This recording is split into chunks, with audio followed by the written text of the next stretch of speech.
Giants and Dodgers, from their origins on the East Coast as New York neighbors to their historic move west, these two teams make up one of the best rivalries in all of sport.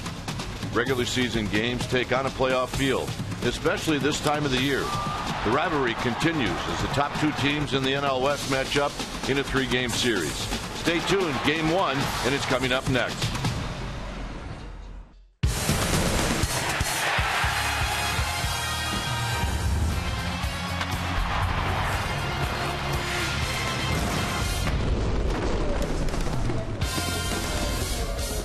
We're coming to you from Dodger Stadium on a Monday night as we get ready for Giants baseball. Game 1 of this very important three-game series, Giants and Dodgers. Hi again, everybody. I'm Dwayne Kuiper. Alongside me is Mike Krukow. Well, the Giants go 3-3 on the homestand, so they survive. But now you're playing the team that's in front of you. So all these are one-game swings, and it's important that the Giants get off to a good start, and it'll be Jake Peavy tonight. Well, Jake Peavy's been throwing great baseball. And the one thing that we really believe in is ownage. And through his career, he has had ownage on the Dodgers. 14-3 lifetime with a 2.30 ERA. His opponent, Brett Anderson, is a guy who doesn't get a lot of praise because of Greinke and Kershaw on the staff, but he's had a very good year, very solid year.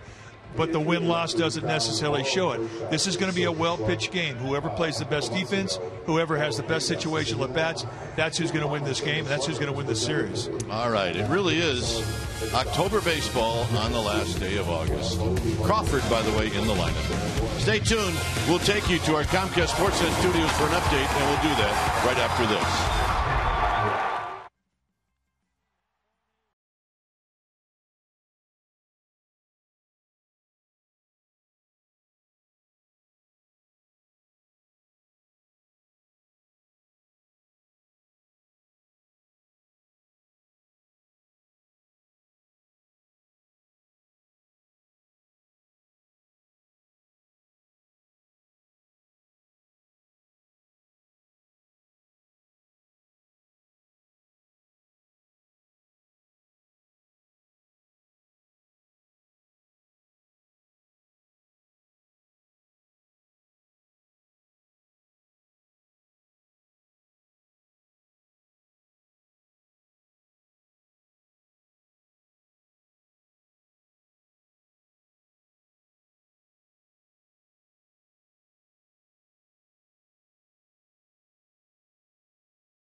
is brought to you by Jack in the Box. For a limited time, try the new Portobello Mushroom Buttery Jack with melted garlic herb butter.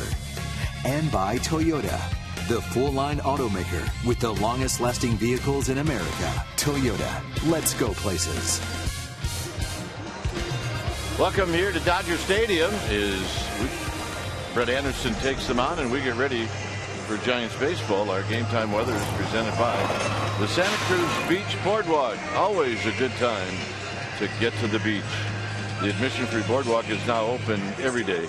75 degrees here at the yard. You see the winds at 8 miles per hour. Humidity at 62%.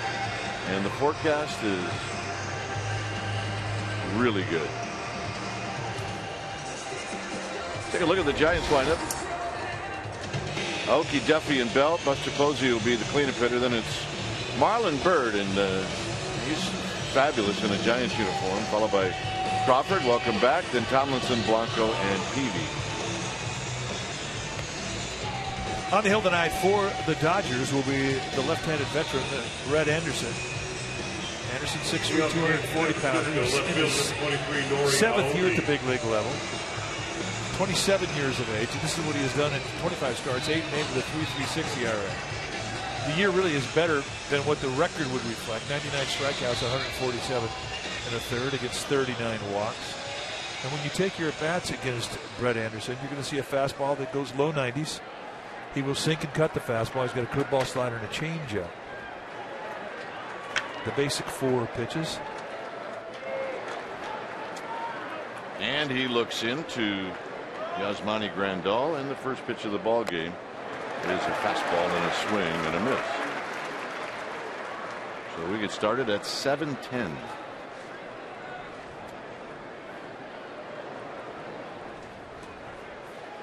And the 0-1 to Nori Aoki, and he rolls this one to the first baseman Gonzalez. And Gonzalez is going to tag Aoki. He's going to say he was out of the baseline, and that's out number 1. And Aoki's looking at Bruce Bochy like he wants to come out and challenge this, but I think the skipper realizes that you can't go that far out. Let's just see how wide he goes. You can see the runner's path there, the 2 lines. Once he goes wide of that, you can see first base umpire Mike Winters, who is the crew chief, saying that he went outside the base paths. Therefore, you're out, regardless of whether or not he touched him. And I guess Wotus did take a look at it. So here's Duffy. Duffy hitting .302 with 10 home runs, 60 runs batted in. It's a homecoming for Matt Duffy. Born in Long Beach. A lot of friends and family here tonight. This is dirtbag territory. I mean, college-wise. You're right.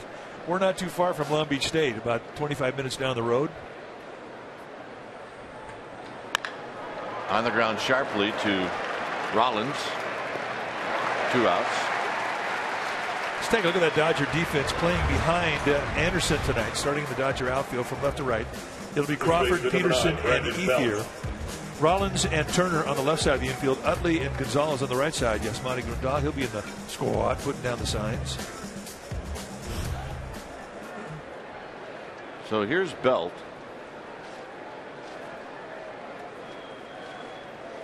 Belt hitting at .283.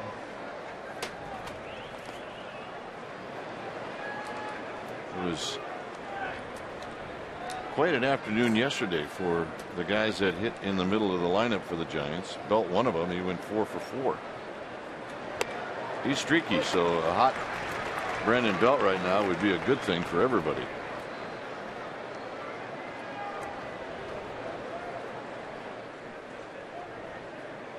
Just 0 for 1 lifetime against Brett Anderson. And another call strike, and that's by Marty Foster. And Marty Foster's a good strike zone. It's a low zone, very steady zone. And what you see in the first, you'll have for 9 innings. You won't see a lot of rubbernecking with his strike zone. Steady. Winners, Malinsky, Wegner from first to third. There they are. Make it 2 balls, 2 strikes. There's Buster Posey waiting on deck. just underway here in Los Angeles, and it's low and away 3-2 to Belt. Giants come in having lost the last 2 games at home against the Cardinals. It ended up where they had a 3-3 homestand.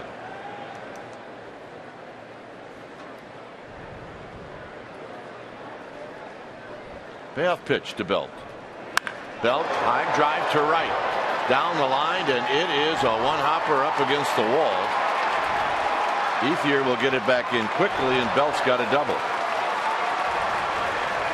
Turned out to be a nice play by Ethier. So maybe he is hot. How about that? Well, he absolutely smothers this, and it's a topspin line drive that comes off the bat of Belt. And that's the only thing that keeps him in the yard. He catches that thing on the top part of the ball. It causes topspin. And Ethier, to his credit, who's played a lot of right field in this ballpark, knows how it's going to come off that short wall. And he makes that play a little bit closer than we thought it was going to be. But another nice at bat. I mean, you can't hit the ball any harder without it going out of the ballpark than that.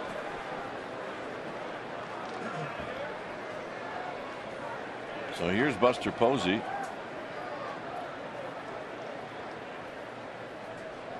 And Buster on the ground foul as he doesn't waste any time. He went 3 for 4 yesterday as he scored a couple of runs. Belt, Posey, and Bird went 10 for 12. That's the good news. The bad news is the Giants lost.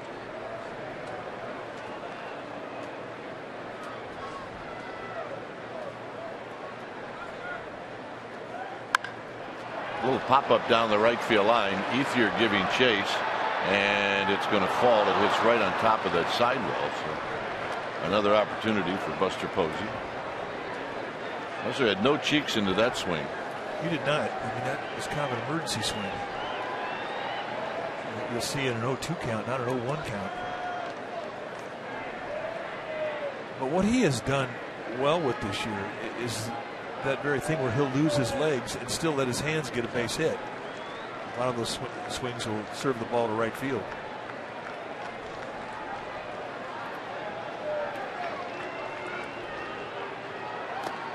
Low and away. It's 1-2. Anderson softballing. A lot of slow stuff. A lot of Bird on deck. Love to get a chance to hit in this inning.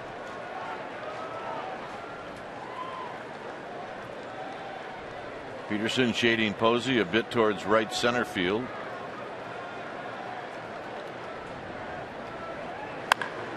High fly ball left center field. It's Crawford who puts it away, and that'll end the inning. Posey just got underneath it. Beebe coming out.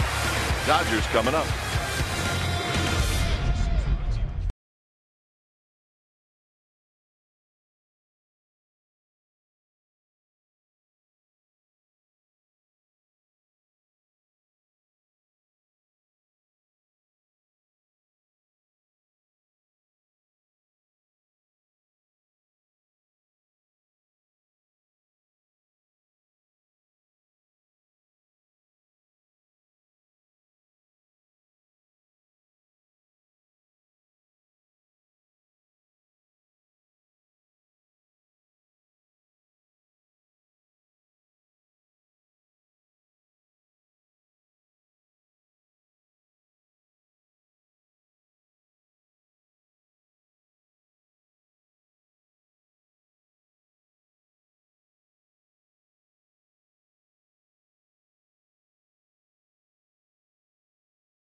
On the hill in the lineup that he'll face looks like this. It'll be a couple of guys from Philly. It'll be Rollins and Utley to lead it off. Then it's Gonzalez, Turner, and Andre Ethier, who's had a good month.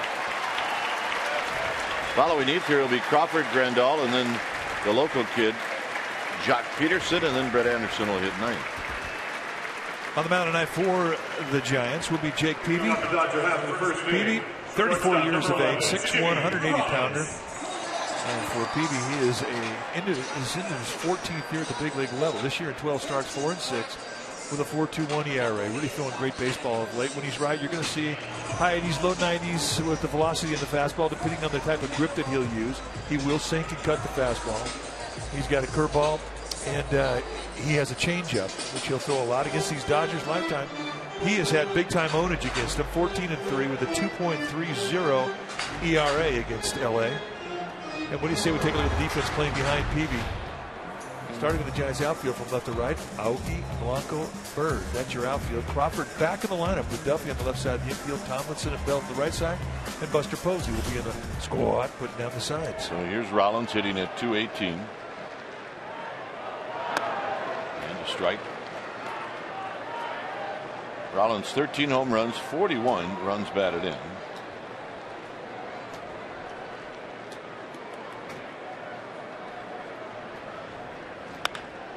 This one off the end of the bat, and that's going to be a base hit. So Rollins is aboard, and that'll bring up Utley.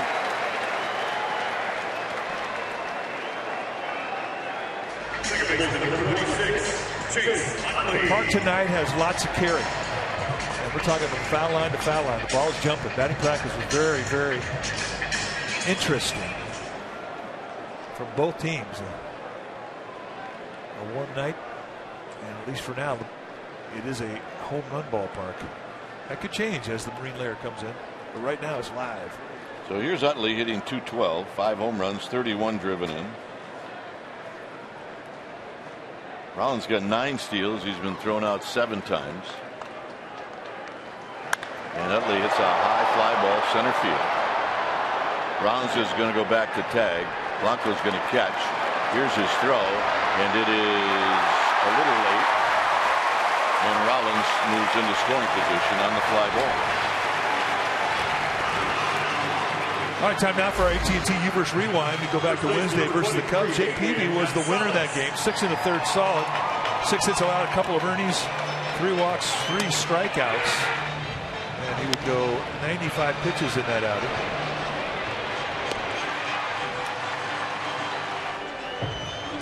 Good stuff all night long.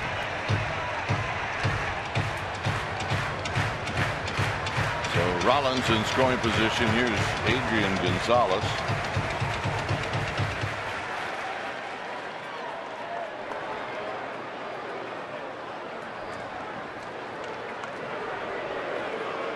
You got to wait for Gonzalez to be in the box before you make an appeal. Saying that Rollins, or in the eyes of the Giants, may have left too soon.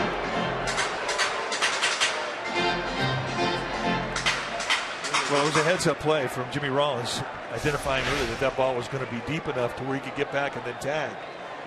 A good throw gets him. I mean, it's a gutsy play here, but it pays off as he's in scoring position now for Adrian Gonzalez.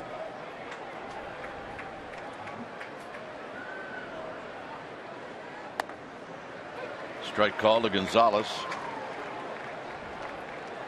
24 home runs, 75 driven in. He's 4 for 17 against Peavy with a couple of big flies.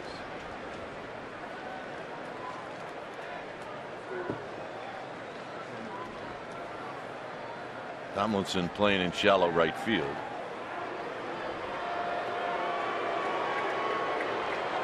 More relaxed hitters. You look at him, you just think he's making it all look very easy and very effortless, but he can make that bat head as heavy as anybody in the National League.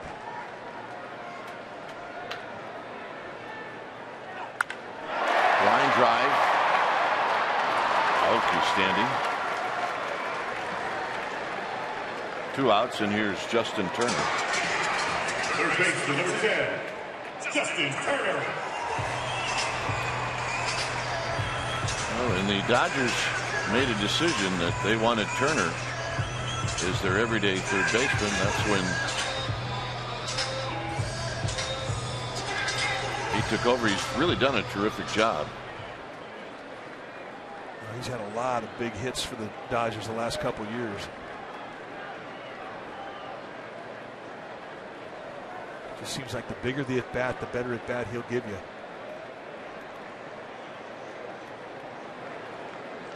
And they also said farewell to Juan Uribe, former Giant, who we liked very much.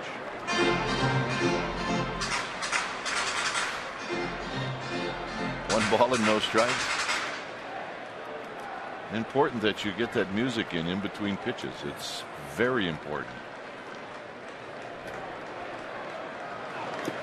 Blocked by Posey.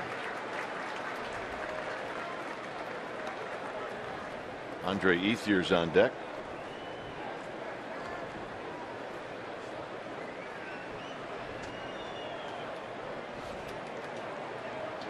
Bottom of the first inning. Both teams with a runner in scoring position in the first.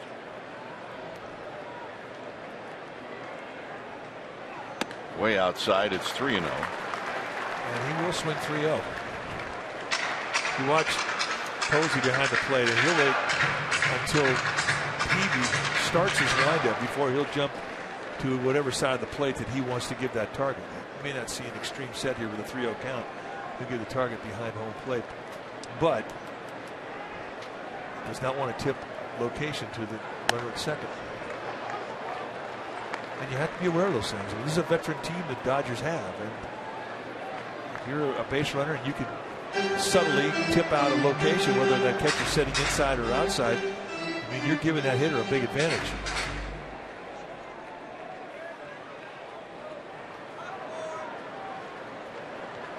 Posey sets up on the inside corner. Rollins just sort of looks to third base. Sets up on the other side. He looks to second base. 3-2. By the way, I'm 2 hitters too late on this, but I'm going to use it anyway. There'll be no no-hitter tonight. That's good size. That's inside stuff. Inside corner here for the 3-1 fastball. A chance to take a look and see how much of the plate that ball caught. A lot. Yeah. That's what Peavy was telling Turner as a strike. Can't believe you're walking down the first base. Rollins goes, swinging a foul down the right field line and out of play. This is a spot where if Rollins does go, and if you're playing third, you cannot give up your position too early, not with 2 outs.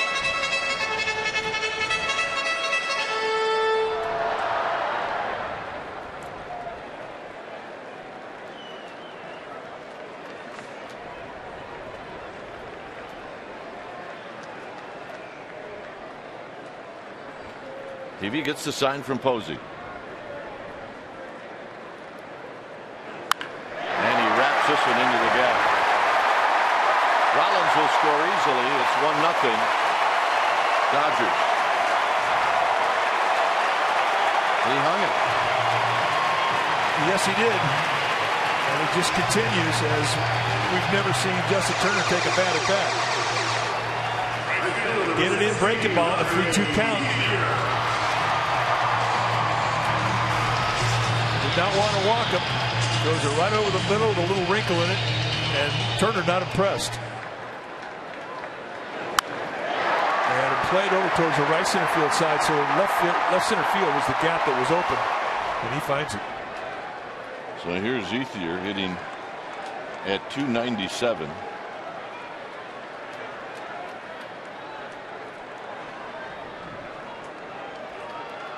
He's handled Ethier over the years. He's only 5 for 35.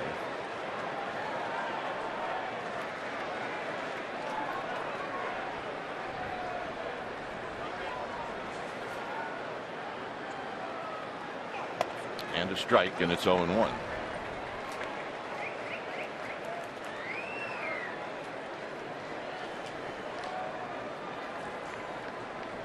I saw the headlines yesterday were the no-hitter that Arrieta threw, but prior to that, the Dodgers had taken the first 2 games in that series. Just out of play.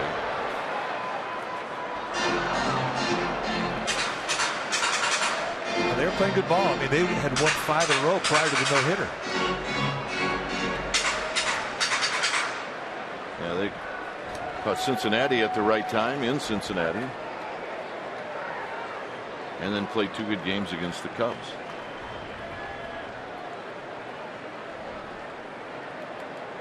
It's 0-2 to Ethier.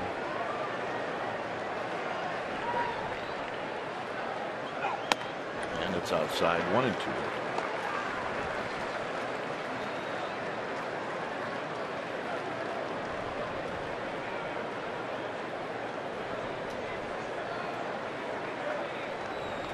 First inning can get weird for guys. Maybe he was in the stretch immediately here in the first.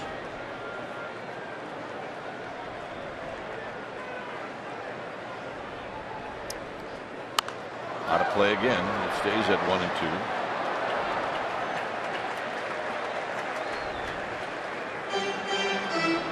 Got a man making a play. No glove.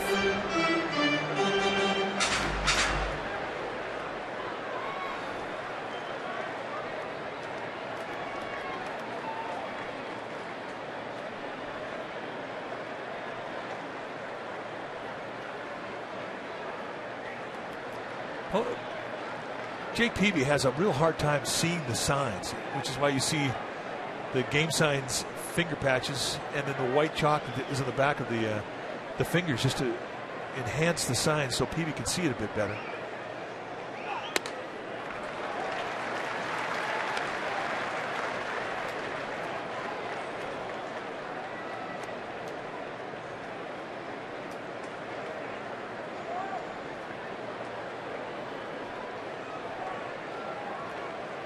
So when Peavy goes out there, Buster Posey's chalking up, puts the skeleton fingers on. Tap foul, and that got Buster Posey.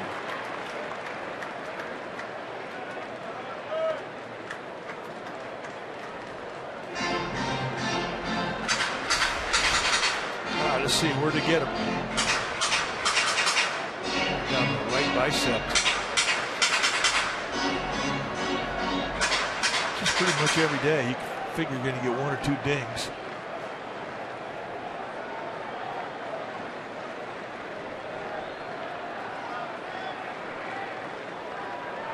Two balls, 2 strikes. A run in for the Dodgers here in the first.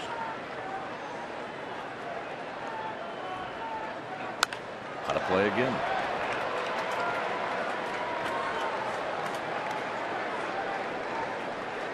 Inside, outside, up, down, back foot sliders, change-ups away. Peavy's thinking, what do I have to do with this guy?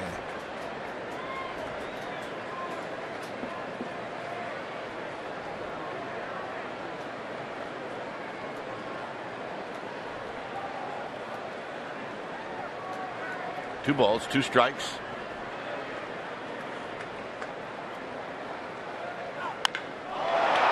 Center field. Blanco back.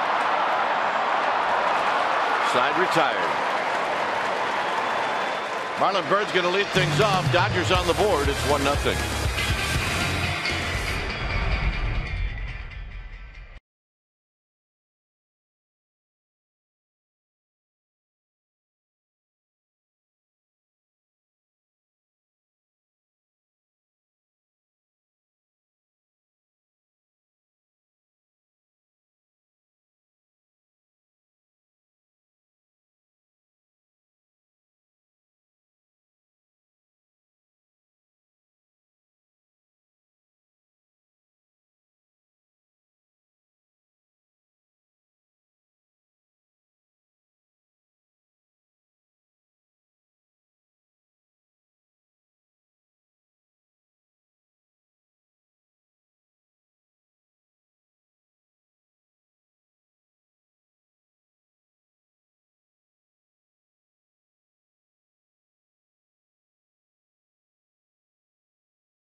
Bird hitting .241, 22 home runs, 56 runs batted in.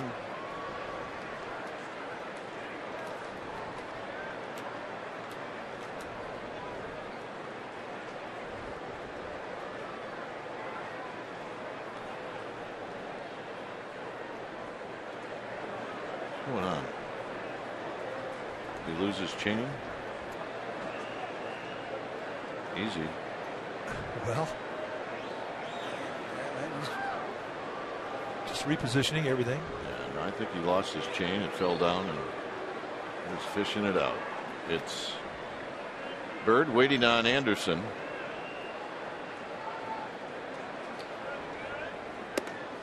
And the first pitch is high, 1 ball and no strikes. I think his shirt was tucked in a little too tight on that curveball. It could cause that.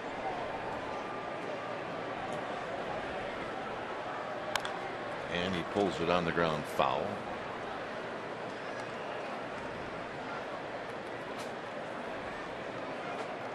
Bird's 2 for 15 against Anderson. One of the 2 hits is a big fly.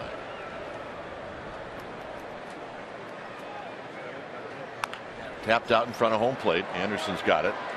He will spin and throw, and Bird's retired. Time now for a Togo's big play the Togo's way. We'll go back to yesterday. Marlon Byrd in the first inning. He had a 2-run double down the right field line. And then in the 6th inning, he had an RBI double. In the same spot. It's hard to do. And then he changed things up in the 8th, and he had an RBI triple. All 3 at bats going the opposite way. When you're doing that, you got to feel like you're pretty locked in as a hitter. So here's Brandon Crawford. Welcome back. Hitting .265, 19 home runs, 75 runs batted in. He's 5 for 8 against Anderson.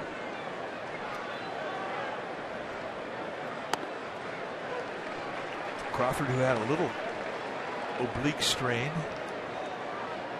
he wasn't that worried about it when he stepped away and took a few days off. He said, I've had an oblique. This is not that. Got to the ballpark today. He took some hitting in the cage, and then they waited to see how he would do batting in batting practice. Passed all the tests, but you can see Dave Gresham, the Giants head trainer, the concern that he has in the top step of the Giants dugout. Utley charges.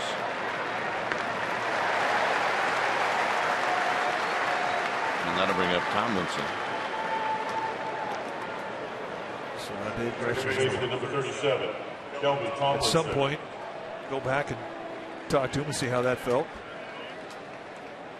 Let the anger of the 0 for 1 kind of subside a bit if you're a trainer. Tomlinson hitting .328. He's got a home run, 13 runs batted in.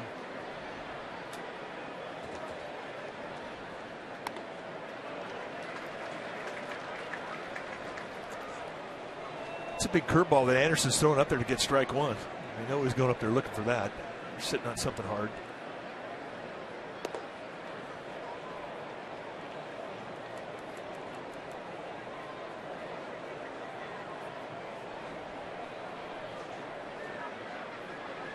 Blanca would hit if Tomlinson reaches here in the 2nd.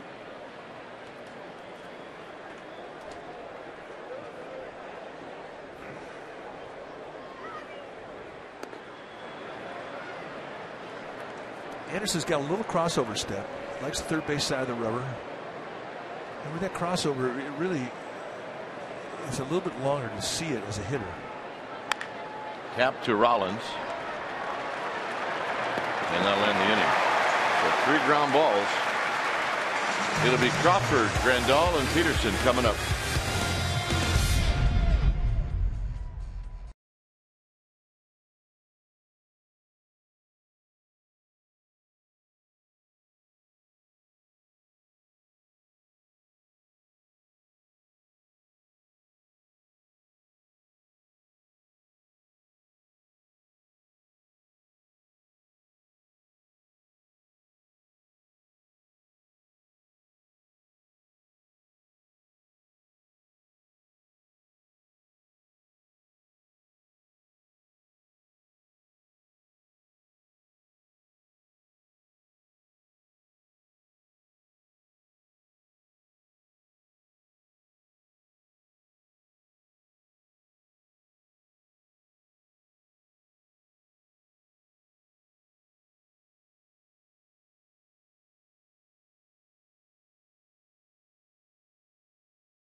building a better California. Well, season ticket holders, you should have received your postseason invoice via email. If you're not a season ticket holder, you can get on deck right now. Secure your place in line with the 2016 season ticket wait list with a $500 deposit per seat. Go to sfgiants.com/season. Check it out. Crawford takes a strike. Carl Crawford hitting .250, 2 home runs, 10 driven in.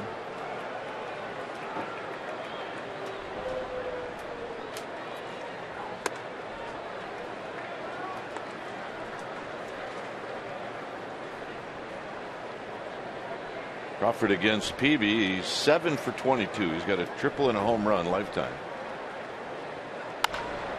Just hit on the ground to Tomlinson. Here's our Geico quote. It comes from Bruce Bochy.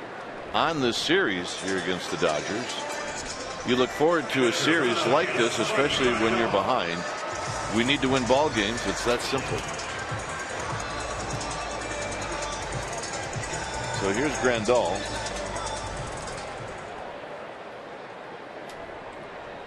Grandal, 15 home runs, 44 runs batted in. And strike.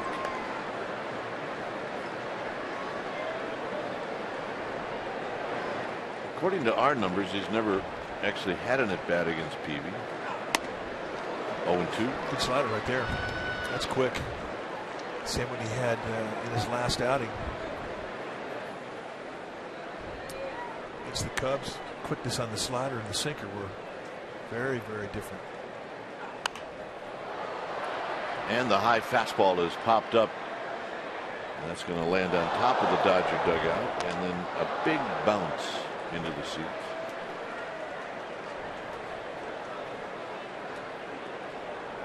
There's Clayton Kershaw. Likely he's going to pitch in this series. Yeah, I think we have a chance to see him. Foul down the right field line.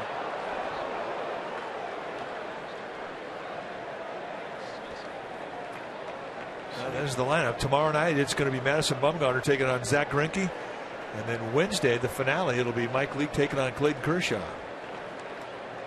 So join us if you would. See him right here on CSN Bay Area starting at 6:30 pregame.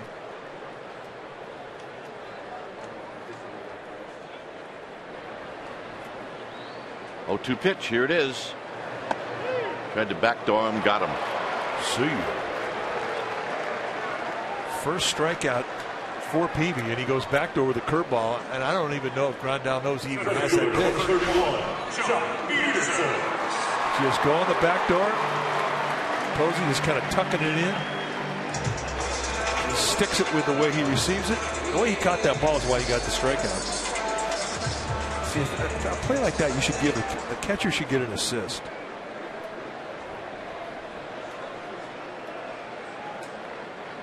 My partner wanting to add more stats to the ones we have. Just to compliment a good job. If you add a stat, you got to take one away. Peterson takes high. How about game-winning RBI? I think they took that one away. Yeah, they took that away about 15 years ago. The guy would get a hit in the first inning, he'd get a game-winning RBI. What is that all about? Outside to Peterson, his numbers are quite odd. Only had 5 hits in the month of August. He's got 80 walks, and he's got 145 strikeouts. 106 in August. He has absolutely hit on hard times. But he can swing it. Oh, absolutely. I mean, one thing he's got is power. 23 home runs. And I don't think any of them are cheap. He hits them, they stay hit.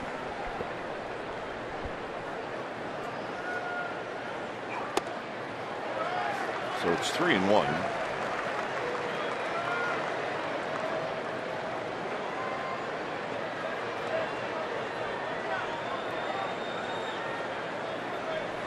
The pitcher, Brett Anderson's on deck. There's a bullet foul. It's 3-2.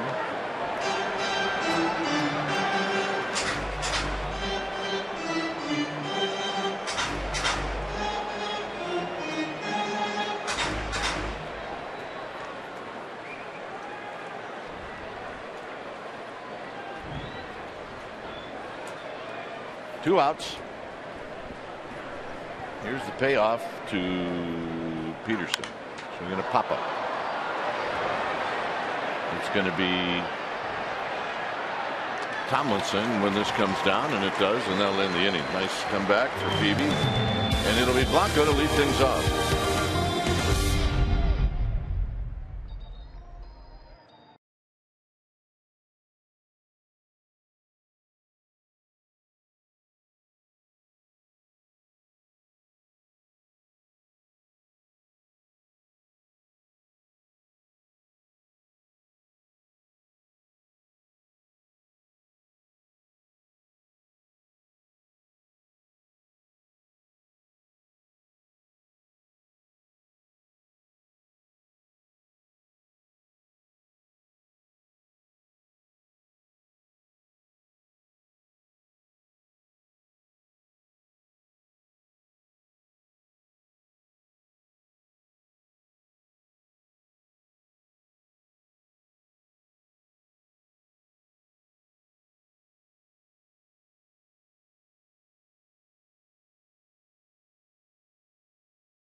Cold brew.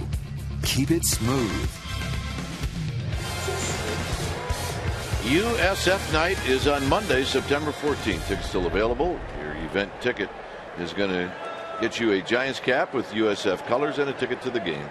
Visit sfgiants.com/special events.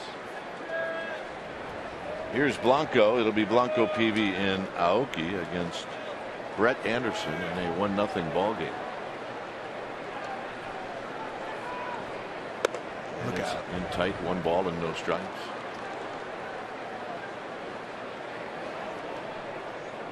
Blanco hanging around 300. He's at 293. He's got 3 home runs, 24 driven in. 2 balls, no strikes. That is just a balloon curveball.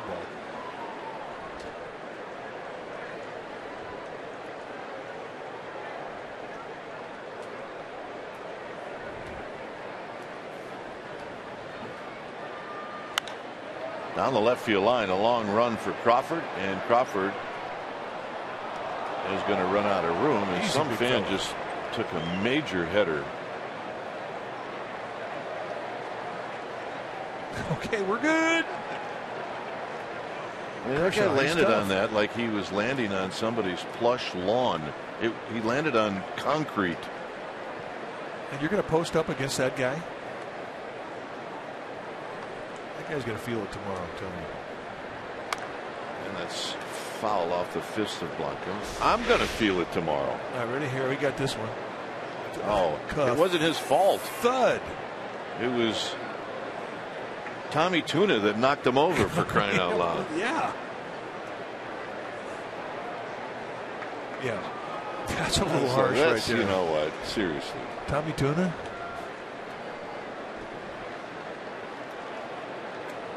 Hey. Yeah. Thanks a lot, buddy. Chopper to Rollins. Not in time. I'm not sure the head first slide really gives the umpire a good look, but Blanco beat it out. At least we'll find out if it stands up or not.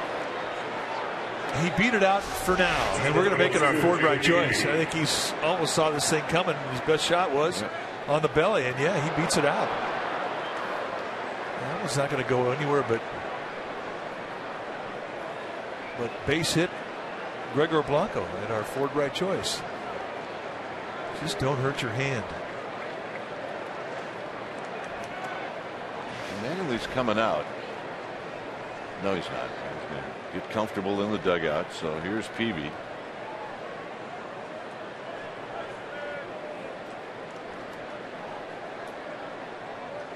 Peavy 3 for 21, but here he's going to be asked to bunt.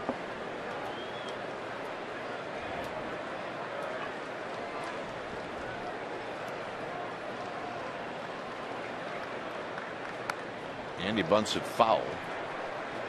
Remember in his last start, Mike Peavy had a hard time getting it down.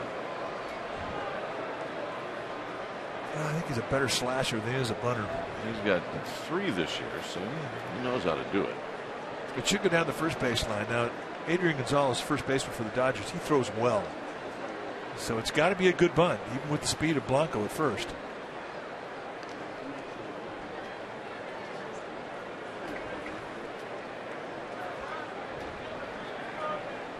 On deck is Nori Aoki.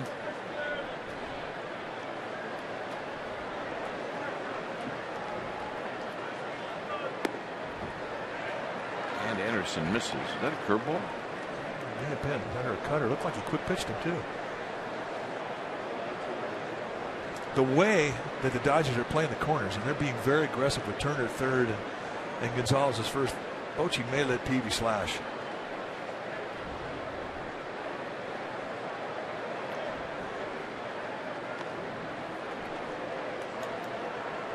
I'm very disappointed tonight, I have to tell you. Why? The crowd. Yeah. Not a big crowd today. It's a lively crowd, don't get me wrong. Out in front of home plate. That's one.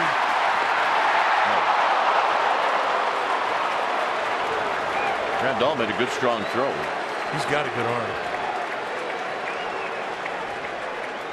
Peavy started to hoof it, you could tell.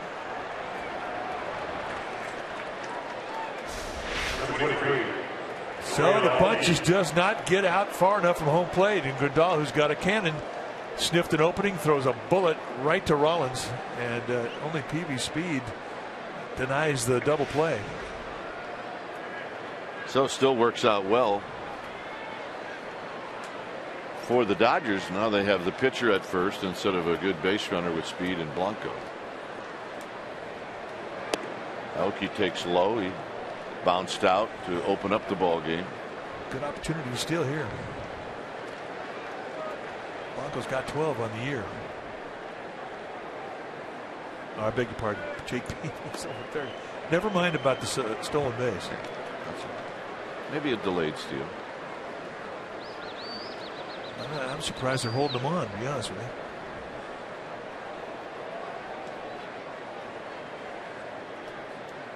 Look out.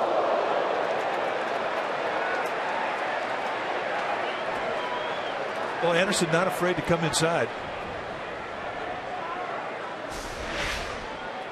They set the target away, and Aoki almost walks into it. I don't think he thinks it hit his helmet, Mike.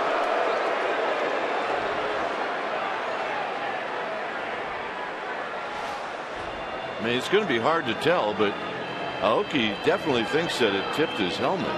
The last time that the Giants were here in Los Angeles, Aoki got hit on the ankle and broke his leg. He was out of 5 weeks. See if you can hear it. We can't hear it because they've decided to play the organ very loud here. They're not going to be able to. I didn't see it. To make any kind of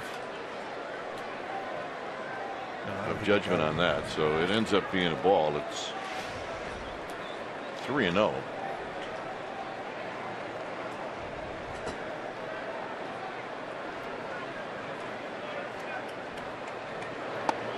Three balls and 1 strike.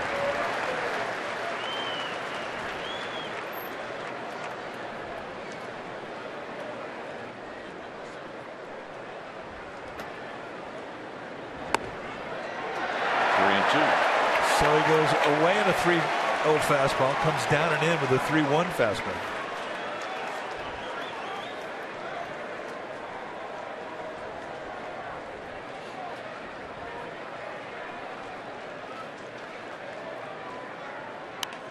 out of play. As we saw all weekend, every time that Aoki took an at-bat against a left-handed pitcher for the Cardinals, it just seemed like he peppered the whole crowd on the left field side with souvenirs, and he's doing it again here. Down the left field line, trouble, foul.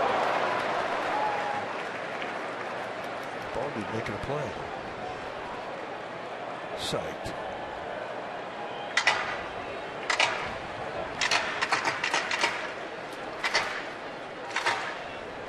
So it's still a full count to Nori Aoki.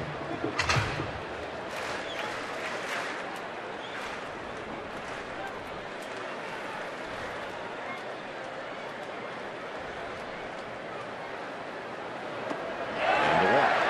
No swing. Very close. Third base umpire Mark Wigner saying no swing. Number 5, Matt Duffy. All right. Did he go? Nope. Close though. I thought looking at this angle right here, he was going to ring him up.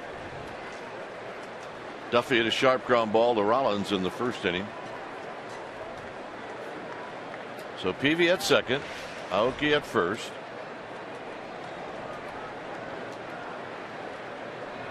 Duffy with 10 home runs and 60 runs batted in. And he takes a strike, and it's 0-1. Such a great way to steal a strike.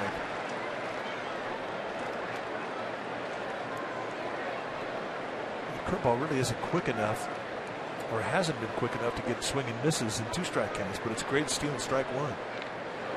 And a base hit to right field. This is going to load him up, as Peavy will be held. And Belt's going to hit. So Duffy with that patented opposite field approach. Number 9, Brandon Belt. It really enables him to beat good pitches location-wise. I mean, that's not a hanger. That is down and away at the knees. And you cannot pull this. You pull this, you roll over, it's a double play. Here you stay inside, you serve it to right field. Now that's very easy to say, but hard to do. And he has made it look easy all year. That is one real consistency he's had since day one. So here's Belt, who doubled in the first inning.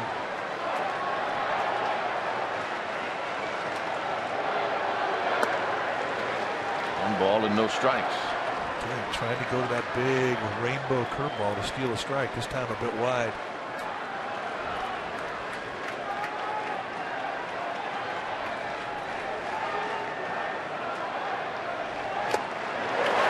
And not leaving the count. There's Peavy, and then Aoki, and Duffy.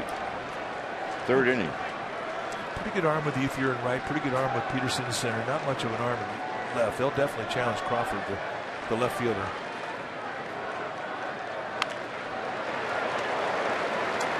One and two.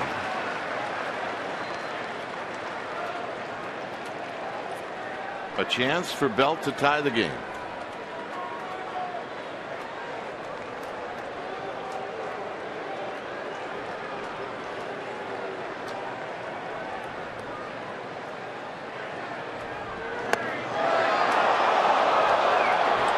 Saved the slider for a little surprise. Swung it out wide. He definitely wanted Belt to chase this one. Had no intention to throw this in the strike zone.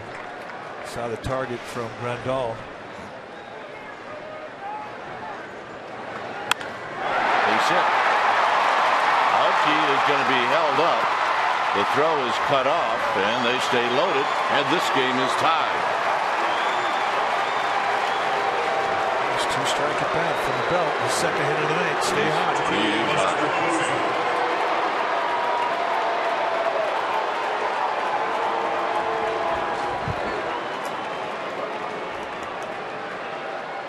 So Rick Honeycutt, the pitching coach of the Dodgers, going to come out and have a word, give Anderson a bit of a breather. And this meeting of the mound brought to you by Ring Central, business communications made simple. Here you just take a little time, give your pitcher a breather. It's August 31st, and he's 49 pitches into it. Stressful inning. And when you're out there as a pitching coach, you just paint a little 3-pitch picture. So, throw that big balloon curveball in outside corner, strike one. Cut him 2 fastballs inside on the hands, you'll jam him. Anything to put a positive sign in the pitcher's mind. And while you're doing it, give him a breather. Buster just got underneath one. See, Belt 6 for his last 6. Buster in the first inning and hit a fly ball to left.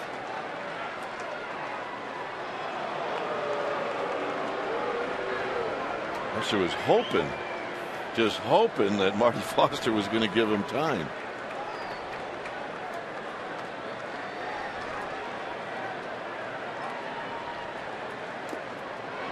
One ball and no strikes.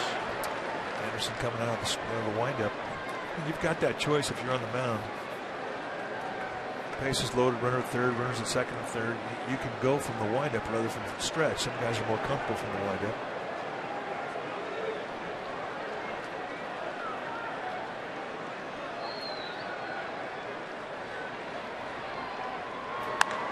Popped him up.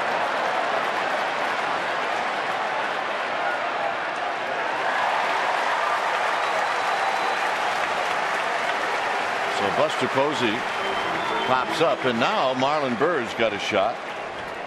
So Buster will be unhappy about that. Marlon Bird. Yes, he will.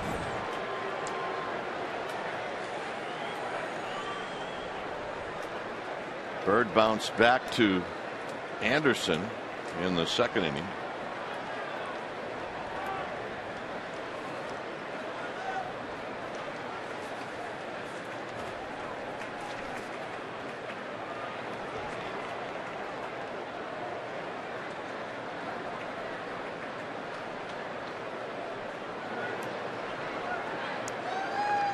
Bird in 9 games with the Giants, 14 RBIs. And how about this?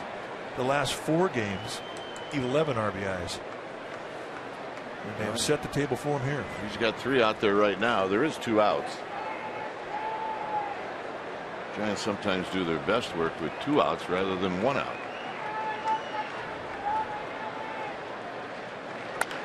Down the right field line and out of play.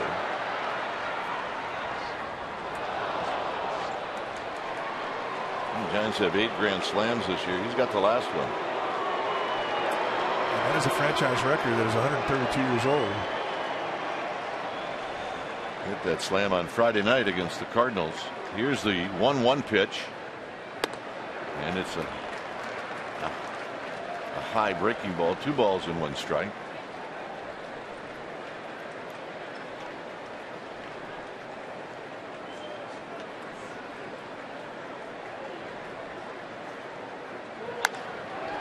Two and 2. Big slow off speed stuff, follows it up, tries to zip him with a fastball. 92-93.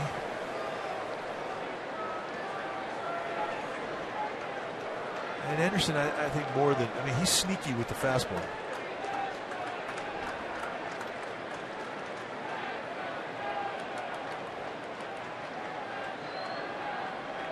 Anderson shook a couple times with Grandal's suggestions. Now they're going to start over again. But Bird not waiting around, wanting to control the rhythm of the at-bat, steps out. Slowly hit. Utley from the outfield can't make the play. 1 run scores. 2 runs score.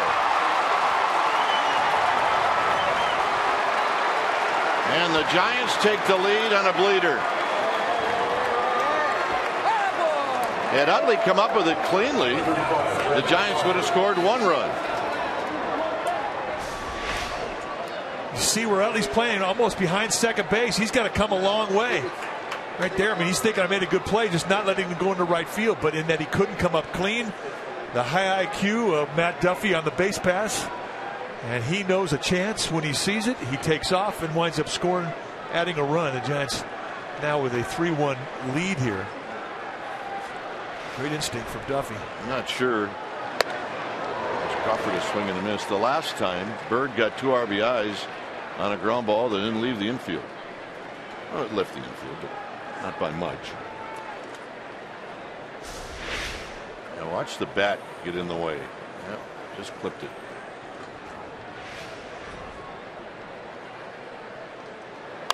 Crawford foul down the left field line.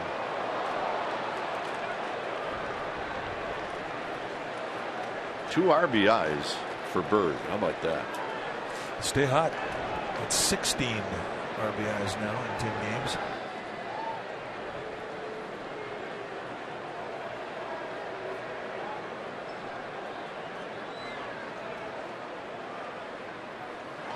Crawford takes it. So Buster Posey feeling a little better. Well, you're right. Marlon Bird picked him up. The pop up, 1 out, bases loaded, forgotten by everybody but Posey.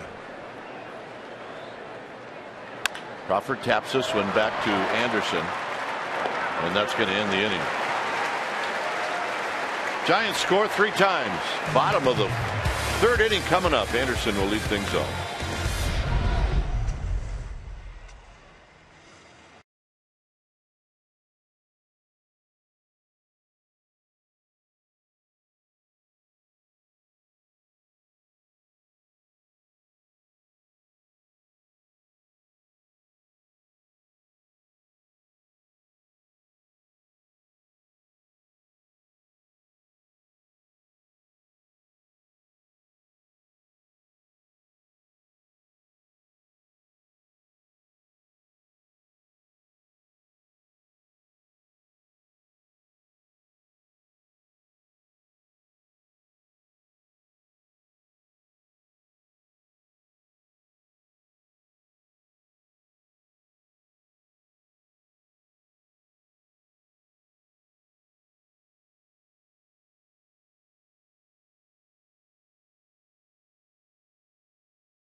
Brought to you by the Solar Company.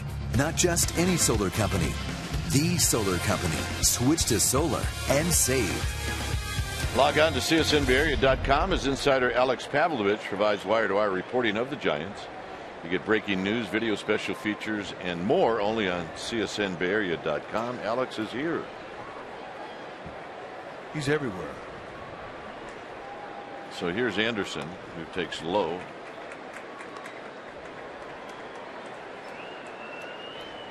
Anderson on the season is 2 for 37. 1 ball and 1 strike. That makes him a threat. You have 37 at bats, you have 1 hit, you're a threat. Well, he's got 2 hits, so that would make him what? Double threat. Wow. You would make a great hitting coach. Brett, look at Pell. You're a double threat. 2 for 34. Tomlinson to his right. And that's what you do when you get a pitcher leading off. You take advantage of it. Get that quick out. Well, that's why the importance of coming back and getting Jock Peterson in the 2nd inning with 2 outs. He was 3-1 on Peterson.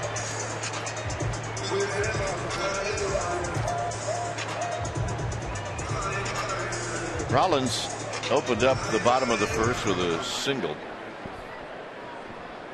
Hit a little flare into left center field.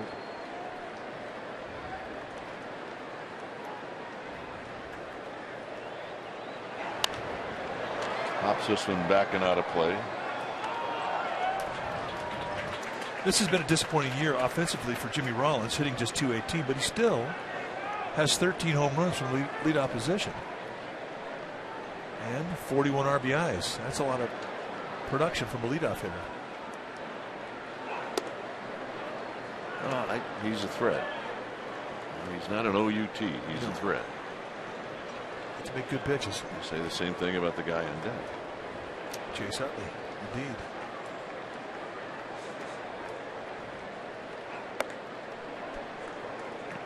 Two balls and one strike. Game one of a 3-game series.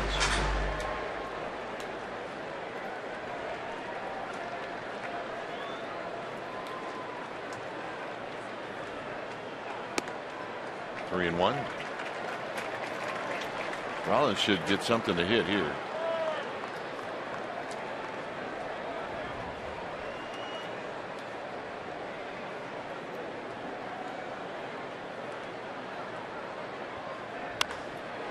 Skied out into right center field. It'll be Blanco calling off Bird. I can tell that this is a big game. Bruce Jenkins is here. Bruce Jenkins going to be here for all 3 games. Kind of his old neighborhood, isn't it? He's raised in Malibu. Yeah. Bruce Jenkins' best friend was Tony Murray. And why is that significant? His father, Jim Murray, was a Hall of Fame writer for the LA Times. A great writer.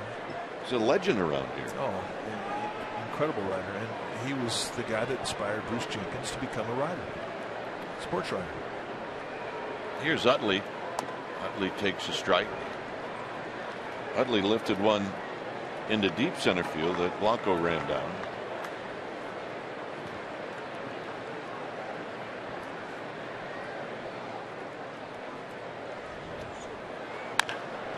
And this sharp ground ball gets past everybody, including our young lady down the right field line. There's Jenks. Bruce Jenkins right in the middle. He's dyeing his hair gray. Did you know that? Yeah. He's been body surfing for about 55 years. That's what happens when you body surf a lot. Your hair does turn gray. You mean in California, where you never know what you're going to find out there? It turns gray and you never really need to comb it anymore. Well, 1 ball and 2 strikes. There's no exaggeration. He lives out of Montana, a coast-sider, just north of Half Moon Bay, and he body surfs every day.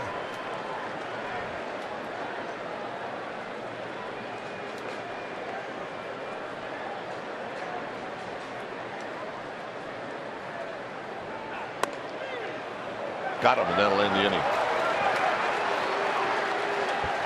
Shutdown inning for PB. Tomlinson to lead things off.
4th inning. And we apologize as we do not have much picture right now, but we will fill you in audibly on a beautiful night in Los Angeles as the number 1 and number 2 team, the National League West, square off. First of 3. Brett Anderson going to face Kelby Tomlinson, who hits 7th in the lineup. Tomlinson 0 for 1 tonight. And an attempted bunt and a foul. So Tomlinson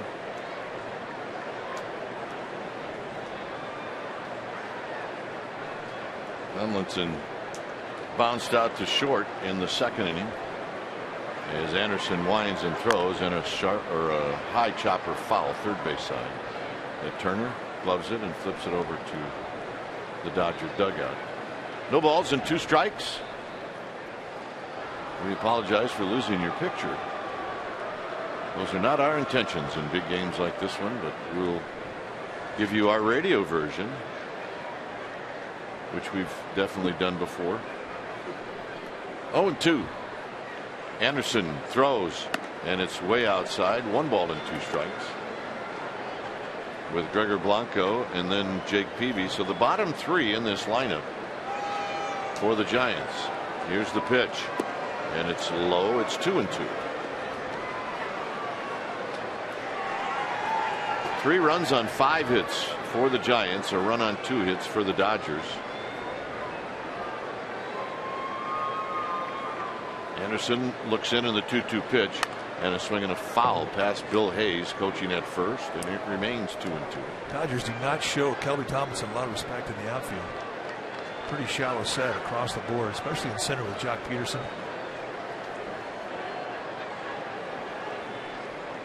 The 2-2 pitch, here it is, and it's down low, so it's 3-2. This is an important hitter here for Anderson. He gave up 3 in the top of the 3rd, had a long inning. Faced 8 Giants hitters in that 3rd. The Giants scored 3 runs off him. It's a big hitter because if Kelby can get on base, he's right back in the stretch. The pitch, high chopper to Turner at 3rd. It gets by him. It caroms off his glove. It goes by Rollins, and it trickles into left field for a base hit. Or we think it's a hit. Rollins kind of alligator armed it at 3rd. Or at least that's what Turner did. Watch Turner on this ground ball. He tries to kind of choke the short hop, and he just catches a piece. I think if it gets through to Rollins, he might have a chance to get him. Rollins has an outstanding arm. There's the little deflection off the tip of the glove, and Rollins completely taken out of the play. It's got to be an error. Can't punish Anderson for that. So here's Blanco.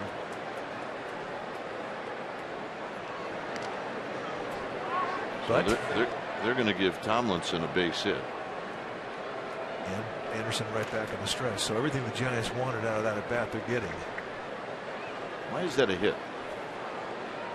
Well, I think they just thought that was beyond the normal. He didn't even play stretch to reach it. There's a breaking ball for a strike. It would have been a good play. And I think once they determined that it was not a normal play, they were not going to give an error to Turner. Plus, the official scorer is the brother-in-law of Justin Turner. The pitch to Blanco is outside.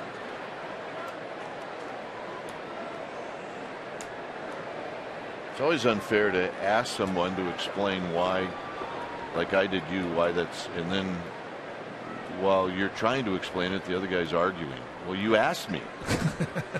So I apologize. Look out. 2 balls and 1 strike.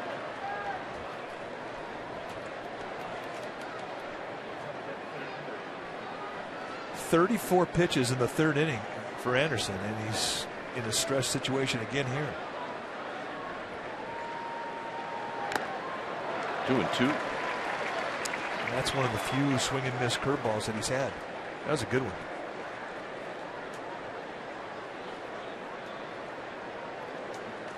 "71 pitches on the night. Giants would love to get in that bullpen early in this series.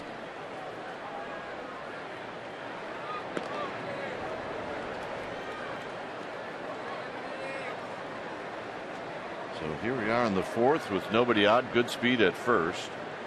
The bottom of the order set up the last inning.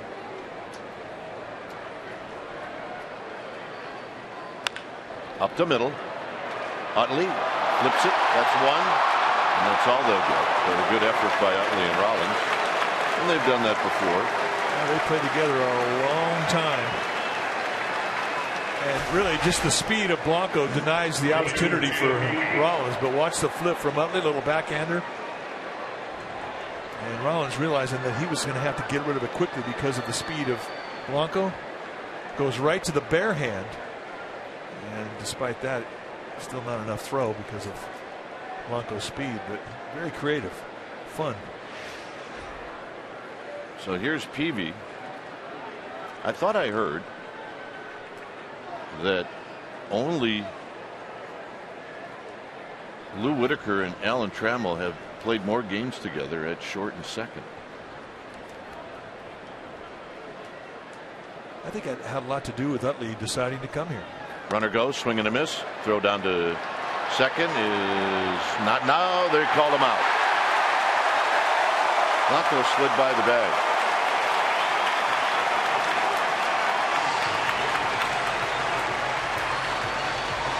That's a frustrating feeling. You know, as a base shooter, you have the base stolen. You just can't stay on the bag. And the hand comes off, and Rollins, to his credit, stayed with the tag. Stayed with it or pushed him off?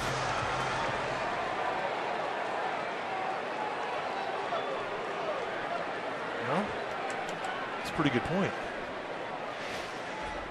Peavy with a swing and a miss, nothing in two.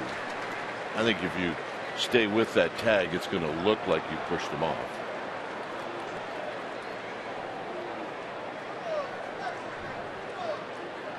And Peavy goes around, and that'll end the inning. Promising, but then not. Gonzalez, Turner, Ethier, the big fellas are coming up.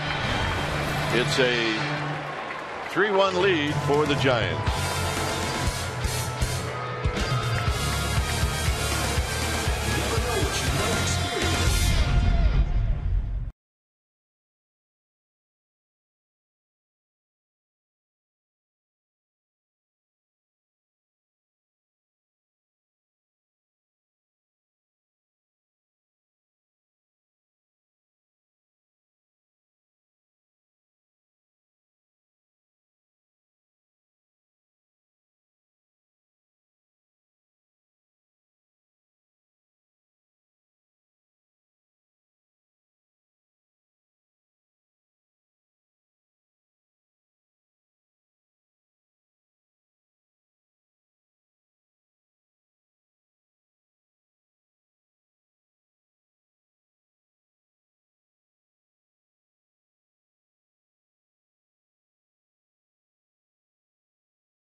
Is brought to you by Ring Central. Business communications made simple. On Wednesday, September 16th, the Reds will be in town. The first 20,000 fans, they're going to receive a World Champions belt buckle, courtesy of Scottsdale Convention and Visitors Bureau. sfgiants.com/tickets. So here in the bottom of the fourth, it'll be Gonzalez, followed by Turner, and then Ethier. Gonzalez lined out to left field in the first inning. And he takes a strike at the knees, and it's 0-1.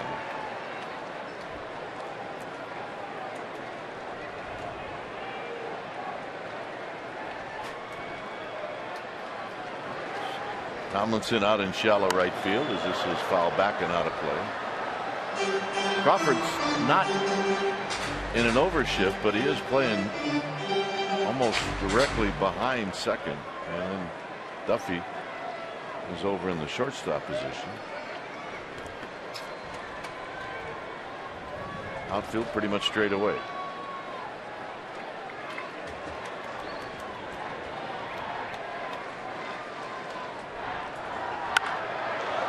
Hit well to left, but in the park to Aoki. Well, most guys, you see a high fly going opposite field, you're thinking that's routine. But you don't say that too quickly with Adrian Gonzalez. We saw so many of those sail out at Petco Park when he was with the Padres.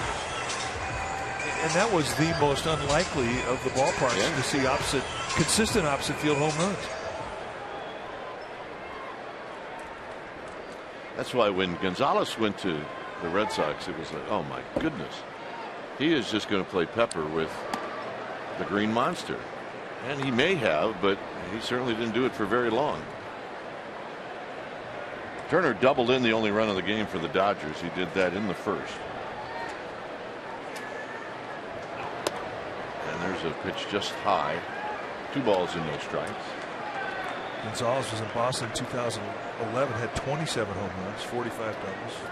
And then halfway through the next season, he had 15 before he was traded to the Dodgers. So he was only there a year and a half. Yeah.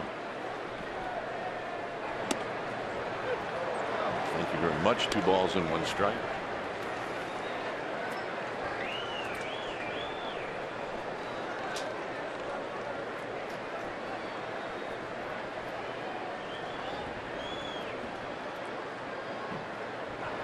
Turner pops it up.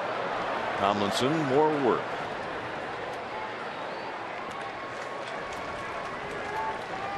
And here's Ethier. 16, Andre Ethier.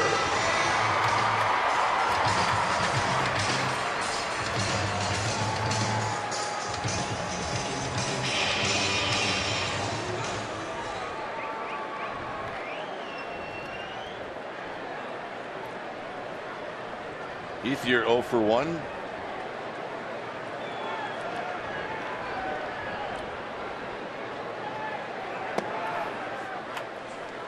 See something you never see before every day you come to the ballpark. I didn't see anything. I was doing my scorecard. Well, I saw Justin Turner make it out. I don't think I've ever seen him do that. Oh, yeah, you're right. I did see that.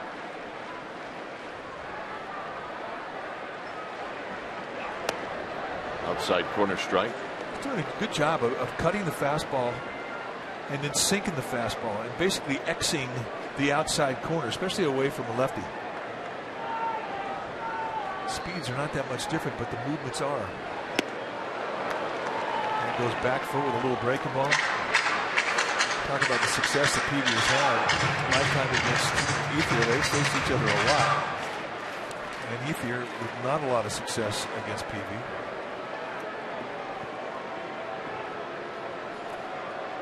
Five for 36 lifetime. Belt to Peavy. And that'll end the inning. So he goes through Gonzalez, Turner, and Ethier. 5th inning coming up. And for the Giants, they'll have the top of the order coming up.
now for the best home schedule in the country.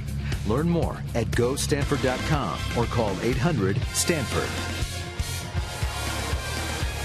Giants 3, Dodgers 1. Nori Aoki to lead things off here in the 5th inning.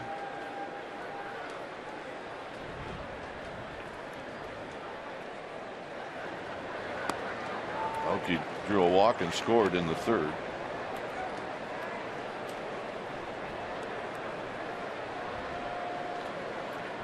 In at 3rd is Turner.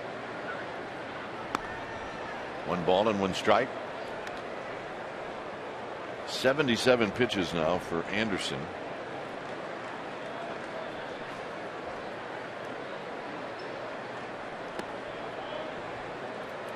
Fish are not biting on that big curveball down. They are not.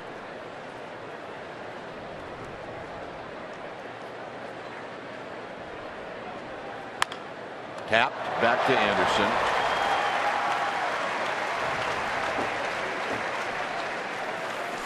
Well, here's the Data Strong fan photo of the game. You can tweet your strongest fan photo to hashtag CSNBA Data Strong Fan, and you just might see yourself in an upcoming broadcast brought to you by T-Mobile. And this is Clara Oaks from Vacaville, 3 generations of gamer babes, Clara, Alyssa, and Kaylin. Well, I like that picture. So here's Duffy. Duffy singled and scored in the 3rd.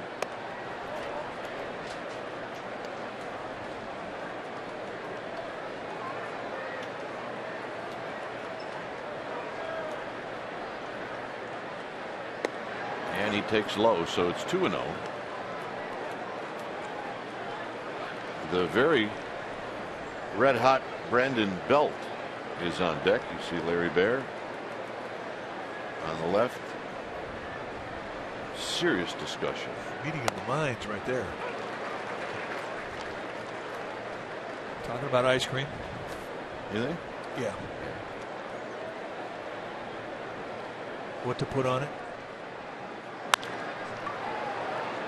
Work for Rollins.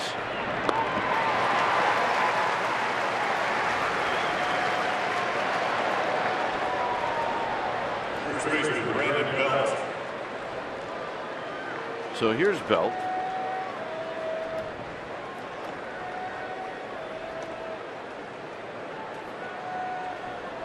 Belt is 2 for 2.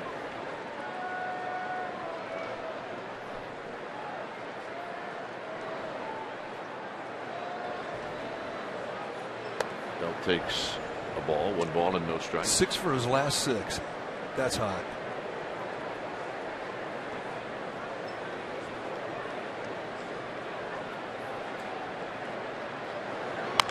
No magic Wandu either. Tonight he's hit the ball hard twice. Yeah, top spin double that hit the base of the wall in right field. And then a clean line drive up the middle. I think Justin Bateman's the one going to the electric chair, to be honest with you. He's eating that ice cream like he's going to the electric chair. I think that Jason Bateman. Belt out of play. It's 1-2.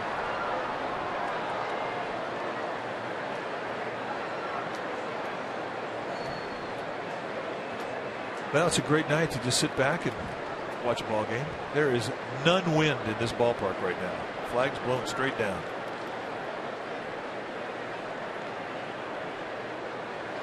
Belt on the ground to Utley, and that'll end the inning. So 3 ground balls for Brett Anderson.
Each has had 26 starts. Bumgarner 16-6, Greinke 14-3. Look at the ERA. Bumgarner 2.97, Greinke 1.61, and the WHIP, that's the walks and hits per innings pitched. Bumgarner just a little over 1, and Greinke under 1. Unbelievable season for both these guys. Bumgarner with more strikeouts per 9. So it should be all about pitching tomorrow night. That is our Chevron pitching matchup. Here's Carl Crawford. Crawford bounced out to Tomlinson in the second. Peavy throws. Crawford got a pretty good pitch to hit, and he took a wicked swing. So wicked that Duffy decided to come out and have a talk with Peavy. Well, yeah, need a little time, that's all. Yeah, he's giving Buster Posey some time. It's like getting punched. The only difference is, for the most part, if you're going to get hit in the face, you're going to see it coming, and you're going to brace a little bit. When you're catching, you're not. You're relaxed. 0-2. So when the foul ball hits your mask, it rocks you.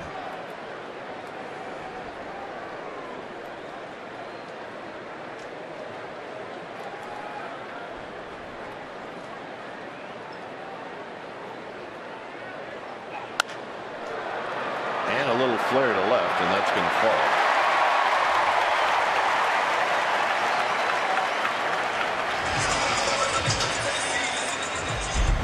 Jake Arrieta threw the no-hitter last night. This was the last out. He got Utley with swinging this. Just a hard breaking ball. And Arrieta's stuff last night was electric from the first inning all the way through the ninth. The Giants saw him firsthand twice this year, and every time you saw this guy, you think, wow, this is a no-hitter waiting to happen. And last night, it happened for him. Second time in 9 days the Dodgers have been no-hit. So here's Grandal, who struck out looking in the second. And he takes wide. 1 ball and no strikes. Mike Fiers, the right-hander with the Houston Astros, no-hit the Dodgers in Houston 10 days ago.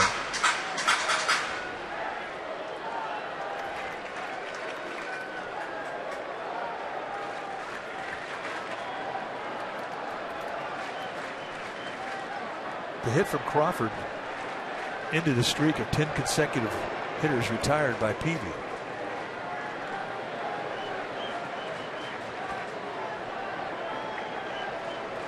Crawford is being held on by Belt. He's got a decent lead. He goes. Posey's got it. His throw, and it skips away from Crawford.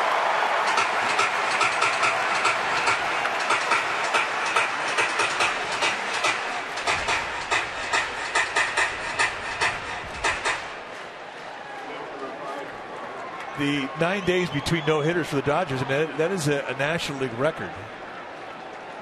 The White Sox had 1 day between no-hitters.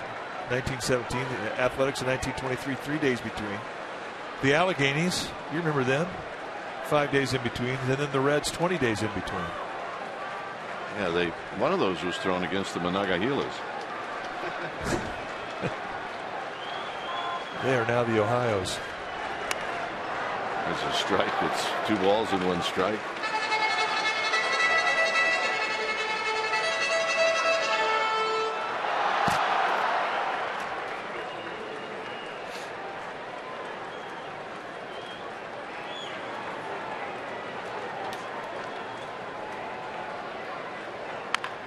And that's bounced behind Davey Lopes.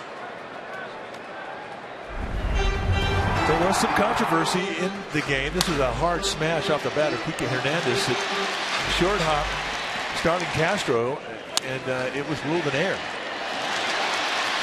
And that it would have been the first hit in the game. The official scorer said it was not a clean hit. It was the 3rd inning. Foul just below us on a high fastball.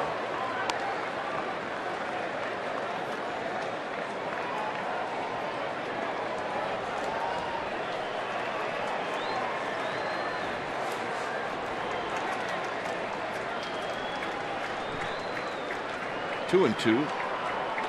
Peterson on deck.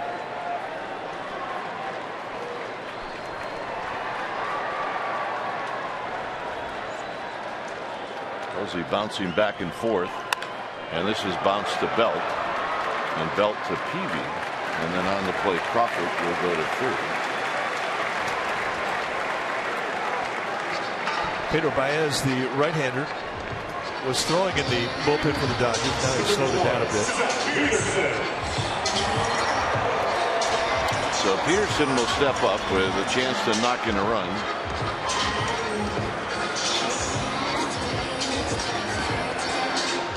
Alex Guerrero comes out of the dugout.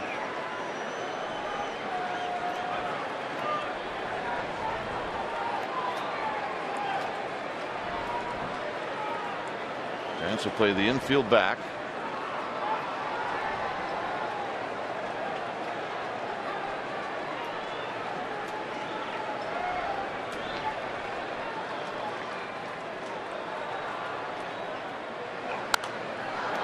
And a foul straight back and out of play. They know the kill zone for Peterson is middle in above the thigh, between the thigh and the belt. And they're trying to stay above it because he will chase across the letters and higher.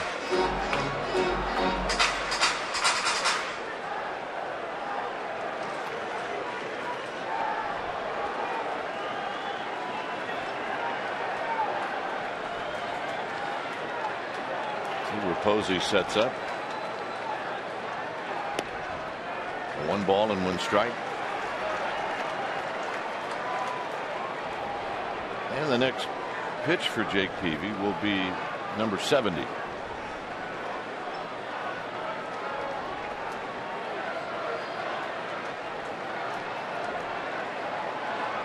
One and one to Jock Peterson with Crawford at third. Peavy steps off the slab.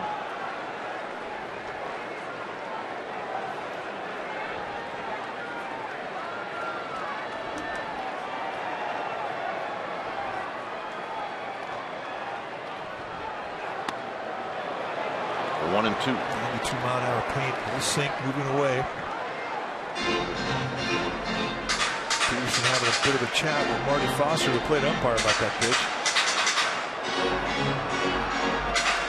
Yeah, now you're Peavy and Posey. You try to come up with a pitch to get the strikeout. Well, you can go wider with 2-seam movement. You can go back foot slider, or you can elevate above the chest. I mean, 3 ways to go.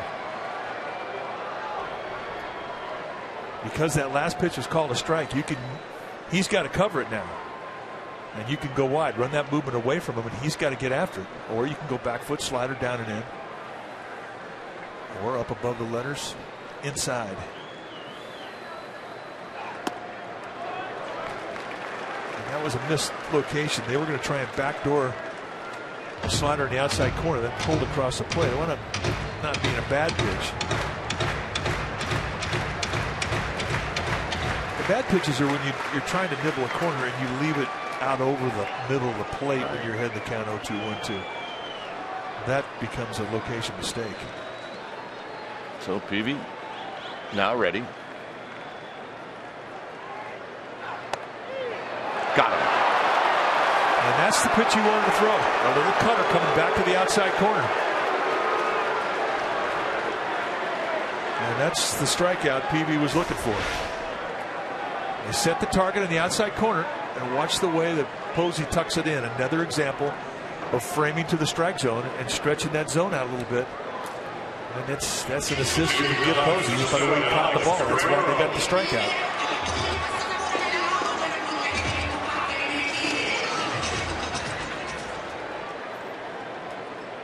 Frustration from Peterson. Absolutely. So here's Guerrero.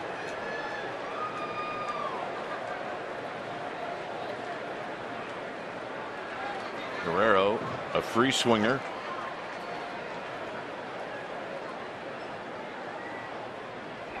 He had video game numbers the first 3 weeks of the season.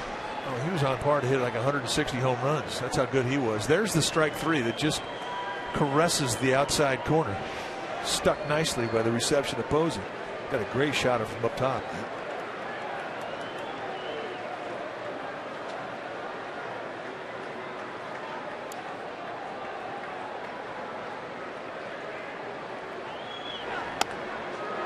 Peavy said, well, I'll go a little wider. Guerrero almost looks like he gets it made up in his mind that he's going to swing prior to a pitch no matter what. I think you're right. He's never faced Peavy before.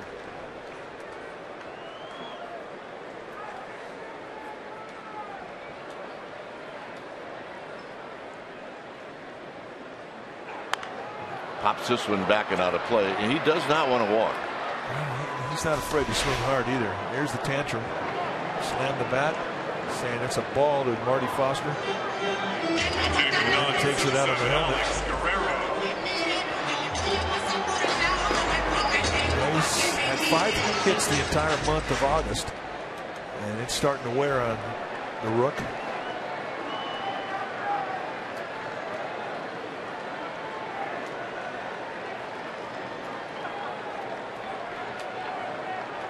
Buster setting up off the plate.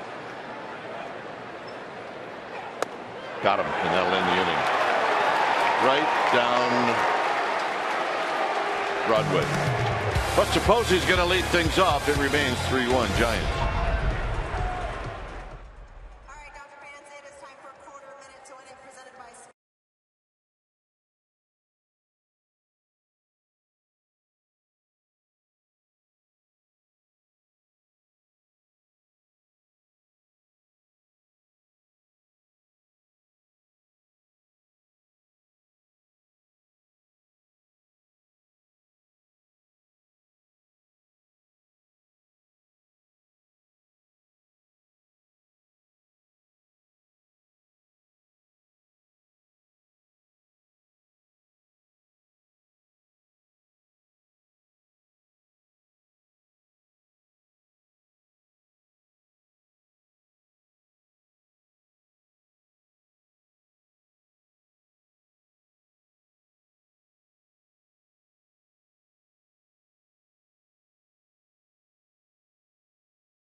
MLB.com at bat, the #1 app for live baseball. Get MLB.com at bat, and you can do it right now. Giants with a 3-1 lead.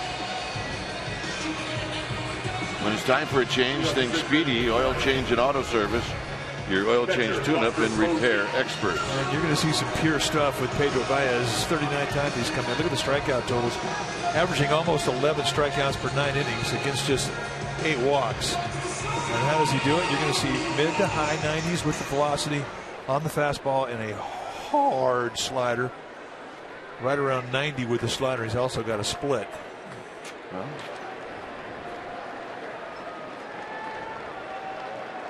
Buster 1 for 2 lifetime against Baez. In the game, he's 0 for 2 tonight.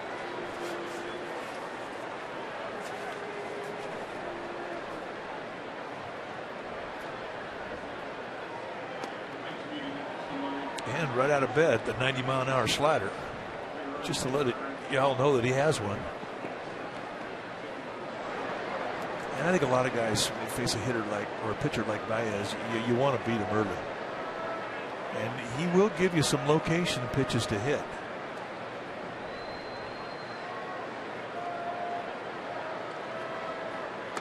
Down low to Buster, 2 balls and no strikes. 99.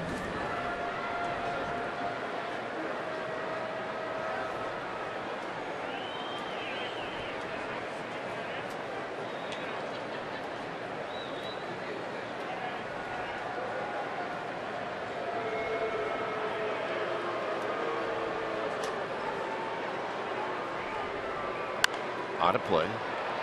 Buster's not afraid to lean on a fastball no matter what the velocity is. Well, he's seeing a healthy fastball. 99-mile-an-hour fastball. I mean, you don't have to take a lot of swing. He's going to supply the power for you.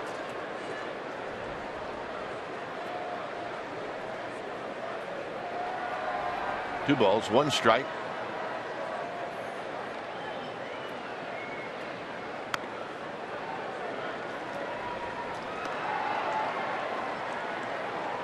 Marlon Byrd on deck. Dodgers scored a run in the first. Giants scored 3 in the third.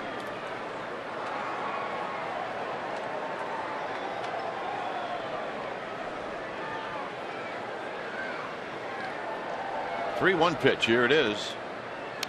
Foul back, and that's the kind of swing you want to take. 3-1. Yeah, that was power on power right there. And he was on it.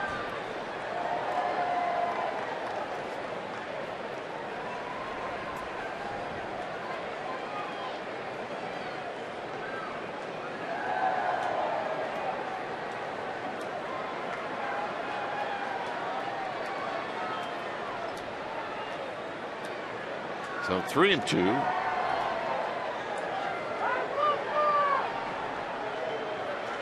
And a base hit into center field. On a pitch 100 miles an hour. Or maybe it was going out. No, I think it was coming in.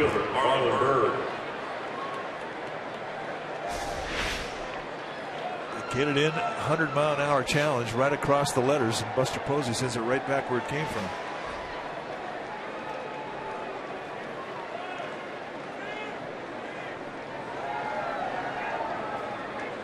So here's Byrd.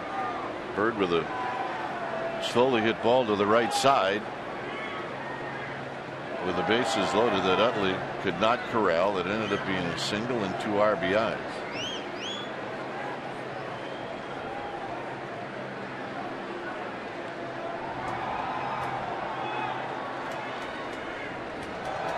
Giants have done a good job of getting that leadoff hitter on base. It's the third time in the last 4 innings they've been able to do that.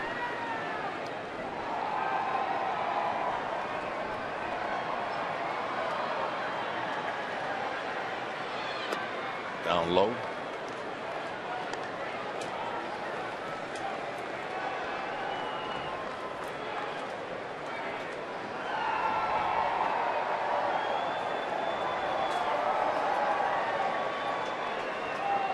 Baez built like a linebacker, 6 feet tall, 235. And so's the guy at the plate. And he pops it up.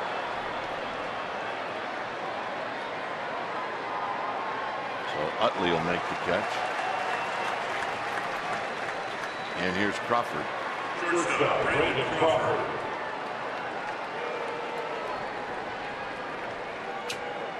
Crawford has bounced out twice.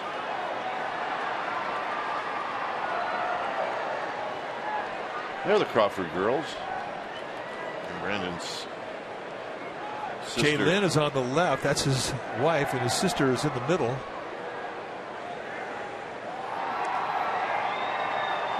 And his oldest daughter.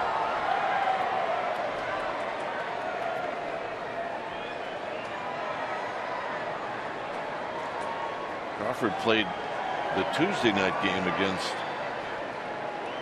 the Cubs and then did not play until tonight. And he takes a strike, and it's 0-1.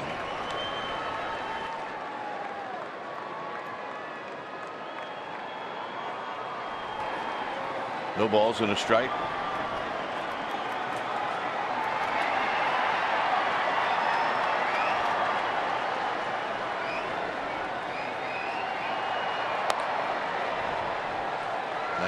Away. 1 ball and 1 strike. Crawford looking for a mistake. 1 home run away from 20 on the year. He has had a breakout season with home runs and RBIs.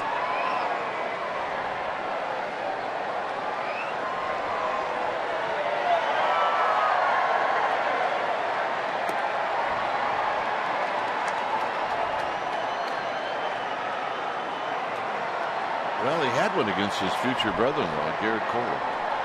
Well, he's had about 6 that have hit high off the wall or have been robbed by outfielders going over the wall to take away what would have been his 20th home run.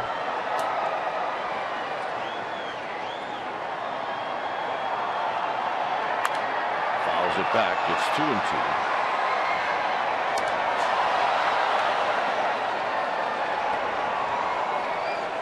He's one of those guys you watch play every day, and he's spectacular in the field. And he's just been steady all year with the bat, especially in RBI situations. And when he leaves the lineup for 3 days, there's a huge hole. Yeah, absolutely. Yeah, you got to fill defense, and then you got to pick up the slack on 19 home runs and 75 runs batted in.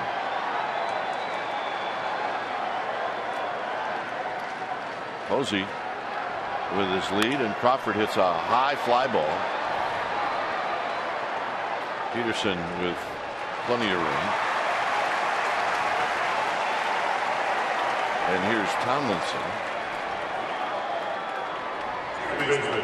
Tomlinson.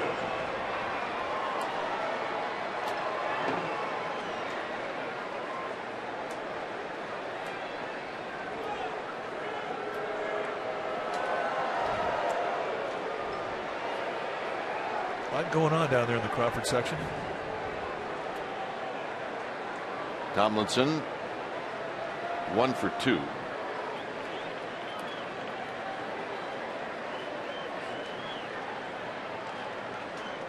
Mr. Posey, every once in a while, if he thinks he can steal a bag, he'll try it.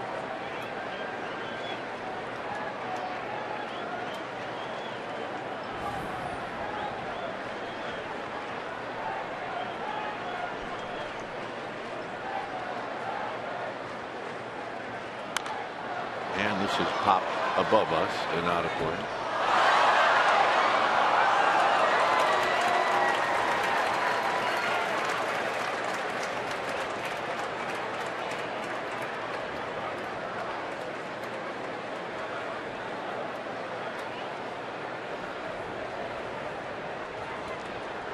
So the guy's smiling. I'm assuming he ended up with it. Yep.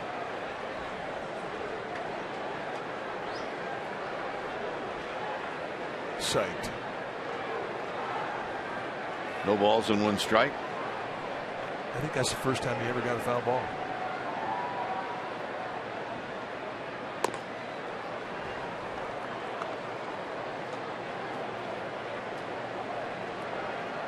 So if you're a fan and you get one, I mean, do you just lose it, or do you act like you've done it before? Yeah, you have to act like you've done it before.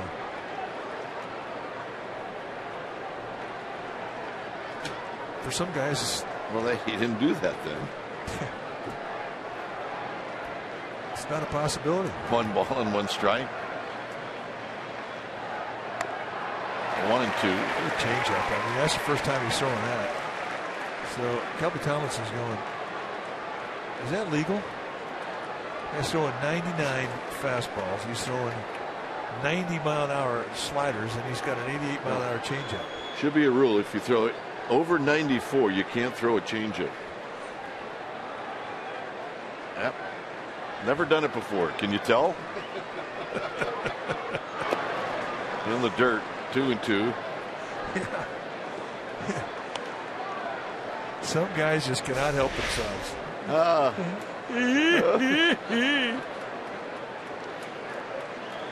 woman on the left is going to sit somewhere else here in about 10 minutes if he keeps that up.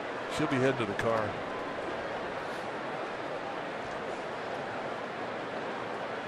Two pitch to Tomlinson, and he got him, and that'll end the inning.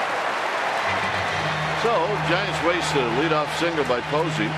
Top of the order coming up. It's 3-1 Giants.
is brought to you by Heffernan Insurance Brokers. Insurance and financial services for you and your business.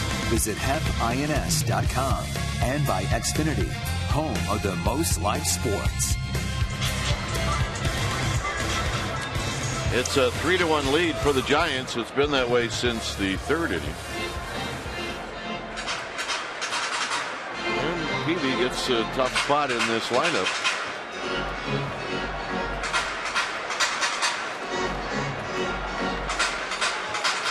And Rollins will lead things off.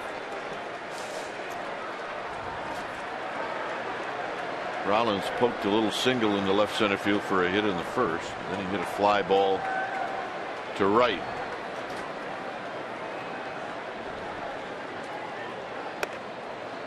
And the belt high strike.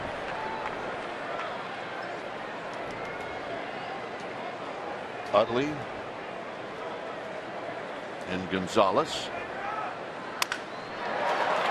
And that's going to fall in front of Bird.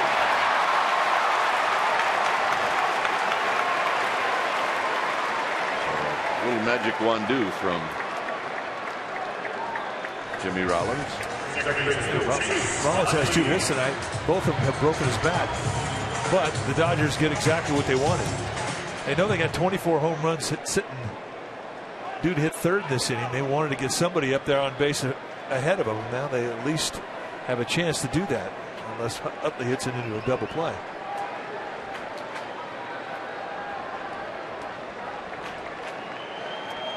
Adrian Gonzalez representing the 24 home runs on deck now.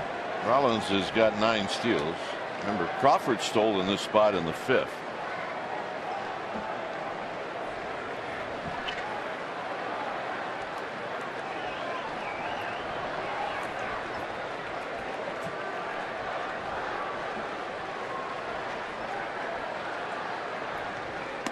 And the pitch is low and away.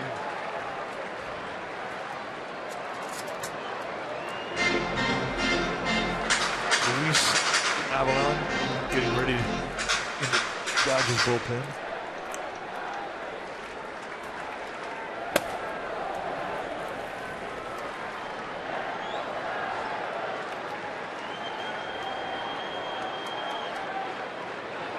Swinging in a minute.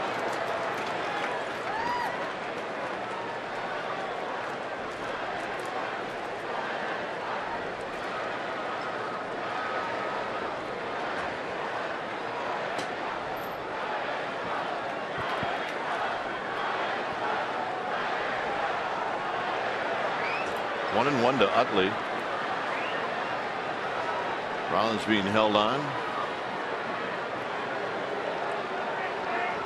And it's wide. 2 balls and 1 strike.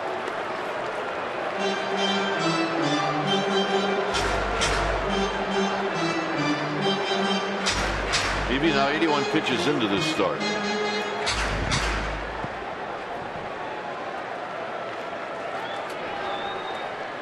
Pitching for a ground ball right now.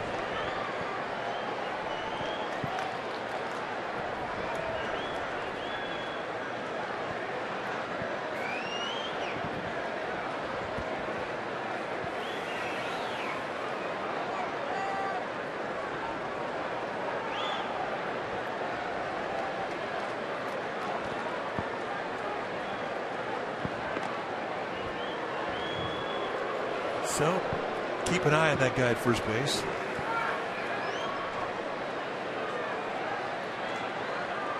Utley loves hitting with a runner at first base just simply because it opens up that side. With Belt to first baseman holding on the runner.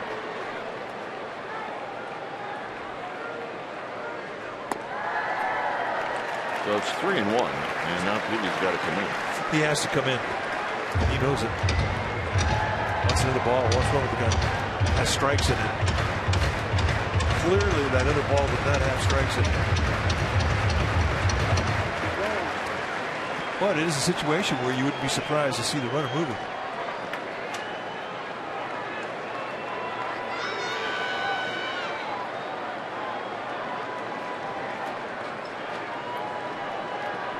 So Utley really in the driver's seat on this pitch. See if Rollins goes.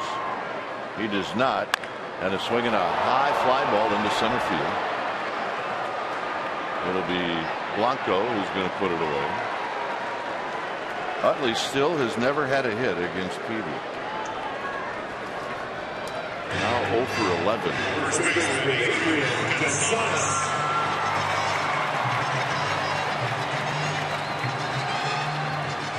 Ownage.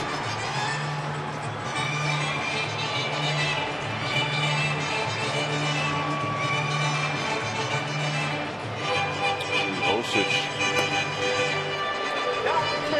Let's go.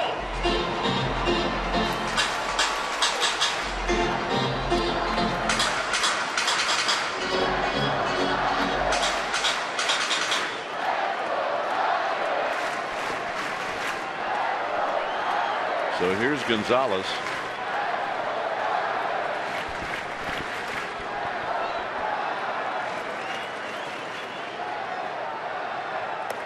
And a strike. There's a cutter taking out strike one. Josh Osich up because the bottom half of the Dodger lineup is stacked up with lefties. They've got 4 players left on the bench. All are right-handed hitters. But with Ethier, Crawford, and Grandal all stacked up, and Peterson, it's 4 lefties in a row. You need a lefty like Osich starting to get heated.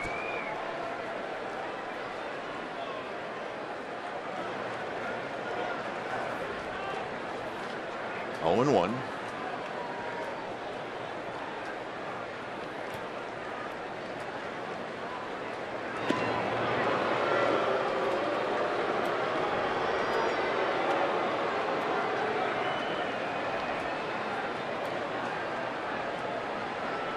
Turner is on deck.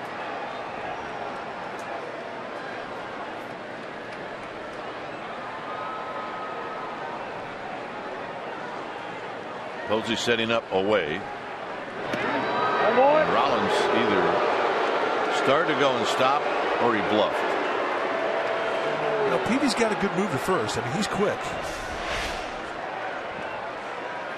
Just kind of leaning there. I don't think he had an intention to go. He's just kind of making Peavy know he's over there.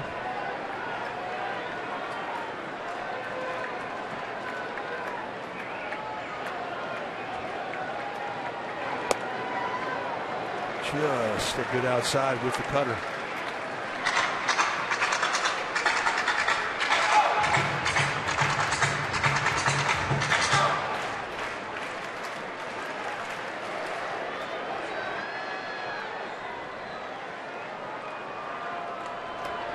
So it's 1-1 to Gonzalez.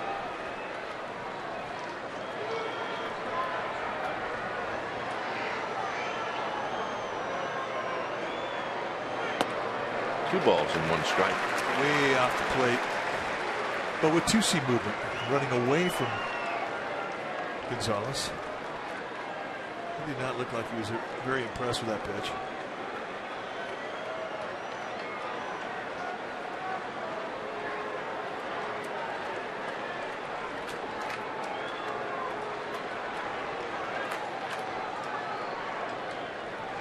So Peavy at the belt.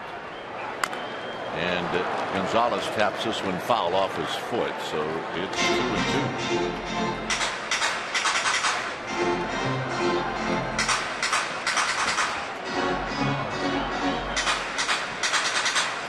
Watch Gonzalez over the years, and you can do that to him like once in an at bat where you could go down and in with a back foot slider. But he's not the kind of guy that he has a 2-pitch weakness. I mean, you can get him with 1 pitch, but if you give him a steady diet of anything, he's going to cover up the hole quickly. He's a good hitter with power, lots of it.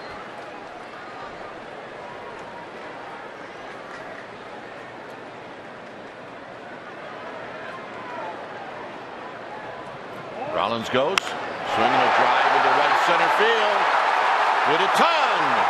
Gone. And this game is tied.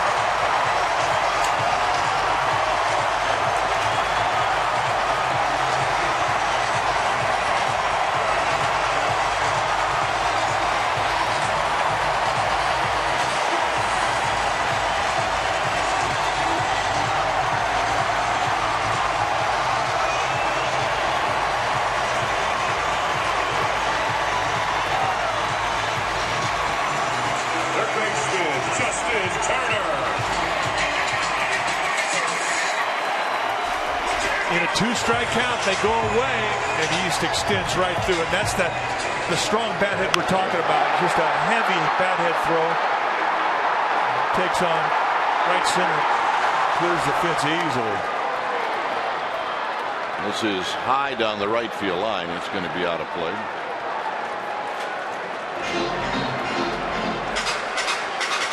Just doesn't change his swing. 0-2, 2-0, doesn't matter. He can get extended through it. Get that elasticity in his hands. And the relaxed grip that he has makes that bat head so heavy, and the ball just jumps.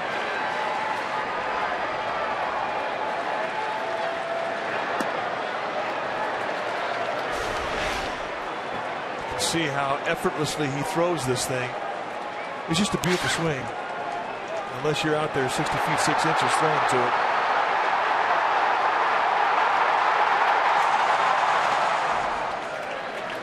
Two and one, not a Turner.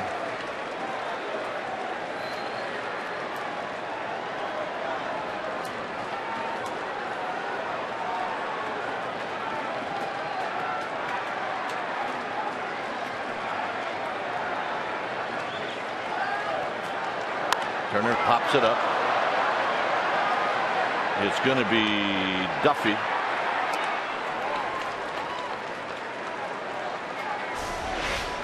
One more look. The foot gets down early. The hand's not a big load. And watch the back hip throw. And everything in sync as that front foot catapults.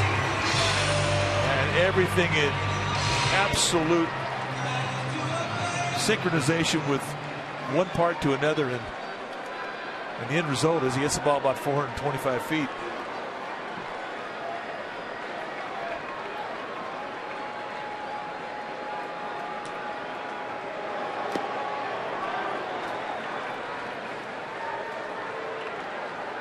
So Ethier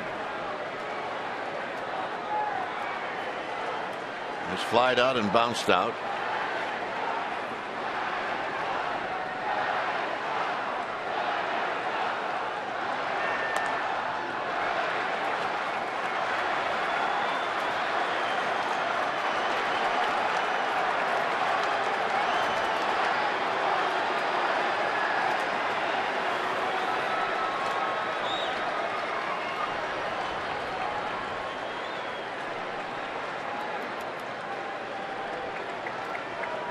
Two balls, no strikes.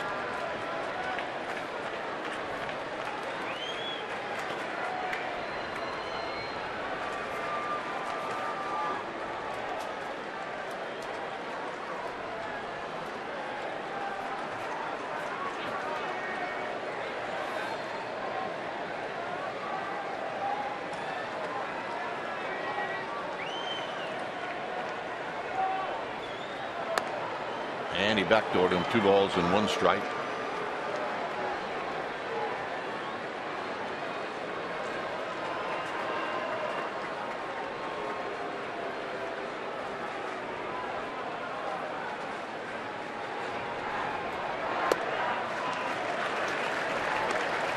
Three and 1.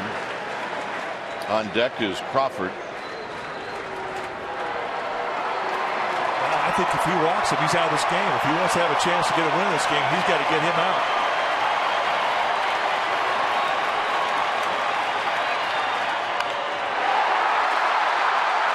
High and deep and gone.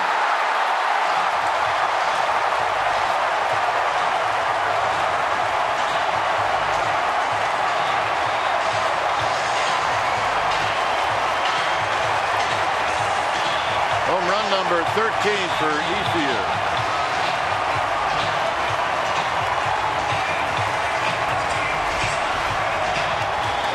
And how close was Burt to it? He goes up. About a foot from making a play.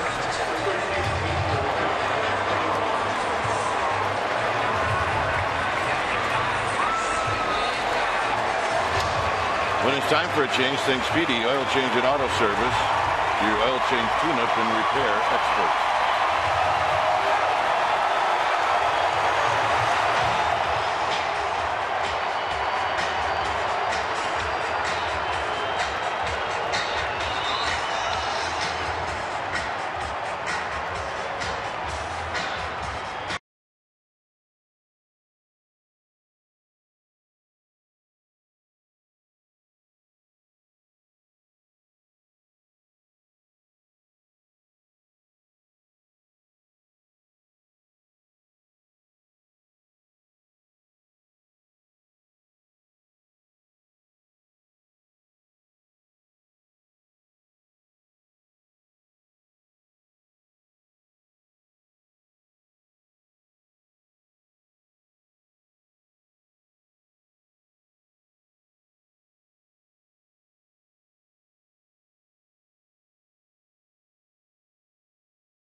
transmitted in any form, and the accounts and descriptions of this game may not be disseminated without the express written consent of San Francisco Baseball Associates, LLC. 3 runs here in the 6th inning for the Dodgers. They take the lead. And it's been the long ball. Here it's Josh Osich now on the hill. The pitcher now for the Giants will be the left-hander Josh Osich. 20th game that he has come into. 1-0 with a 1.72 ERA. Mid to high 90s with the velocity on the fastball, slider, and a changeup.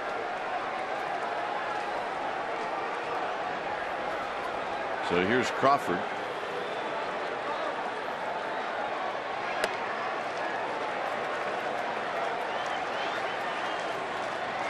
Adrianza on the double switch. He'll be at second. He will hit in the 9th spot.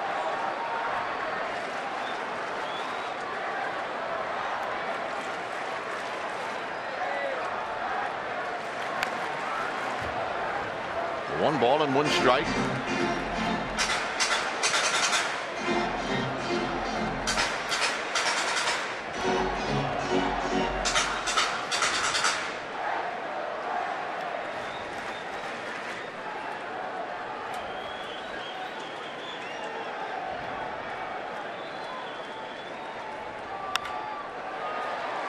Crawford.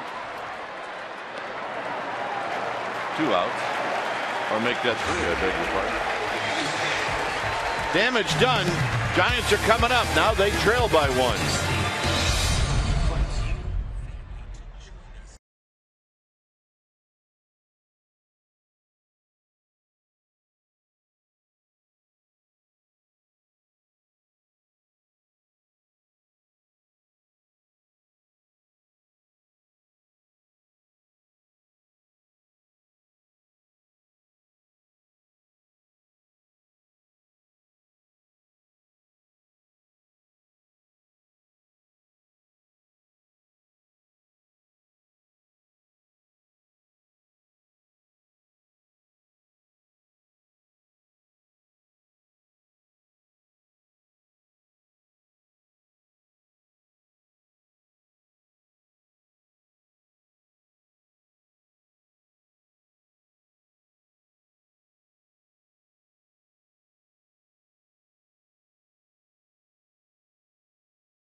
Toyota dealer. Peavy and Anderson are out of the game, and now the Dodgers have a 4-3 lead. Bird's got a couple of RBIs, and Gonzalez and Ethier have homered for the Dodgers.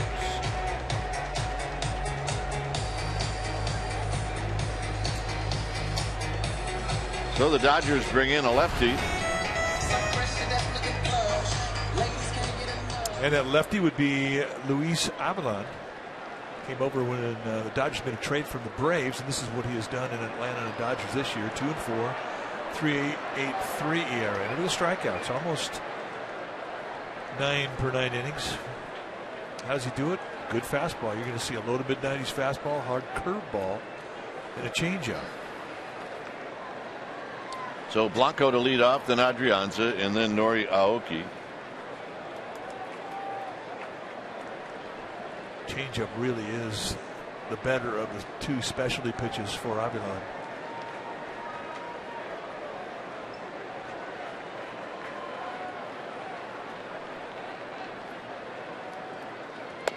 And the first pitch strike, and it's 0-1.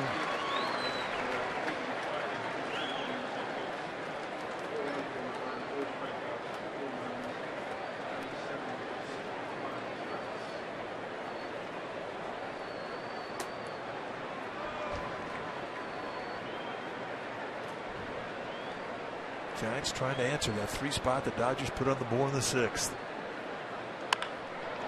And Blanco hooks it foul. He waited well in that breaking ball.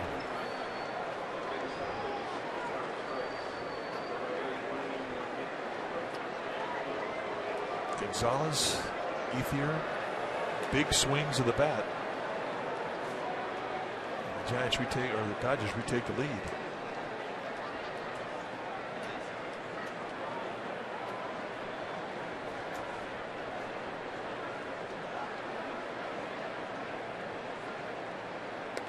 Down low to Blanco.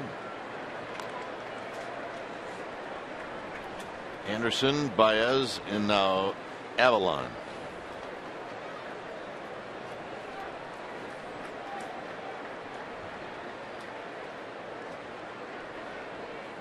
One-two pitch. Look out. Trying to go inside. You see the target from Grandal. It's on that inside corner.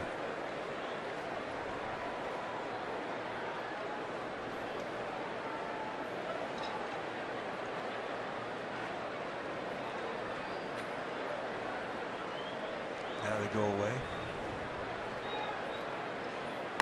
Got him. At 95. Good fastball. Well, Saturday, September 12th is Lego Day at AT&T Park. Your special event package will include admission to the pregame Lego Day build experience, a limited edition Giants player Lego mini build, and a ticket to the game where the Giants are going to take on the Padres. Go to sfgiants.com/special events. Here's Adrianza batting for the first time. Watch these guys during batting practice. They were having a lot of fun at the yard. Got their orange on. High, Adrianza bluffs a bunt.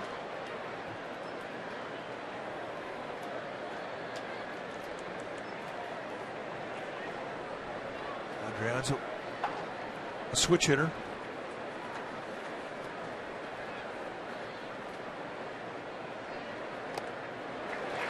He's averaged a little bit better from the right side, hitting 208 from the right side, 164 from the left.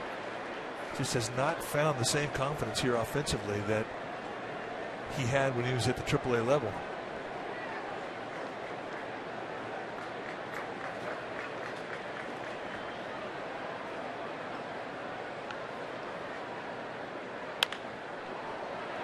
A little pop up out to Utley. 2 outs, and here's Nori Aoki.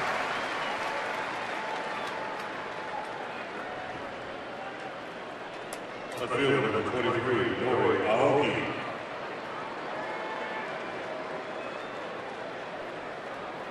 Aoki is 0 for 2. Drew a walk in the 3rd and scored.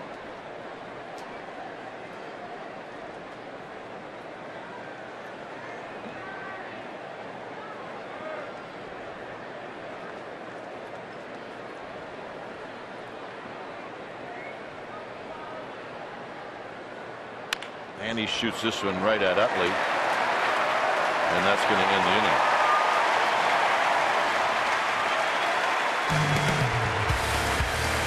Yasmani Grandal to lead it off.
as he'll face Yasmani Grandal.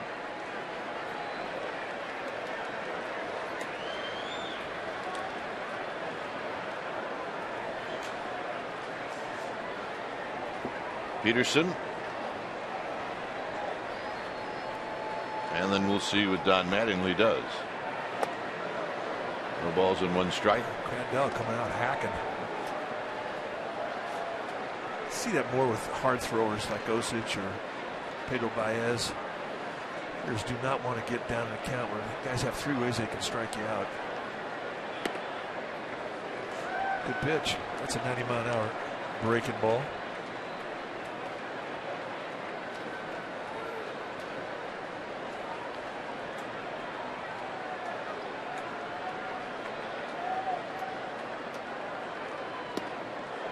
One and two. And that's the changeup. So he's kind of dragged him through the garden. He's throwing 3 pitches and he's showing him everything he has. Hunter Strickland starting to get heated up. Juan Nicasio getting ready, the Dodger bullpen.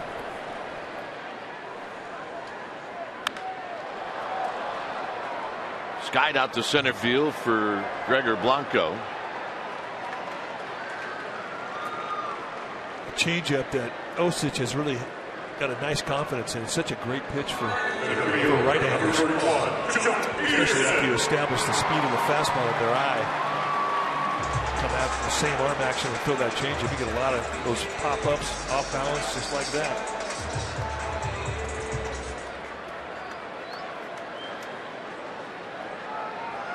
So here's Peterson.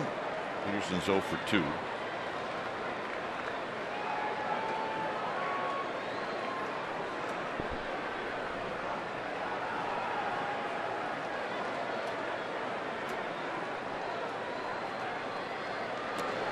First one's to the backstop. Bit of an overthrow there.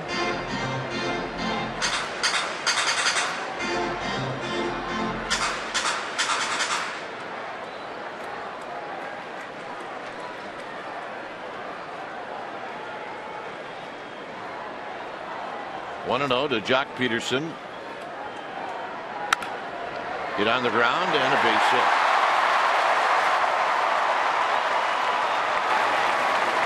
So Peterson's aboard.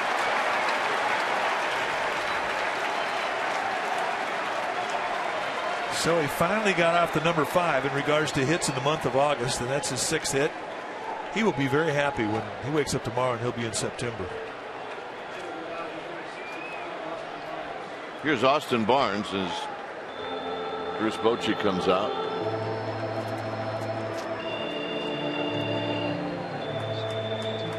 When it's time for a change, think Speedy Oil Change and Auto Service, your oil change tune-up and repair experts.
Action and analysis, and it's all coming up right after the game.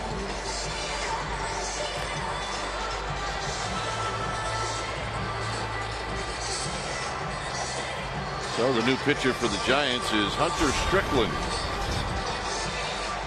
Well, let's take a look at the numbers for Strickland in 40 games, 2-3 with a 2.01 ERA.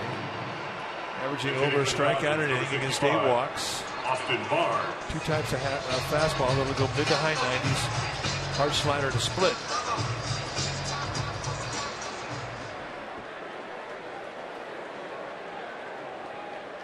Austin Barnes just called up today when Kike Hernandez went on the disabled list.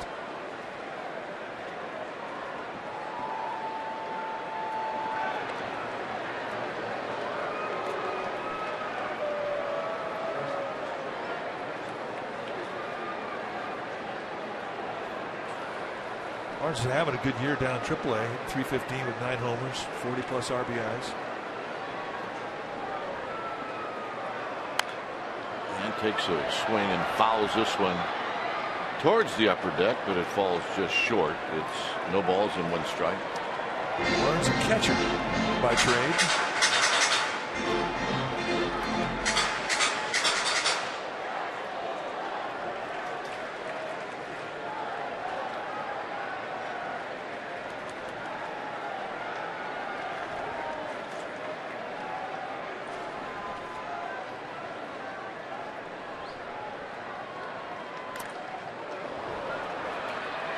It's now nothing in 2. Peterson cheated. Peterson's got 3 steals.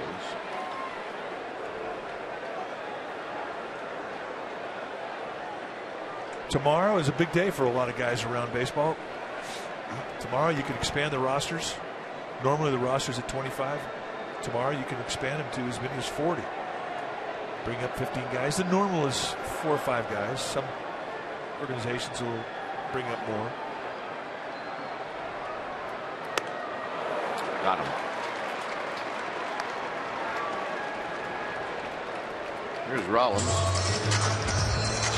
Tomorrow it's going to be Zach Greinke on the hill taking on Madison Bumgarner. A classic.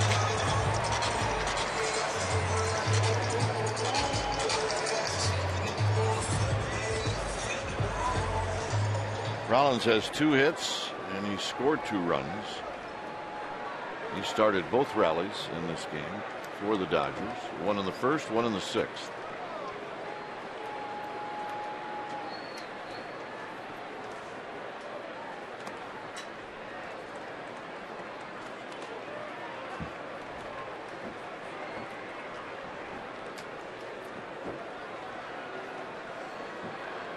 One ball and no strikes. Utley to follow.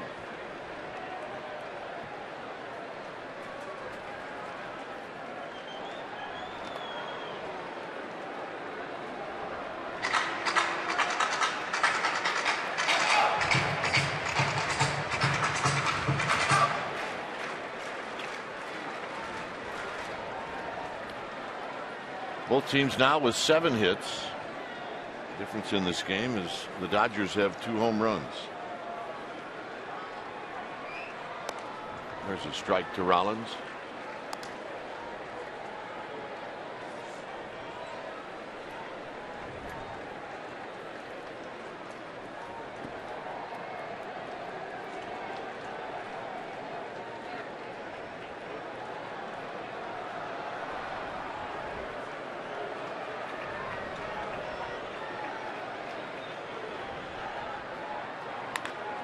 This is pulled foul.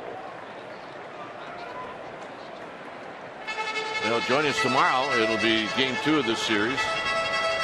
Pregame live will start at 6:30. We'll have the game for you right at 7. Right on here on CSN Bay Area.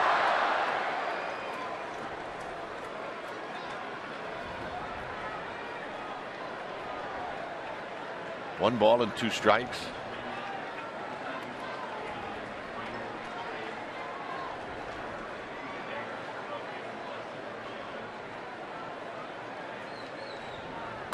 Foul back.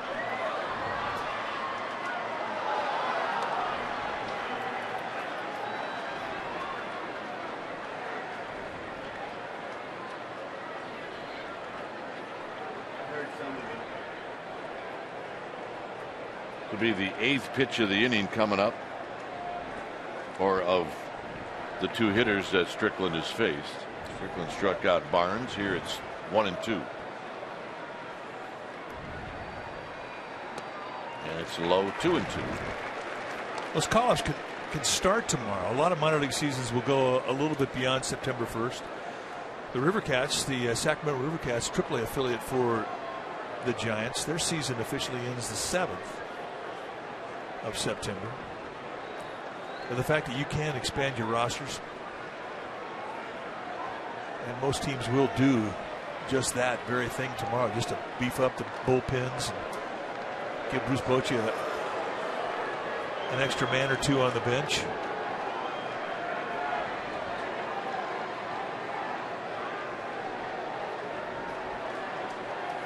So Strickland slowing things down. It's 2-2.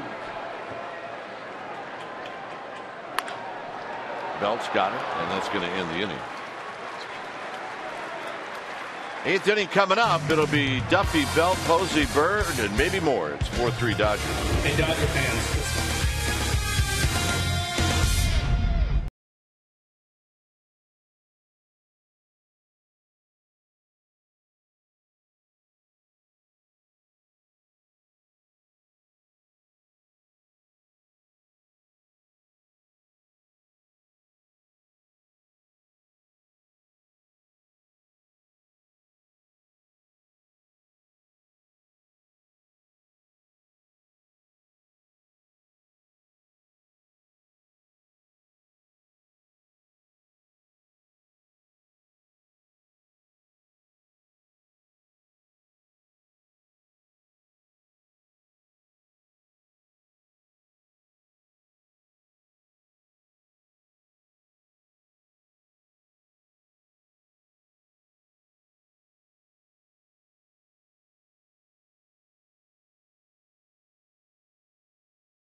Take a look at Madison Bumgarner and Jake Arrieta this month. And you see the numbers for Bumgarner on the left, on the right, Arrieta. Combined 11-0 for the month of August. One of those two will be the pitcher of the month in August. One has a no-hitter as well. I didn't think you could have a better month than Madison Bumgarner, and Jake Arrieta did.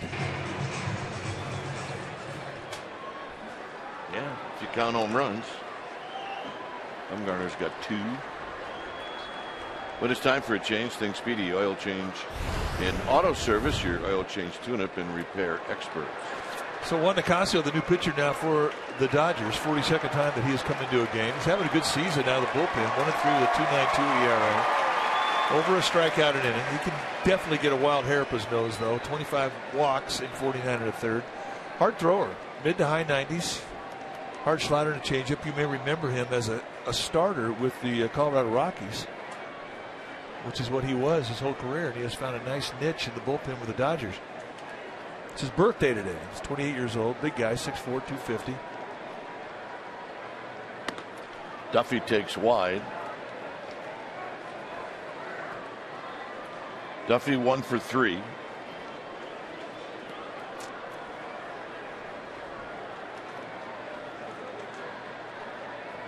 Two ball, 1 ball and 1 strike. I beg your pardon.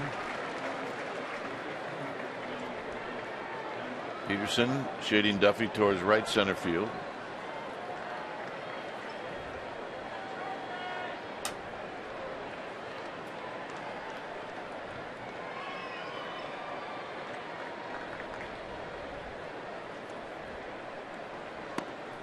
2-1.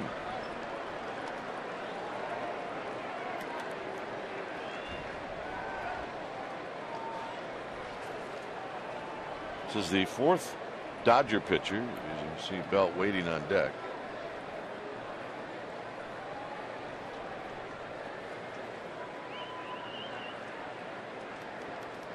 And the Dodger righty throws, and it's 3-1. Nicasio, Mike, was also, when he was with the Rockies, was the Rocky pitcher that got hit in the head with a line drive. Scary moment. 3-1. And the walk. And the leadoff walk. I mean, that's an even bigger mistake if you're Nicasio, because now Belt and Posey get the hit with a runner at first base. J.P. Howell, the left-hander, getting heated up. Dodgers have two left-handers in their pen. We saw Ivan on Howell, the other one. So here's Belt.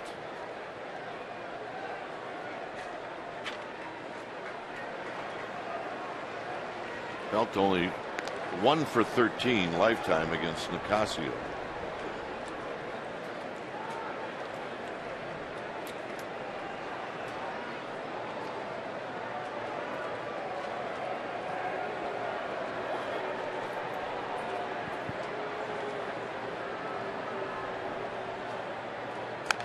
Fouls it back.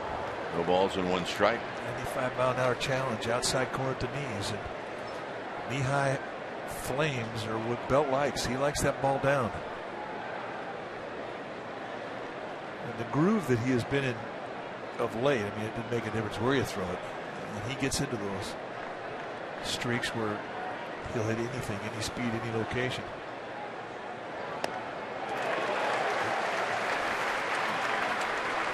.95-mile-an-hour two-seam fastball. That thing exploded away from Belt.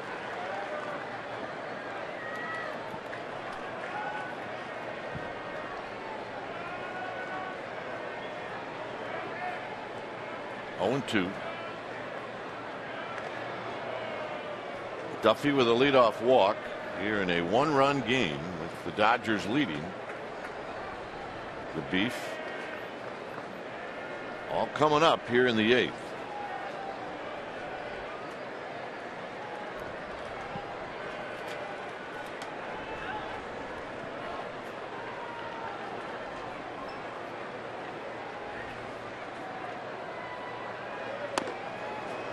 Very high. They wanted to elevate the fastball. And for some guys, it's just not a comfortable pitch to throw the ball with the fastball up above the letters. You would think it's an easy pitch. It's not, especially when you're geared to the knees with so much of the pitches you're trying to throw. And you say, well, if I'm going to miss with a 1 high above the letters, I'm going to miss way up. And that's exactly what he did. Wasted pitch. Belt hooks it foul.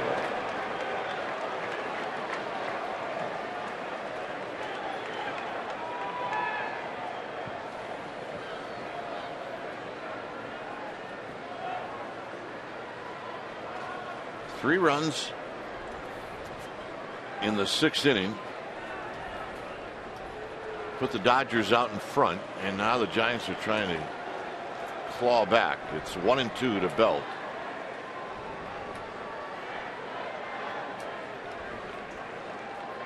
And Belt out of play. If you were wondering why Mattingly, Dodger skipper, didn't bring in Howell, the left-hander, to face Brandon Belt, you take a look at those numbers. 1 for 13 with 5 strikeouts. And that is why. But Howell's thinking about Brandon Crawford.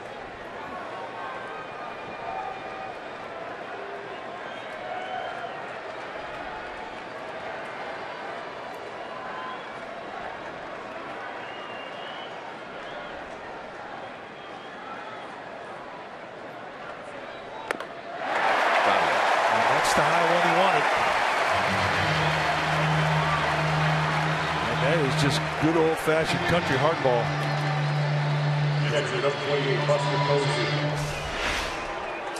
just goes right across the chest on a challenge and belts it packing.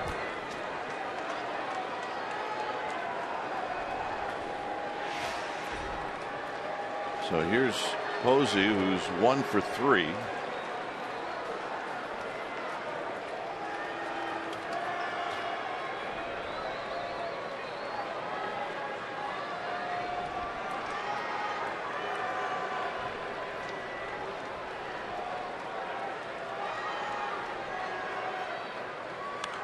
Foul back. Well, he was looking for middle in hard. He got it. Duffy's got a chance to steal a bag. He's got 7 on the year. So we'll see if Bruce Bochy's thinking about it.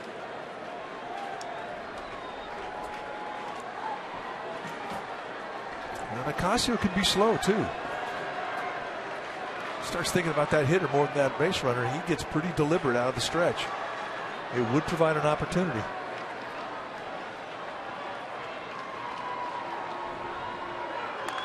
Tap foul, so it's another again 2. And that was the changeup.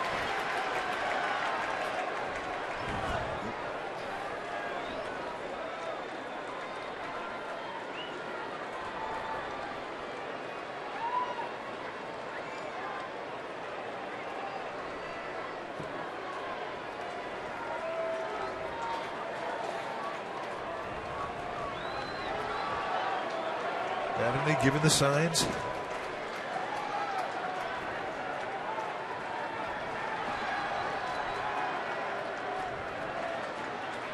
Oh, 2 to Posey. Been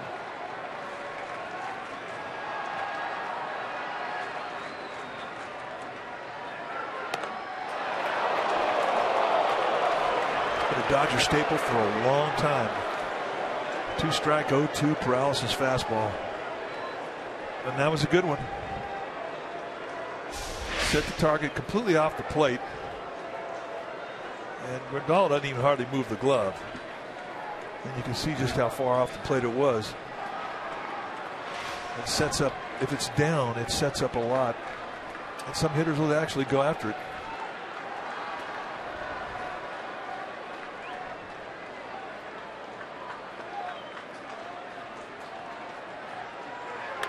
Posey shoots it to right, and it's going to be caught by Ethier.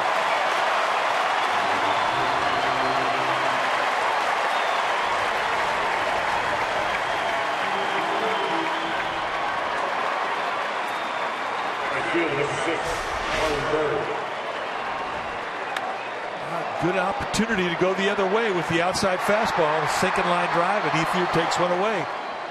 Well, it's a difficult position to be in if you're Matt Duffy, the runner at first base. I mean, that's rock and a hard place right there. Do you go? Do you stay? And in the end, he was able to get back to first base.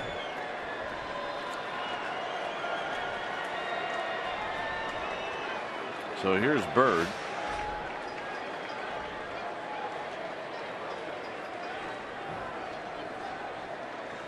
One for 3.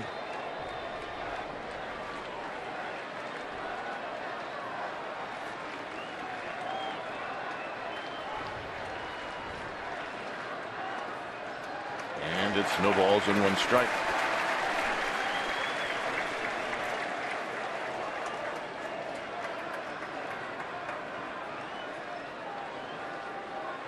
So Duffy, who opened up the inning with a walk,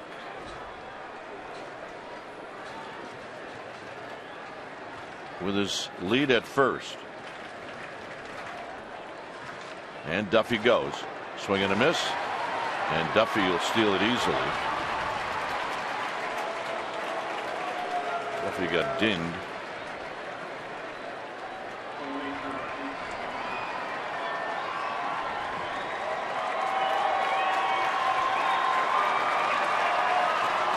That's 8 steals now. I mean, he hasn't been throwing out all year. When he's decided to steal, it's been money. And that's a big 90 feet. Put himself in score position now for Marlon Bird. So Grandal and Nicasio want to talk it over.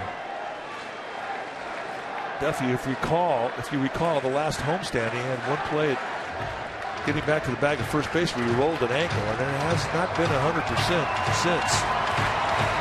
And he may have aggravated it a bit.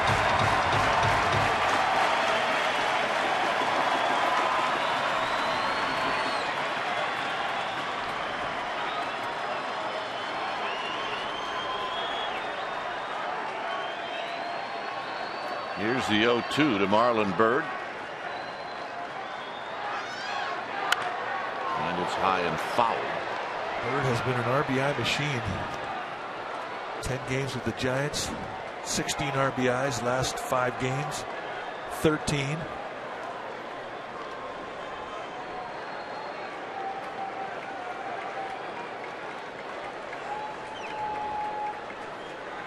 he's got a chance to add to it right here.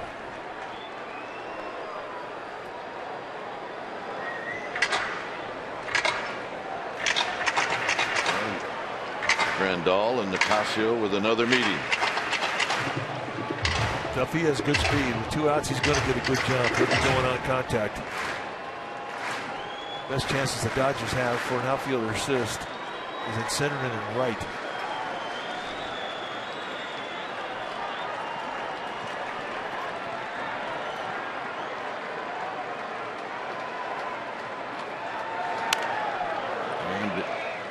Just to stay alive, Marlon Byrd hits a little dribbler foul, so it remains 0-2.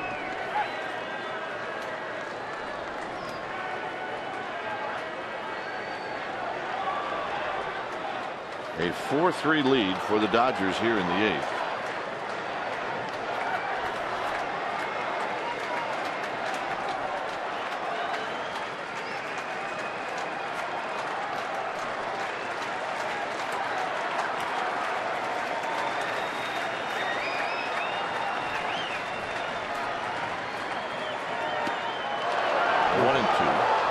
Good take.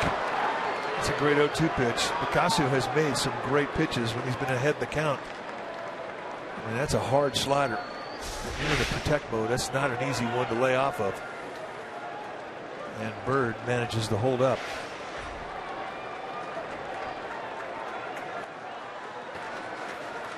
One and 2.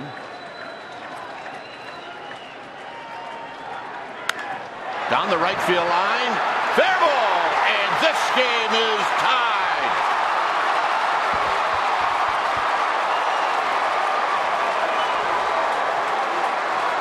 Stay hot. As he is on a skull right now, folks. Another money at bat from Marlon Byrd. They go up and away, and he says, I'm going right with it.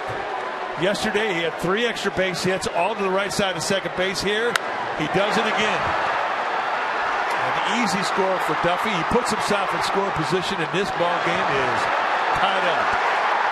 And now the Giants can take the lead.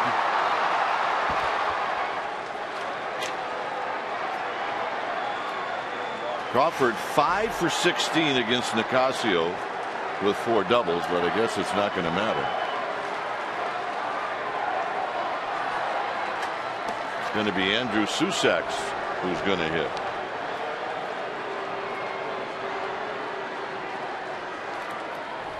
"17 RBIs since he's joined the club 10 days ago, 10 games ago.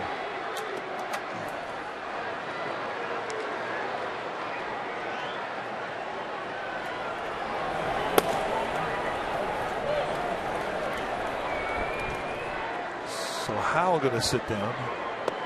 Johnson, right-hander, starting to get heated up.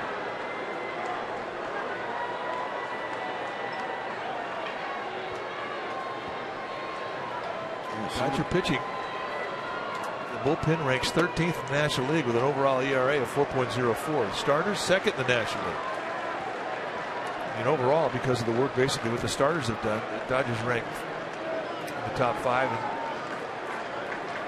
in team ERA, but the bullpen has been problematic. Rick Honeycutt wanted an update on just how far Johnson is.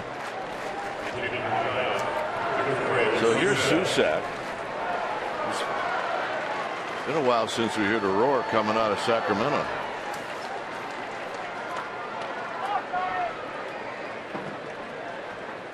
So Rick Honeycutt going to come out, basically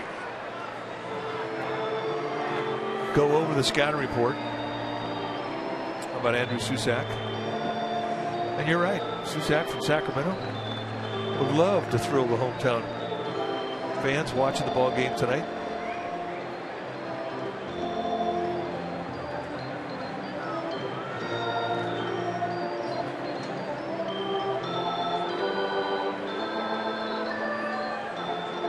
So Honeycutt departs. The leadoff walk to Duffy.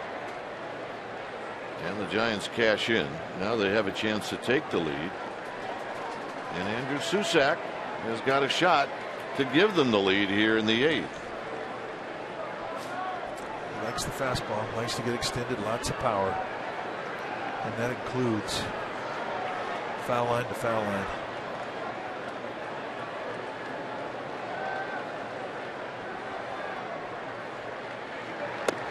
First pitch strike, and it's 0-1. And a backup slider.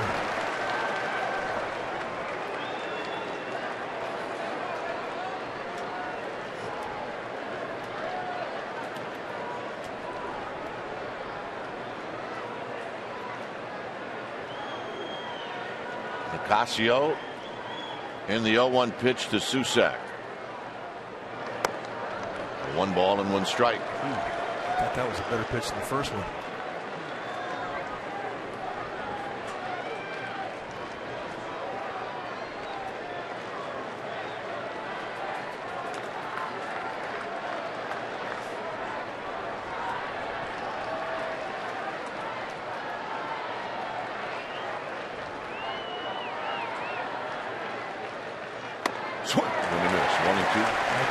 Right through the knees on the outside corner. So Nicasio going to take a bit of a walk here ahead in the count, 1-2.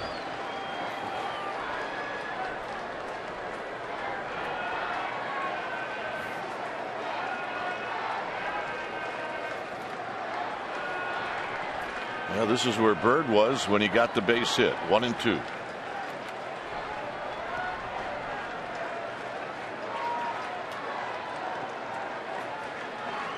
Got him, and now in the inning.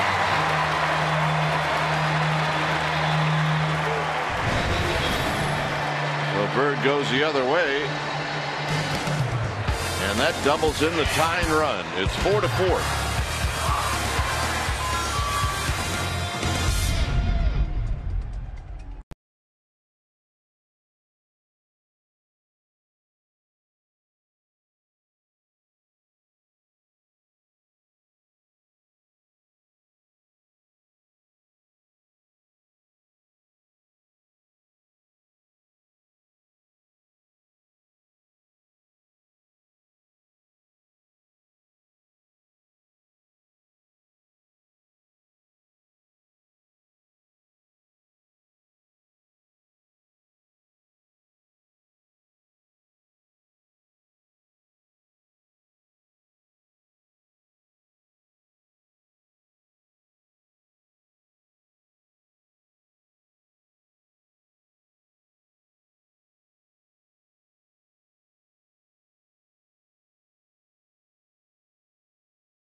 KNBR tomorrow morning.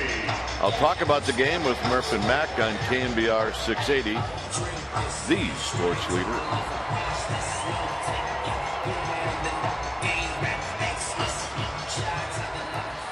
When it's time for a change, think Speedy Oil Change and Auto Service. your oil change tune-up and repair experts. So the new pitcher now for the Giants, Javier Lopez, 63rd game that he's come in. 35 innings of work in those 62. Just a real solid season since day one. Lefty's hitting 108 against him. Anywhere from a low 3/4 to a sidearm delivery. 2 types of fastball, 2 types of breaking ball, and a changeup. And Utley takes a strike.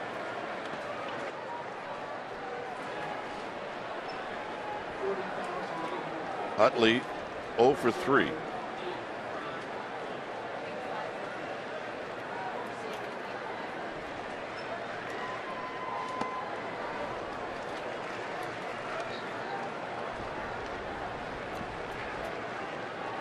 Career numbers against Javier Lopez, not good.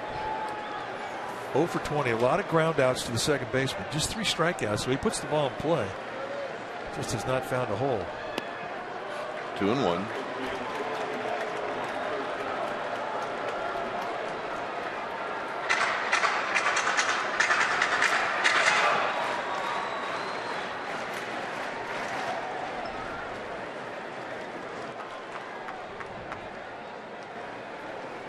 Up the middle, and there's Utley's first hit.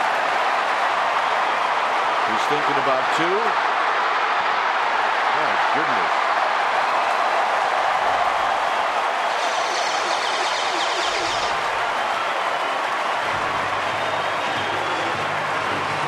So Utley is going to have a double. First baseman number 23, Adrian Gonzalez.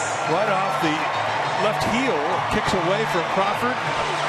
And here it is out no man's land, and Utley, who had great hustle on the play. I mean, I'm not really sure how to explain the throw from Aoki, other than he could not have been balanced. I mean, he kind of gooses it up there. I mean, he's out if it's a decent throw.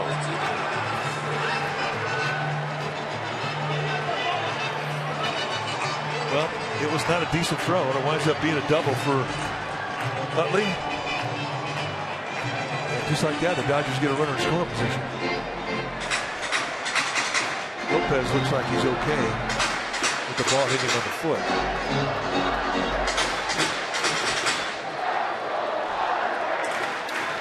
So here's Gonzalez.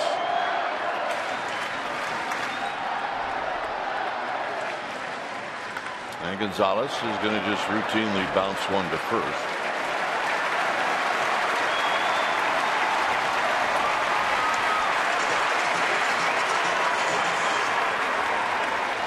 Baseman number 10, Justin Turner. So here's Turner. Now an opportunity here to intentionally walk Turner. Bochy knows he has 2 left-handers, 2 left-handers, Ethier and Crawford, behind him. I doubt if they're going to take Andre Ethier out of the ball game, but Carl Crawford will probably get pinch hit for with Van Slyke, the right-handed hitter. Everybody on the bench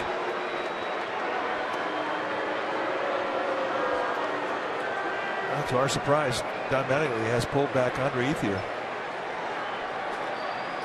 And he's bringing Van Slyke out.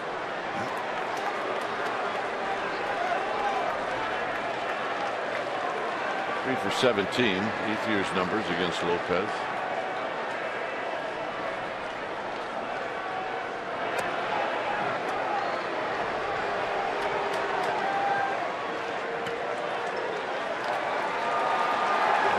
Did hit the home run in the 6th inning to give him the lead.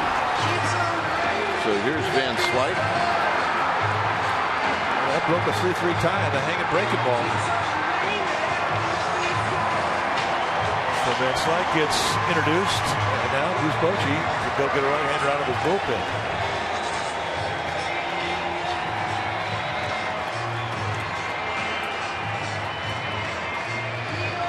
So it's going to be Romo.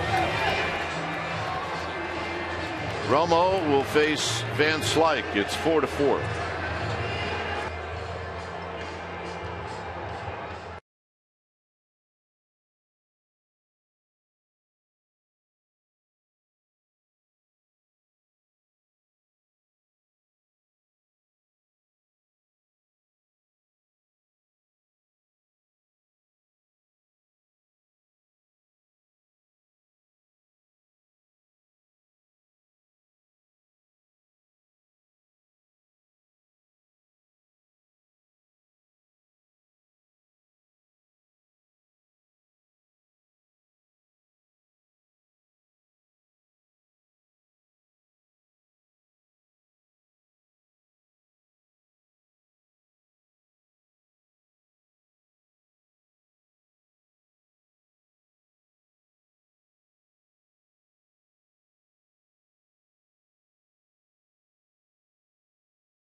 Romo is on to face Van Slyke. There's the numbers for Romo. It's 55 times now he has come into a ball game for Bruce Bochy. 59 strikeouts and 43 1/3. For Romo, the low three-quarter release, 2 types of fastball, a slider, and a changeup. And if you're wondering what he's done against Scott Van Slyke, he's faced him 3 times. Van Slyke 0 for 3 with 1 strikeout. Scott Van Slyke.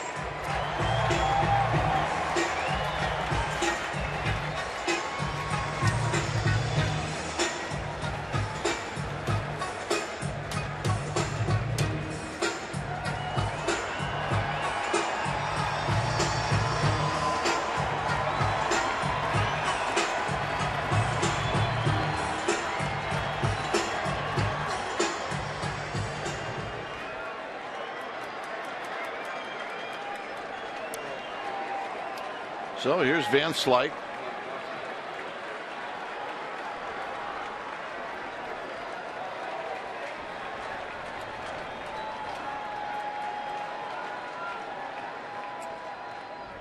And a strike, and it's 0-1.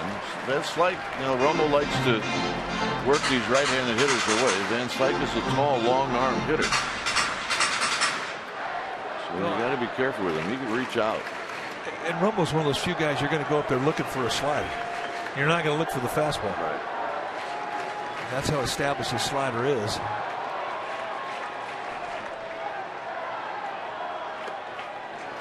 One ball and 1 strike.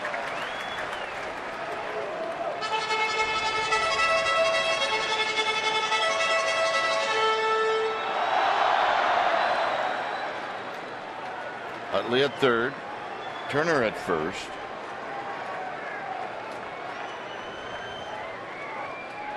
See where Posey sets up.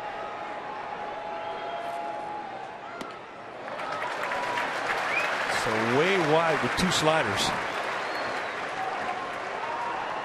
Had the opportunity to go off the strike zone because of the 0-1 fastball, but now he's got to get back in that zone.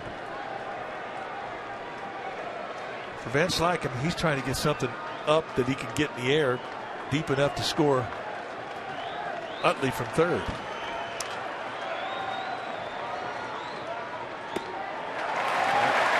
And Romo does not have a feel of that slider right now. This is a strikeout situation for Romo.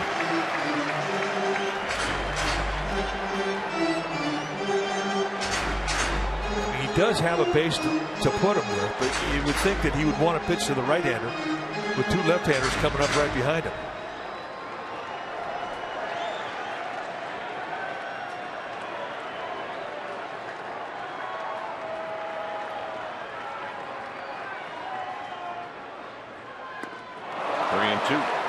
So he bit off a little bit more of the plate. Yeah, he brought it in. Another slider. Set the target right behind the plate. And gets Van Slyke to swing over the top.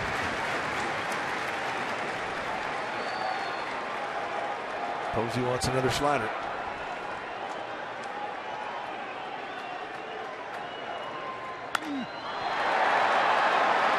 Very shallow center field. It's going to be Crawford who will catch and throw to Belt.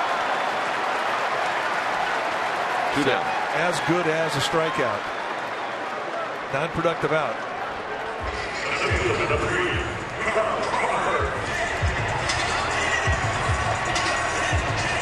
So Mattingly took out Ethier, who had a 3 for 17 lifetime against Romo or Javier Lopez.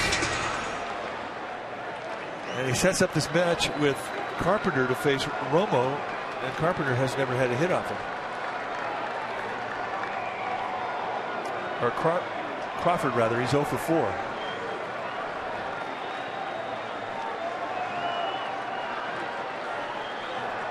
Well, if you're Romo, you know that Crawford's got pretty good speed.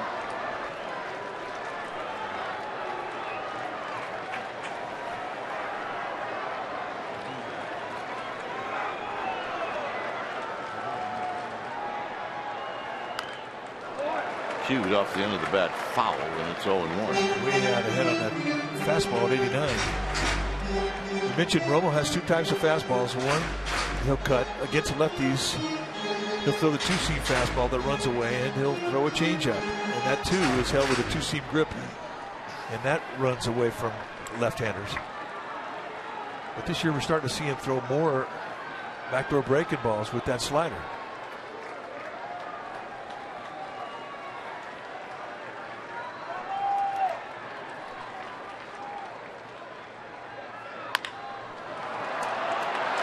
Adrianza to Belt, and that'll end the inning. 9th inning coming up. 4-4.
Now pitching for the Dodgers, number 74, Kenley Jansen. So the Dodgers bring in their closer. Taking the game in right field, number 33, Scott Van Slyke. Kenley Jansen, the new pitcher. 39 games, 2-1 with a 2.39 ERA, 65 strikeouts in 37 and 2/3 innings, just 28 base runners into 37 and 2/3. He's just got amazing stuff, and his stuff is low to mid 90s with a fastball and a cutter that goes low to mid 90s. Hard slider and a changeup, but you just don't really concern yourself with anything other than the hard cutter from this guy. It's a good one. So here's Blanco, who's done okay against Jansen as Van Slyke stays in the game. Blanco's 1 for 3 lifetime, but he's also walked a couple of times. So here's Blanco.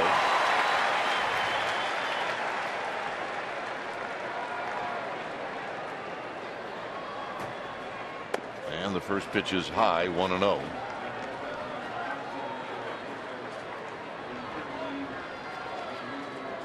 Blanco is 1 for 3.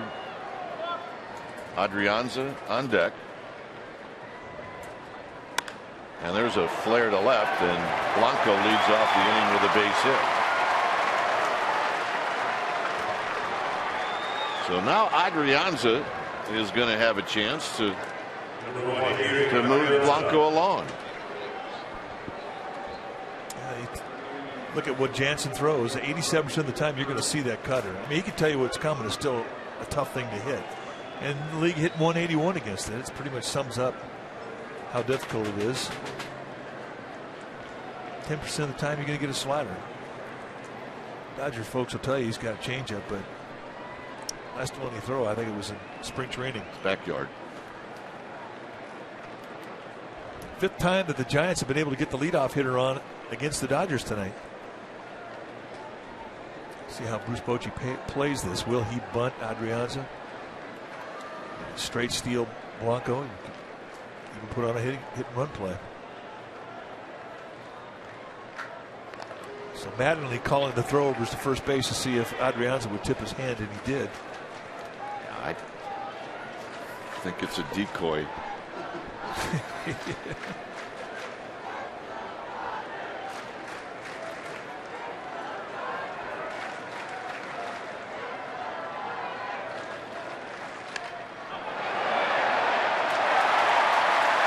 One out. Wasted out.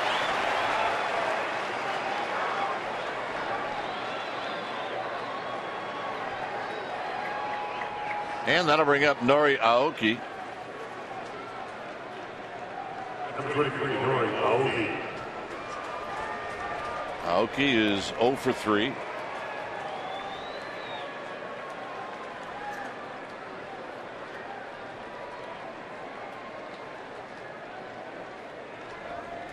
Now we talk about in these games, at this time of the year, execution is vital. It absolutely is. I mean, you got two teams, they're going for it. I mean, this is right going into the last month. First place team playing a second place team. Every increment of 90 feet, so precious.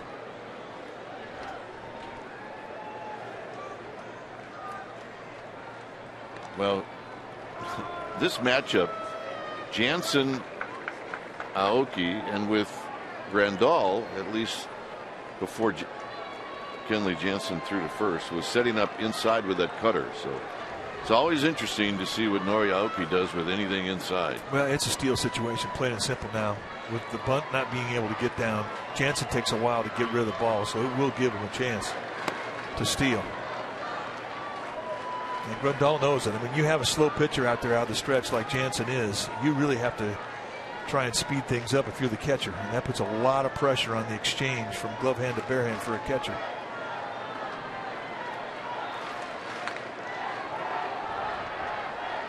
Blanco's got 12 steals.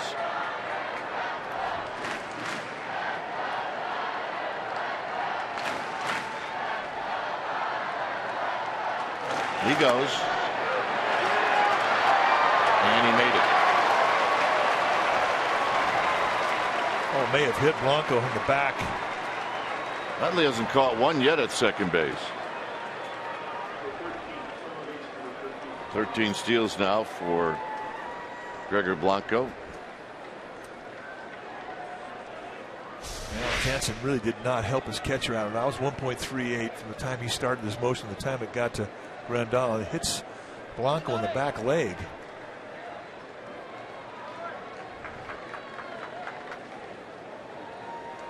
Think about Utley. I mean, he is not afraid to block that bag with his body. Yeah, you got to be careful with him.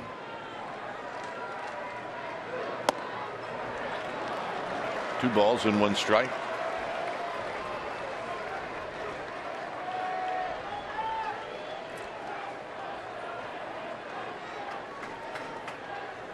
And if Jansen doesn't vary his looks to second, it gets predictable, Blanco will go. Yes, he will.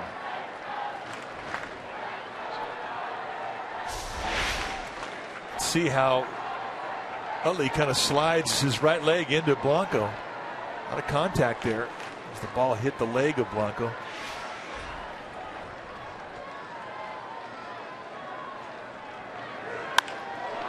To left, but Crawford's there.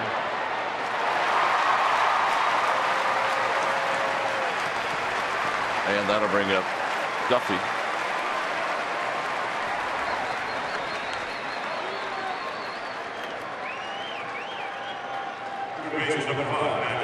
Duffy 1 for 3 with a walk. He scored twice.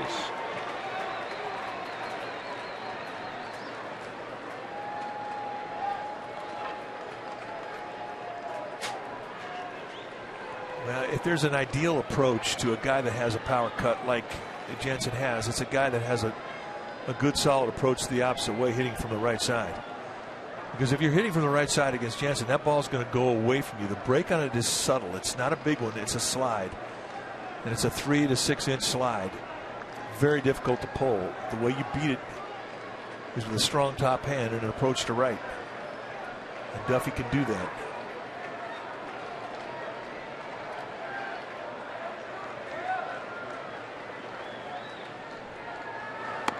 One ball and no strikes. The best arm that the Dodgers have in the outfield is in right field with Scott Van Slyke. He's got a cannon. However, he takes a while to get rid of it. And with 2 outs, Blanco at second base is going to get a good jump, and he's got good speed. 2-0.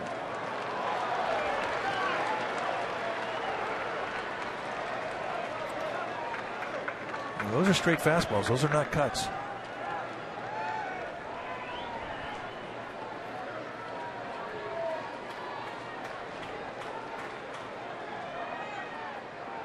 See what Duffy gets. 2-0. Fouls this one back. Trying to knock it out of here. They're setting the target away, and all 3 of those fastballs have been low 90s, but they've been on the inside part of the plate. Hit 391 with the runners in score position at 2 outs. That's 5th best in the National League.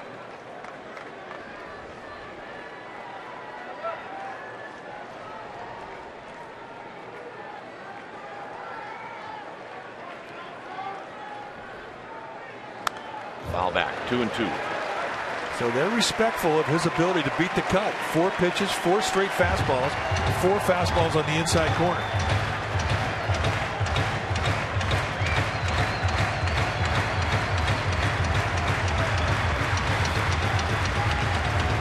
Jansen, a converted catcher.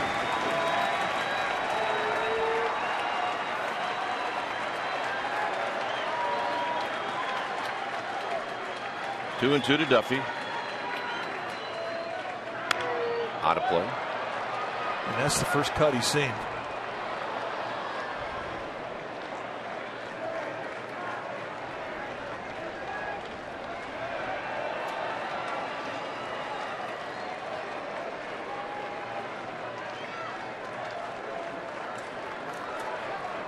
So 2 balls and 2 strikes.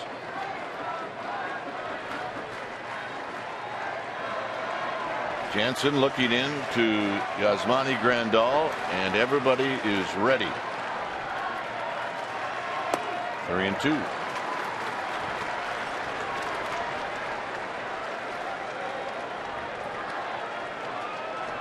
Santiago Casilla getting loose.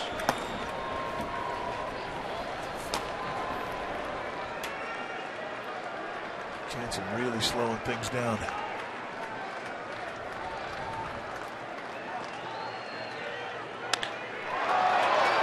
Rollins up, throws, got it.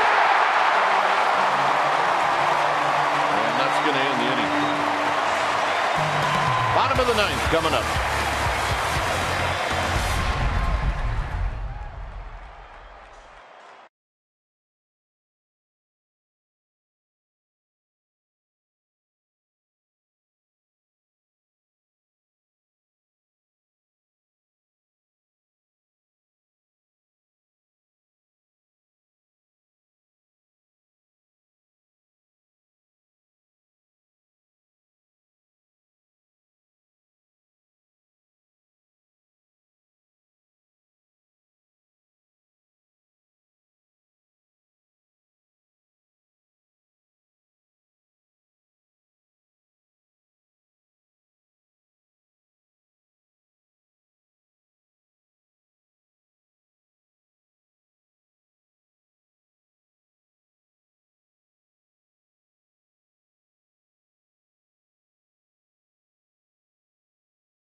And we think Marlon Byrd is that guy once again. His unbelievable pace with the RBI. 17 RBIs now in 10 games. Tonight, 3 RBIs, 2 RBIs in the third. He tied it up with an RBI opposite field in the 8th. He is our play of the game, brought to you by Honda. So it's a 4-4 ball game. Yasmani Grandal is going to lead things off.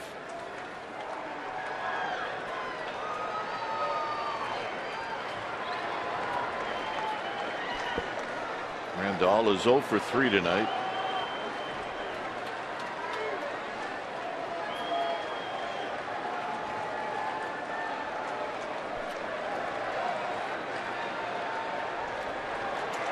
And the first pitch from Romo is down low. Grandal's history against Romo: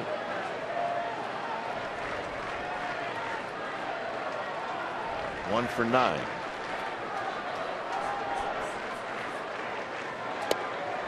Two and 0.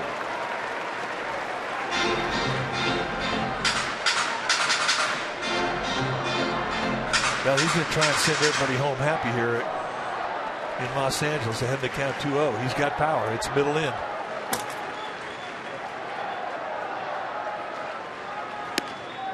Three and 0. Staring clear of it.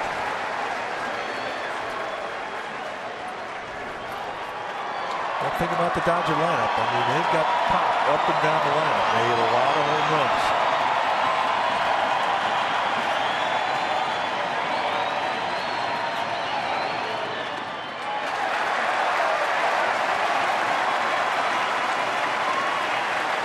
So a 4-pitch walk, bringing Jock Peterson to the plate. Center fielder, number 31, Jock Peterson.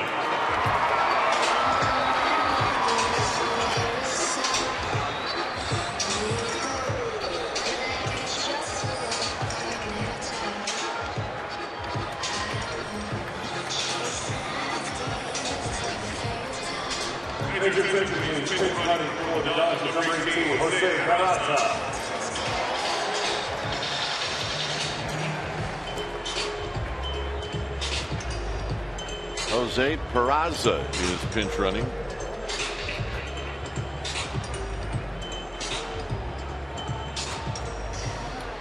So Bruce Bochy just wanted to have a talk with Sergio Romo. A little motivational speech.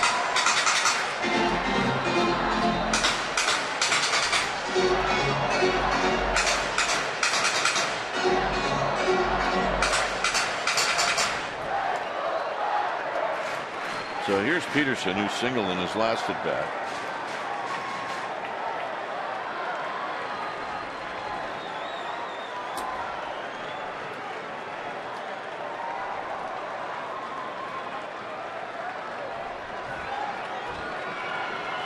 Adrianza, Crawford at double play depth.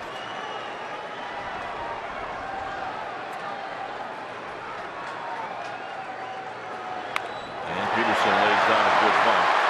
Belt will throw to Adrianza, who just got to the bag in time. Well, that was a heck of a bunt. Giants had to make a good play to get the out at first. Peterson can run. Not an easy pitch to bunt either. That's right down the line, and you see how quick he gets down, the pressure he puts on the defense. The belt comes up, gets the out, but they do move the runner up 90 feet, a productive out. Job well done. So here's A.J. Ellis.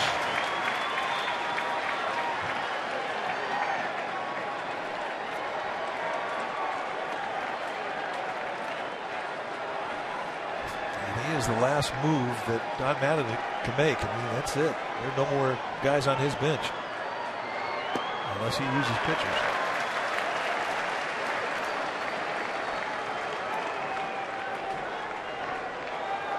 And then it should be fun from here now to the 16th. Two teams, a lot on line, hanging it out here. 1-0 to Ellis.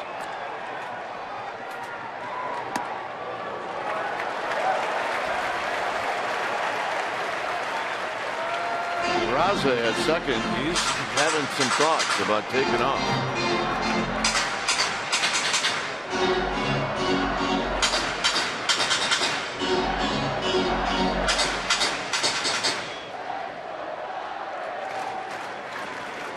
Two balls and no strikes.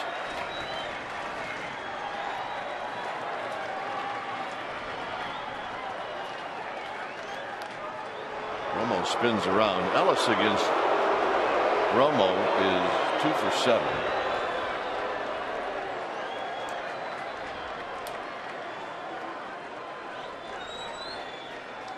Two balls, no strikes.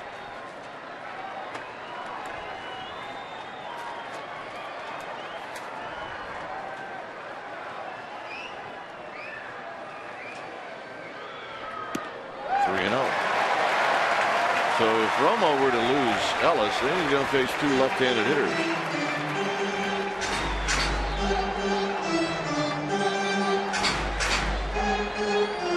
Lopez and Osich are already gone. You see Santiago Casilla. He could come in. So we'll see what Romo does here, 3-0. Throws one right at the knees, 3-1. Peraza, runner at second, had 33 stolen bases this year at Oklahoma City.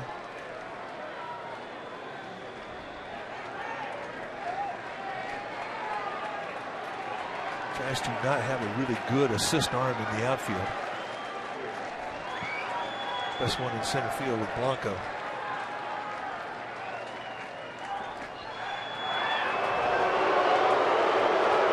Well, you have to do that if you're Romo. You've got to vary your looks. Fake like you're going to throw. From Adrian's perspective, the second baseman, he's got to play close to the bag.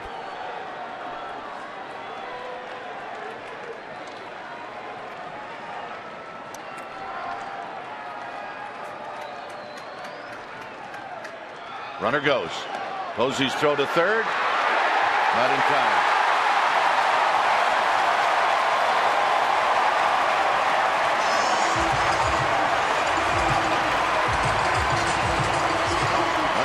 Everything now. That changes everything. I don't know if Romo could do any more than he did. Okay, that is some explosive speed from Peraza. I mean, he steals this thing and it's not even close.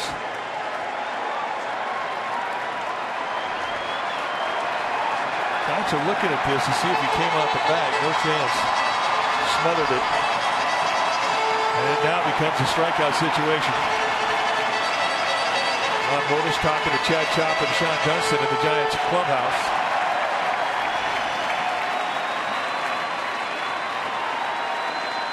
We're trying to get Aoki to play in left field. He came in, thought they were going to ask him to play in the infield. Bochy's going to come over and talk it over with Marty Foster, the plate umpire.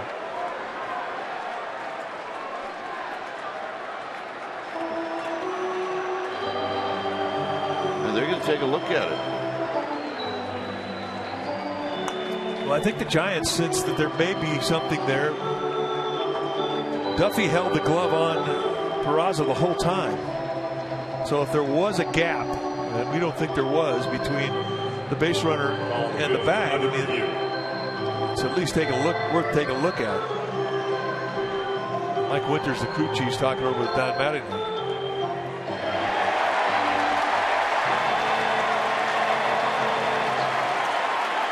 He may have come off. He may have come off the bag. We just saw the replay on the big screen here. This replay review is presented by Xfinity.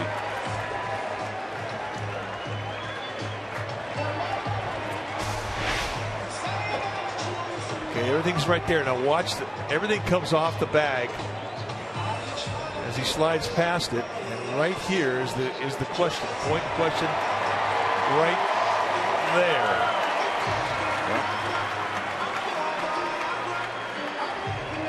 Whether or not there's enough there, we don't know. I would expect this is going to take a little time for the umpires back in New York to review it. I mean, Peraza was coming into the bag with such unbelievable speed.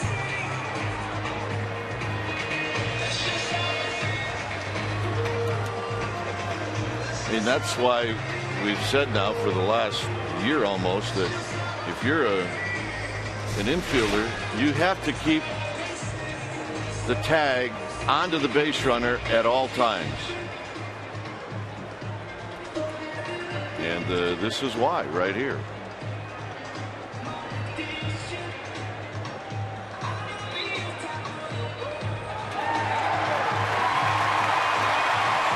So they're going to rule him safe.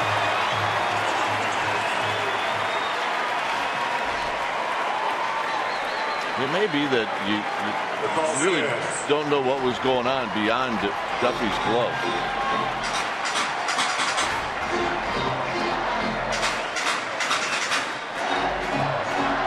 So the count is 3-2. Infield in, outfield in. Pure strikeout situation for Romo. Posey wants a slider.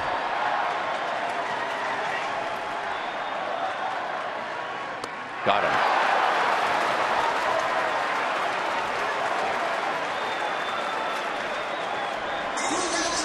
So he comes back down in the count 3-0 to Ellis. And when he absolutely had to get a strikeout, he nails him again. And he gets Ellis to chase out the strike zone. Ellis swinging at ball 4. So here's Rollins. Rollins is 2 for 4 tonight. He's got 5 at-bat lifetime against Romo's 2 for 5.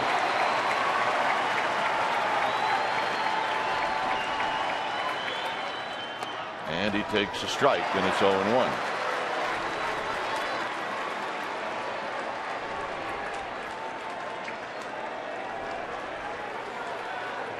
They play Rollins very shallow in left field with Aoki. He guards the line in left. Blanco, the center fielder, about 6 steps towards the gap in left center. They give him the line in right field.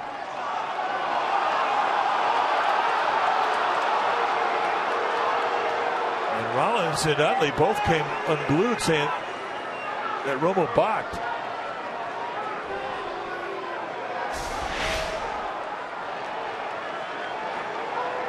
And he did. That was a balk.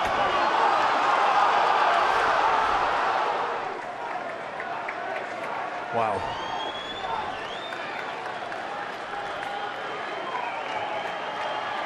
So it's 0-1 to Rollins.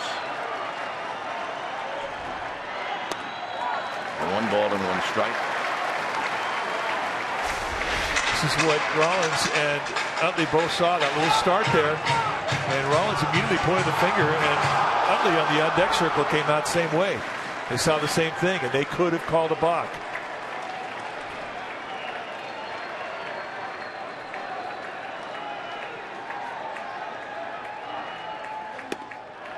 Two and 1.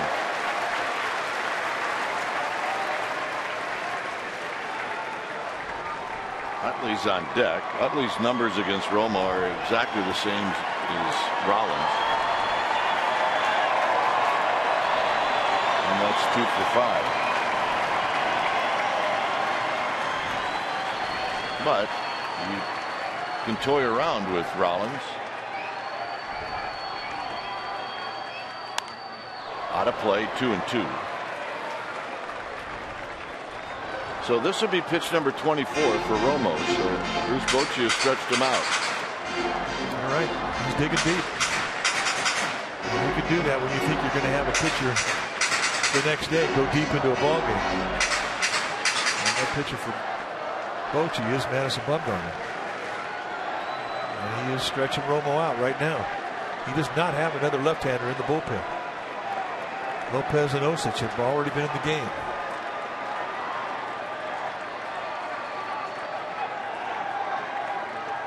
Got him. And we will go to the 10th. Romo dodges a bullet, and so do the Giants. It'll be Belt, Posey, and Bird coming up. Guts of a burglar.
So we have a new pitcher. New pitcher now for the Dodgers will be the right-hander Jim Johnson. And this is what he has done in 60 games combined with the Braves and the Dodgers. 2-5 with a 4.29 ERA. He got the 10th inning. He's a power sinker. Baseman number 9, Brandon Belt. Sinker, curveball, changeup guy. And when he's right, he puts a lot of balls on the ground.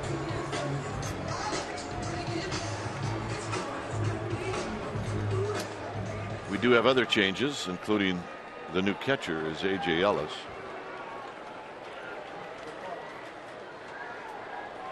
Jose Peraza is now in center field. So here's Belt. Swing and a miss. 97 from Johnson. No, he can go hard with velocity. I mean, when we saw him a couple years ago in Baltimore, I mean, he was premier. Belt rolls it foul. It's 0-2. Just hard sink, big over the top high 3/4 curveball, that just strikeout stuff. And then he hit on hard times when he got to Oakland. He has been the setup man for the Dodgers, and he's done a good job.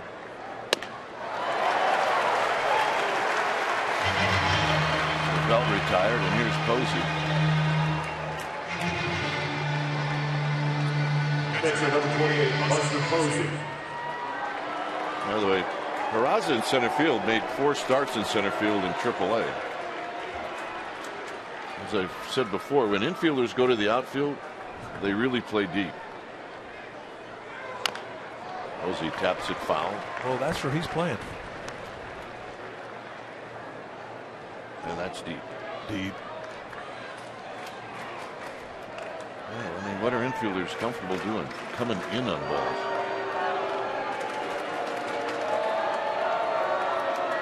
Bird to follow. 0-2. There's the big curveball. And you're not going to think about that curveball until you get to a 2-strike situation in a protect mode. You're going to look for mid-90s sink and hope he hangs it.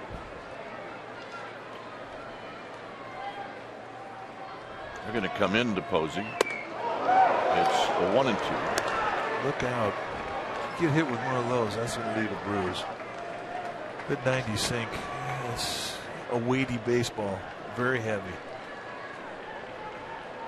Back in again. Fouls it to the backstop.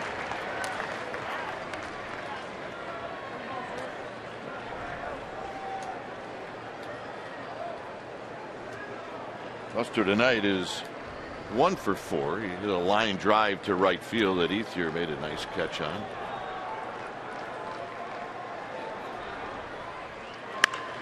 And a base hit to right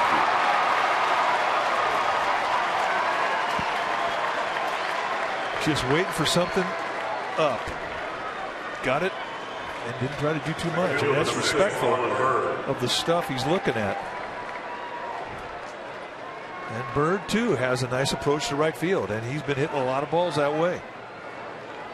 3 RBIs tonight.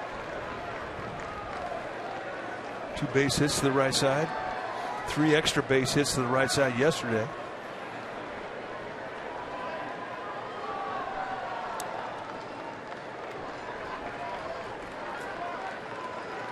So here's Bird. And Bird breaks his bat. At least it sounded like it. Yep, he did. It didn't sound healthy. You know, it's almost as if he said, nah, I'm going to use it anyway. I feel that good. I think he regrets giving that one up. Bird's old school. Just give me the bat. I don't need pine tar. I don't need stickum. I need the bat.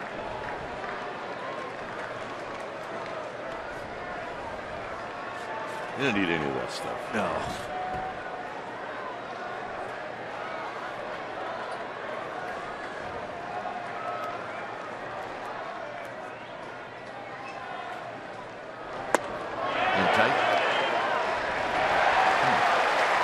That's an itchy trigger finger right there for Mike Winters, first base umpire. All right, did he go? Yes, he did.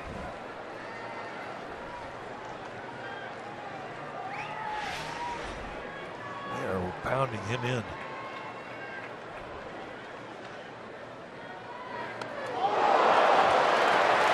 And that's a break.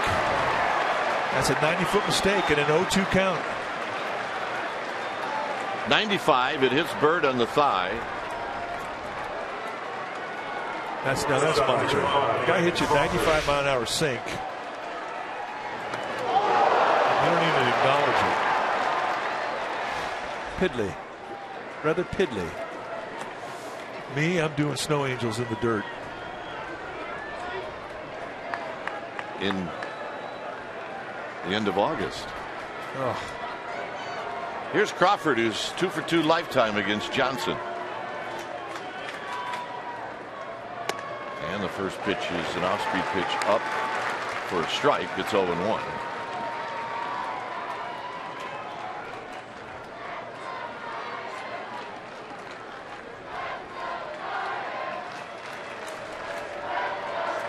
Posey and Bird are your base runners.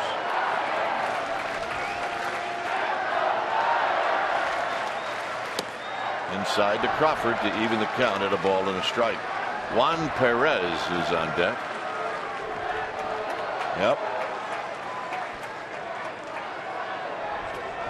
The Crawford contingency. Brandon Crawford's wife, Jalen. His sister, his daughter. 1-2. He gets so geared up for mid-90s sink, and you see that big over-the-top hook at 81. That's kind of a rare combination. Those sinker ballers are slider guys. 1-2 to Crawford.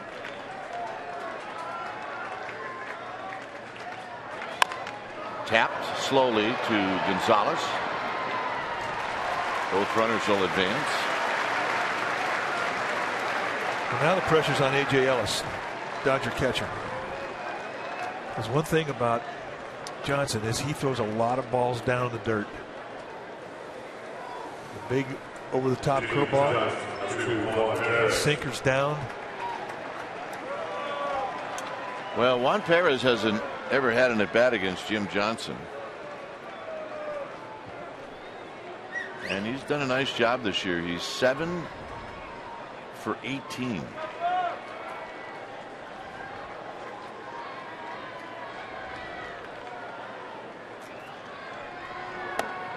Oh, 1.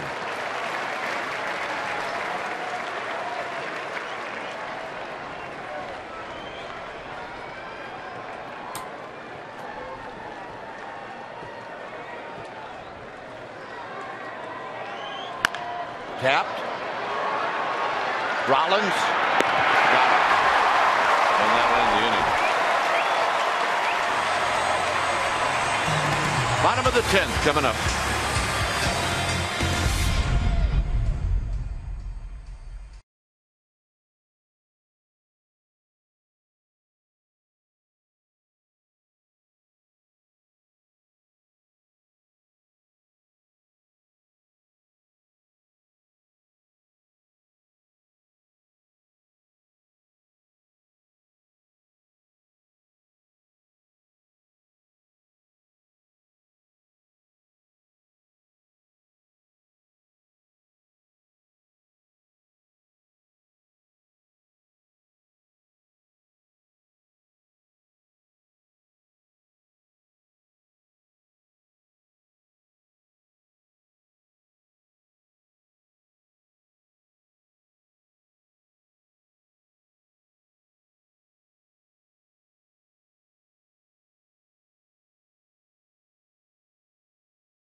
which will be on September 14th. You get a Giants cap in USF colors and a ticket to the game. Visit sfgiants.com/special events.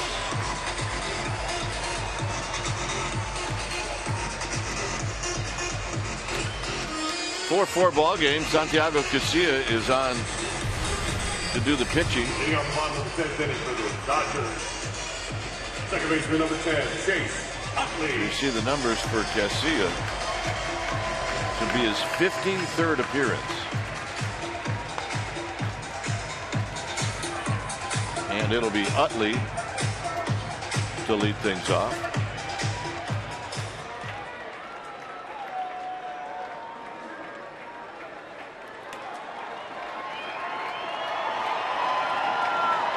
So Utley, Gonzalez, and Turner, the heart of this lineup.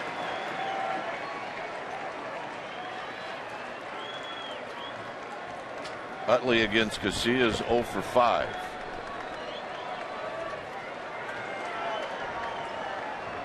He doubled off the foot of Javi Lopez in the 8th inning. Here he takes a strike and it's 0-1.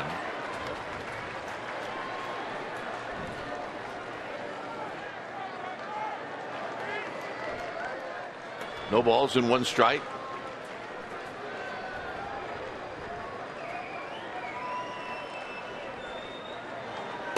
Outside. Casilla can go low to mid-90s with his velocity. 2 types of fastball. A lot of 2-seam fastball, especially the lefties. And a curveball, a cutter, and a changeup. And he'll throw all 5 of them. All of his movements.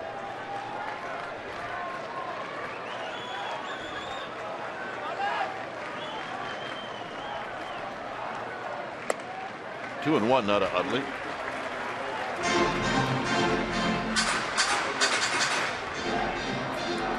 Giants left the Dodgers stranding the potential winning run in the 8th and the winning run in the 9th.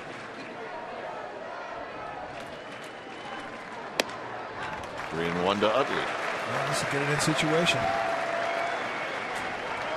3 passes to start the inning. You've got to make that man swing the bat.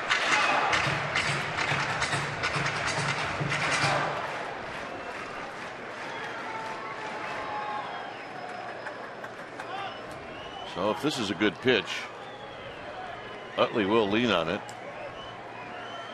It's 3 balls and 1 strike. And he can't catch up to it. It's 3 and 2.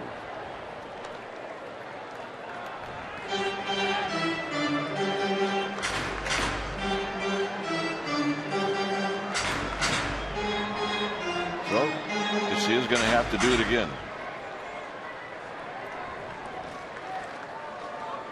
Utley's powers, middle end, just above the knees.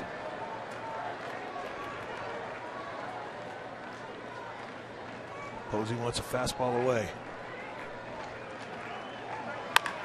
Tap to Adrianza. And Utley's retired. So nice comeback for Casilla.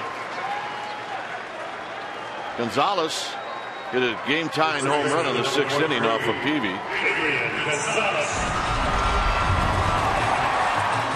Yeah, this came a 2-strike count. Fastball just a little bit above the knees out over the plate. And he popped this thing over the wall in right center, and it was well into the bleachers. Number 25 on the year. So you know what he's thinking about right now. And he's not thinking about going the opposite way for a single.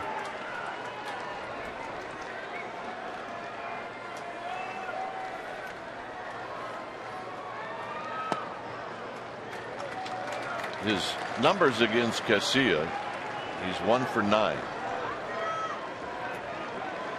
Well, you know, normally this is a time of game where late relievers, they're going to pound the outside corner. They're going to make it go away, but that's kind of playing into the hand of Gonzalez.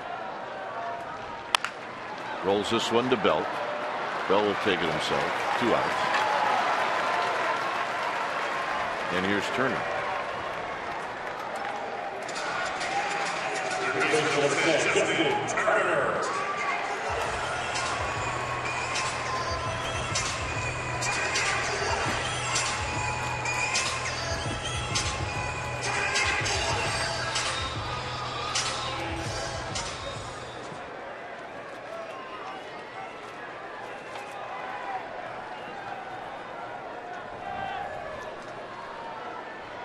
Here's Turner, who's 1 for 3. First pitch is low. It was away from the intended target. They set that target in the inside corner. It goes across the plate. Now, Casilla thought he had a strike with it. It was close. But you really can't fault Marty Foster. I mean, he's been very good tonight. Very steady with his zone. It's been consistent since the first inning.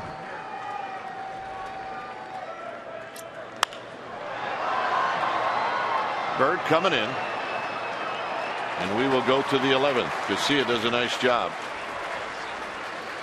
It's 4-4. Gregor Blanco to lead it off.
In Bay Area. Plus complete pre and post game coverage of Giants insider Alex Pavlovich at csnbayarea.com. The home of the authentic Giants fans is CSN. Tomorrow night, Zach Greinke, Madison Bumgarner is promising to be a classic, as this one has turned out to be here. Late season baseball.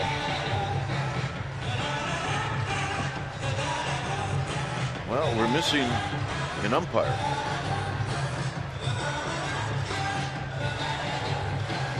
Here he comes.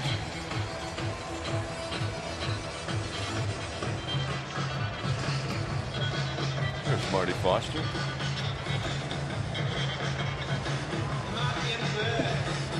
Marty doing, I'm going to do the next half inning. Yeah, he hung in there pretty good for 10 innings.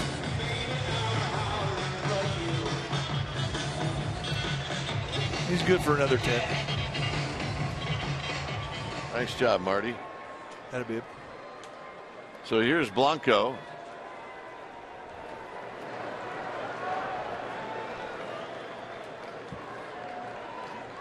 Blanco's 2 for 4.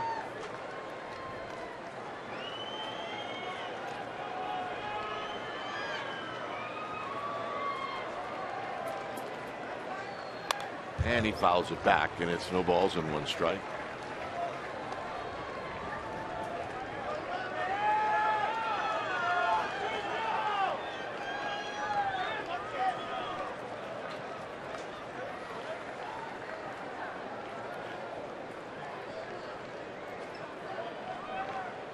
Here's the 0-1 to Gregor Blanco. 1 ball and 1 strike.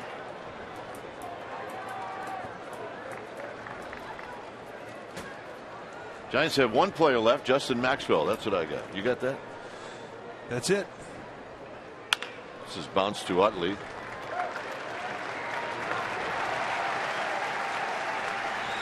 And the Dodgers are out.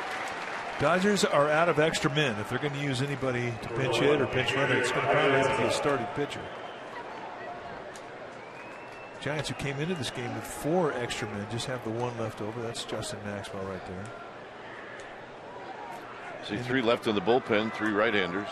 Petit, Cantos, Broadway. Dodgers have Chris Hatcher, a right-hander, and J.P. Howell, a left-hander. That's what they have left. Adrianza's 0 for 2.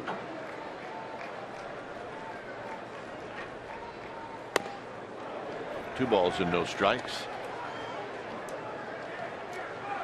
In the grand scheme of things, the Giants probably have more innings left in their bullpen than the Dodgers do.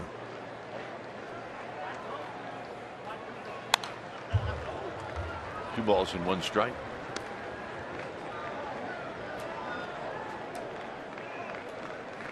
But then you find out who the good soldier is in the rotation. If this thing goes deep, 15, 16, 17 inning game, you never know. If it goes that far, you're going to have to dip into one of your starters. Well, I think Kershaw and Greinke each had to face a couple of hitters.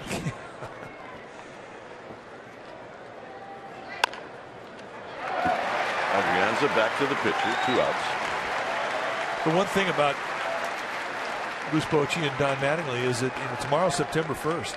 Tomorrow the rosters can expand, so it's not like it's August 15th where you have a bunch of tired arms in there being asked to extend. If you did have to extend your bullpen, you could bring up help tomorrow. So here's Nori Aoki. He's 0 for 4. But he did draw a walk in the 3rd. And scored.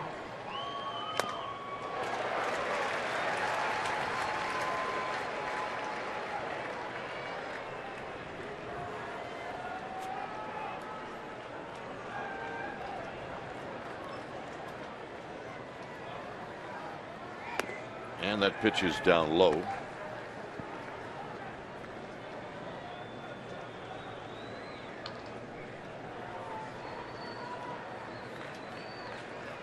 Here's the 2-1 to Nori Aoki. Swinging a tapper foul, 2-2.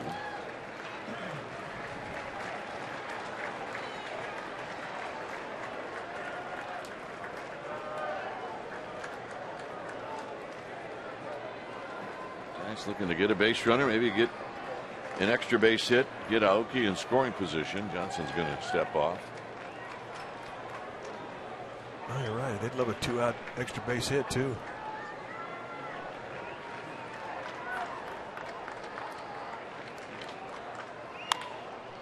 Tap to Rollins.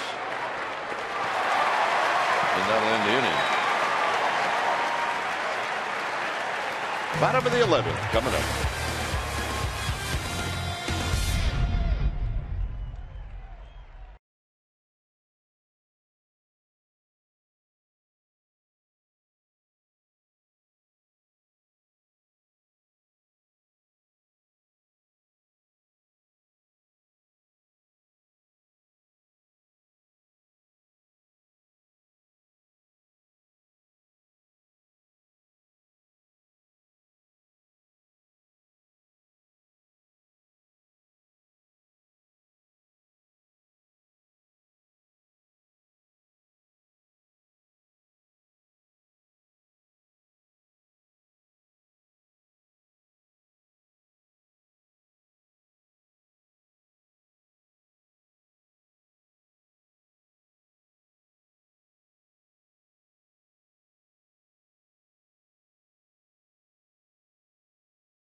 Through the 16th. All 3 games are night games, 7:15 starts. And on Wednesday, September 16th, the first 20,000 fans will receive a World Champions belt buckle, courtesy of Scottsdale Convention and Visitors Bureau. So get your tickets at sfgiants.com/tickets.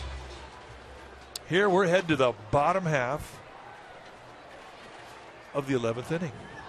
It's all tied up. 4 runs, 10 hits, no errors for the Giants. 4 runs, 8 hits, no errors for the Dodgers. And it's Scott Van Slyke who will lead things off.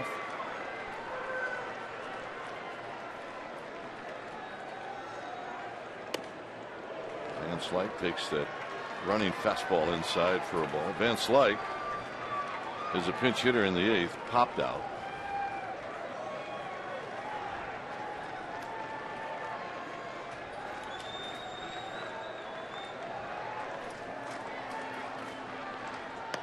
Two balls and no strikes.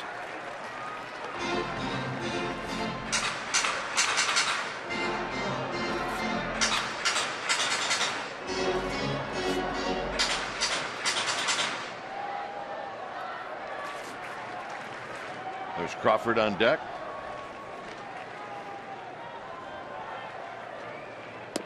Not close. 3-0. Well, he will absolutely jump on a 3-0 fastball challenge. One thing about this Dodger lineup, and it is an advantage over the Giants, they have more power.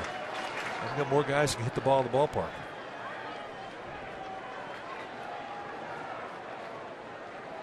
And as Mike mentioned, this is the count where you very well could get a good pitch to do that.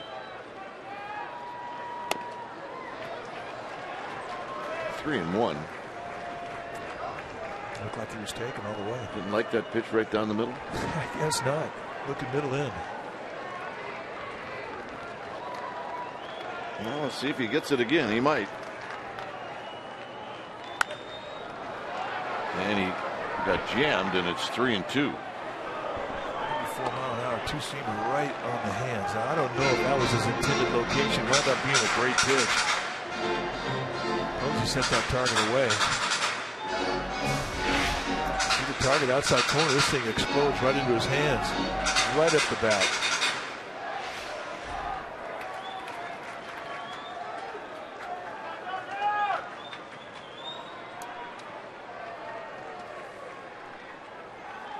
Three and two to Van Slyke.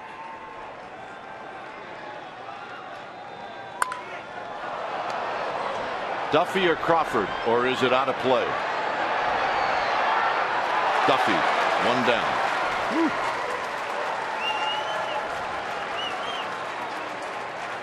And that one brought rain.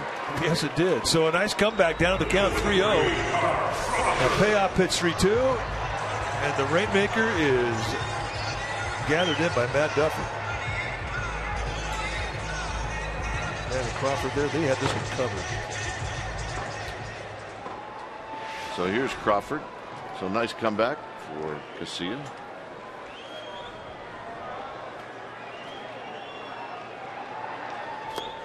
Crawford swings and misses. Crawford's 1 for 4.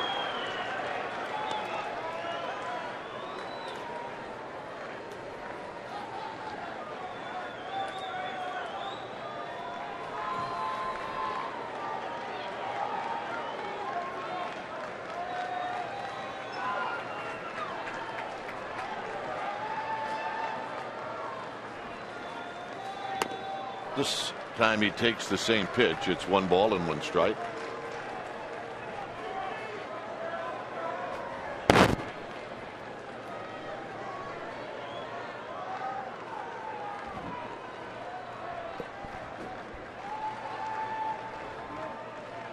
Crawford steps out.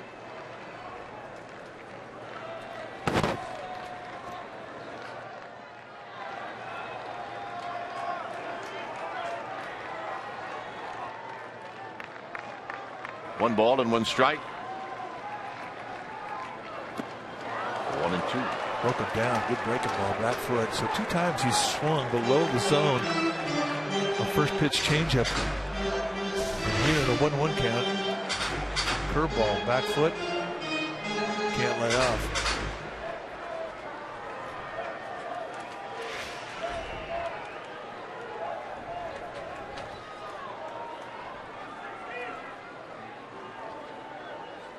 The extra men now become the starting pitchers. Clayton Kershaw has a bat. And a base hit to left field. That's some elevation with the breaking ball.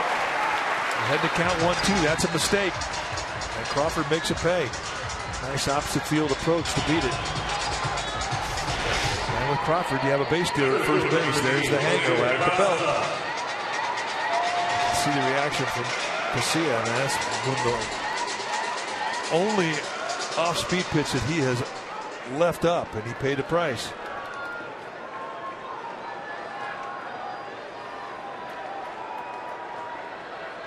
So here's Peraza.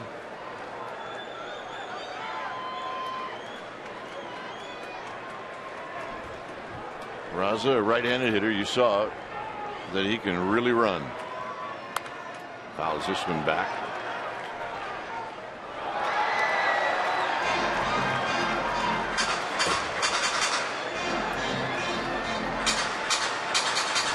He's 3 for 10 since his call up to the Dodgers.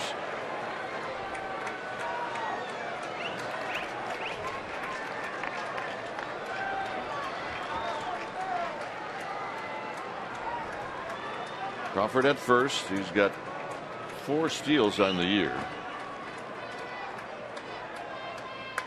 Foul back, nothing in 2. Don't really used to see a Marine layer come into a Dodger Stadium late at night. It really makes the air heavy and the ball doesn't carry as much, but it hasn't happened. Yeah, it's not in tonight. Still a live ball yard with very little wind, if any.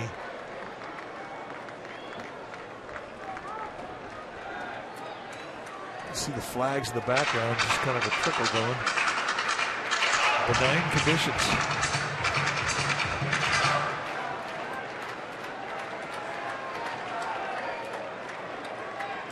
Oh, 2. Tapped slowly, foul.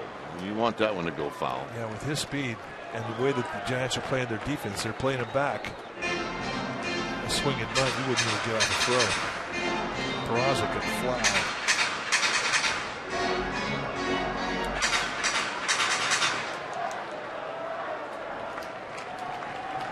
$40,000 over here at one time. Not so much now.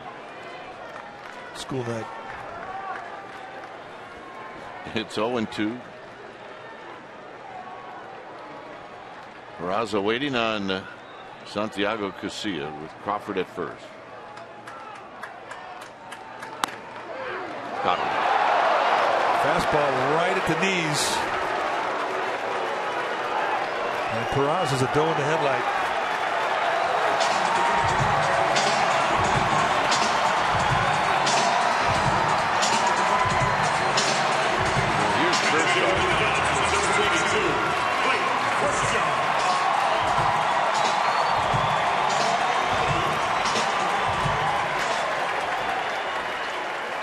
Kershaw this year is 7 for 57. Crawford goes. Posey from his knees, and that's a steal.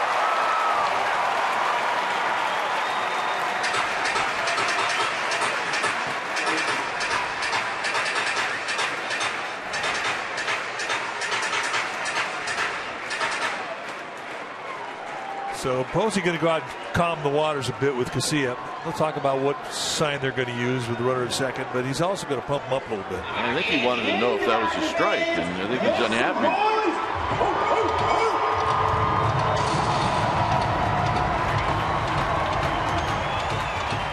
The guy gets ticked off, he starts to overthrow, and that is the case with Casilla. And Posey knows him well.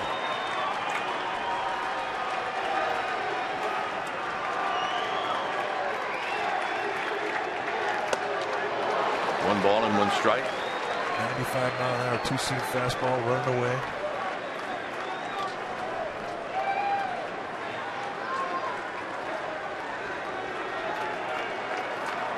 Outfield not deep with Kershaw.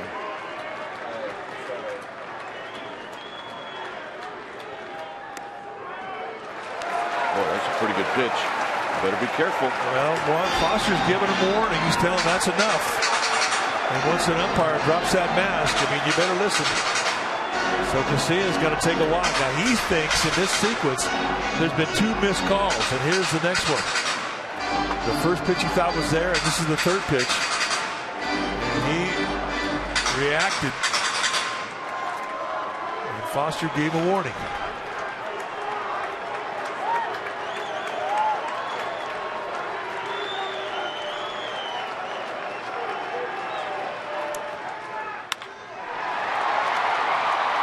Adrianza to Belt, and that's going to end the inning. 12th inning coming up. Why not?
New pitcher is right-hander Chris Hatcher.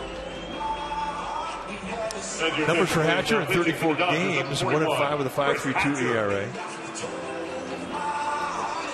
Hatcher, another hard thrower. You'll see mid to high 90s with sink. He'll cut it, a slider and a split. 26 strikeouts in 23 2/3 innings. Tells you he has good stuff. Last year with the Marlins, came up with Florida organization. Hatcher, 30 years old. He's in his third year at the big league level.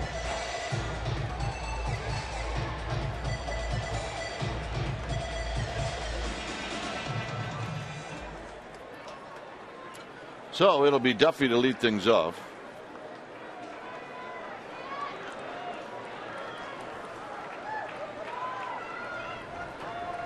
Duffy's 1 for 4 tonight. Also drew a walk in the 8th and scored. He takes outside for a ball, 1-0.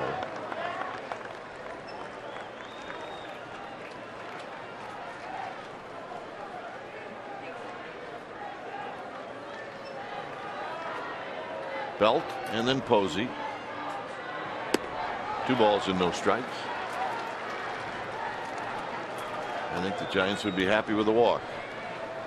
Oh yeah, any base runner they can get right now. Are you kidding? One relief pitcher left in the bullpen for the Dodgers. It's J.P. Howell, the left-hander.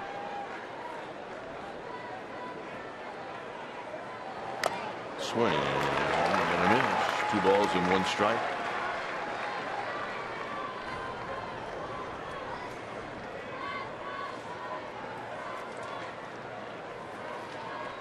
Ten hits for the Giants, 9 for the Dodgers.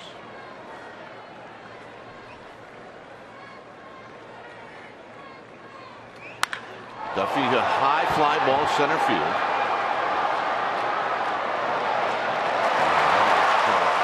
At the wall. Just a little bit too much height on that one. Sound was good.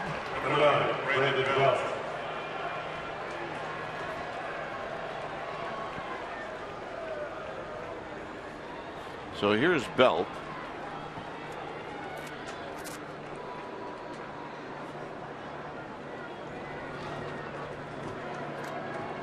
Belt 2 for 5. His last 2 at bats have been strikeouts. cues this one foul.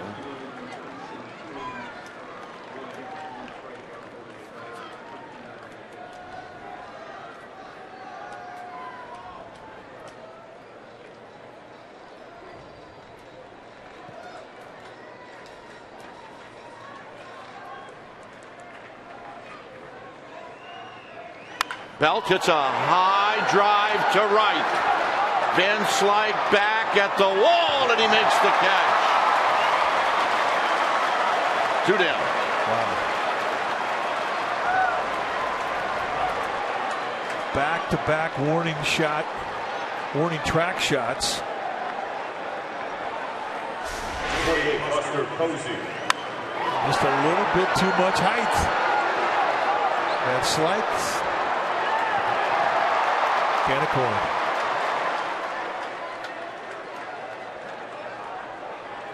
So here's Buster Posey.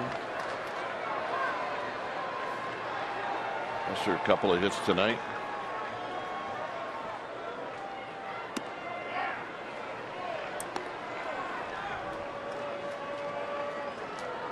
Well, if you're Chris Hatcher, you're kind of living dangerously.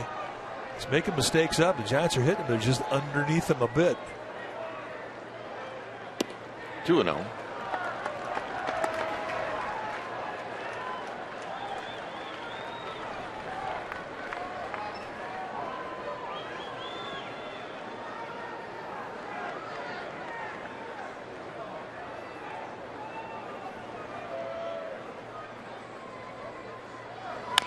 Full foul. One hopper into the Dodger dugout.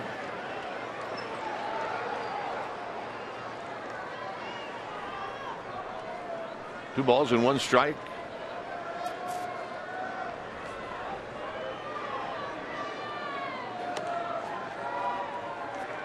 Hatcher rubbing up a new baseball.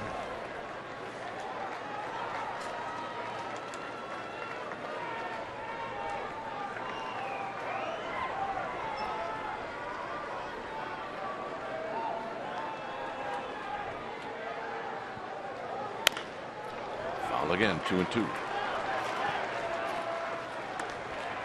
So, pretty steady diet of breaking balls that he's given him. Bird on deck. He has had another big night, 3 RBIs.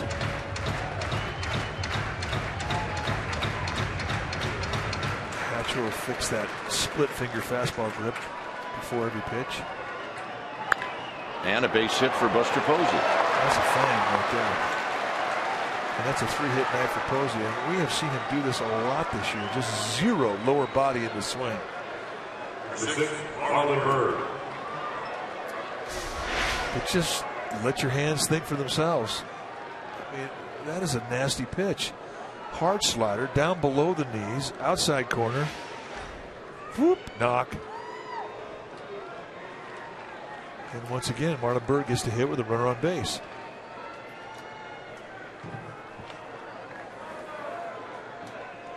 Bird's got 2 hits tonight. He was hit by a pitch in his last at bat.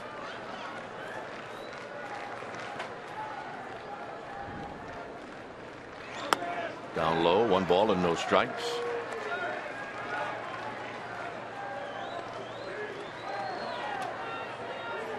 Bird's got 2 hits and 5 lifetime at bats against Chris Hatcher. Dodgers put on doubles defense. They're playing very deep, and we're talking about Jose Peraza, who's an infielder playing the outfield and center field, and he's darn near on the warning track at center field. He is way back.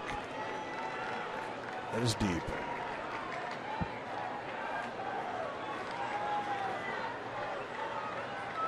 The 1-0 to Bird. 2 balls and no strikes. Ball squirts away from Hatcher.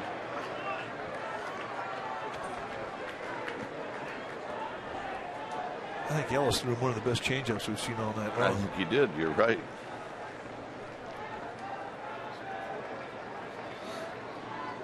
All right, here we go. Let's take a look at this throwback from A.J. Ellis. Whoa, what was that? 2-0 to Bird. See if he lets him out here. 3-0.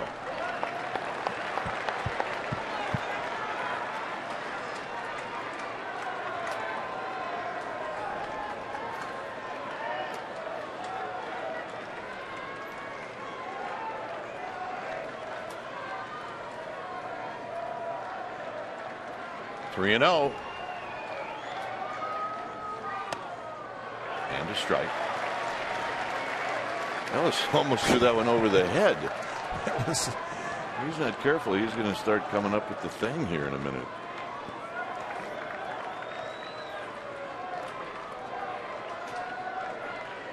Three and one.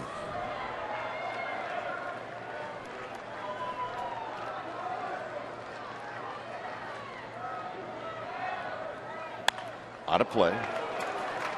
That's his best reach back velocity right there at 97. Again, perfect location, knee high outside corner.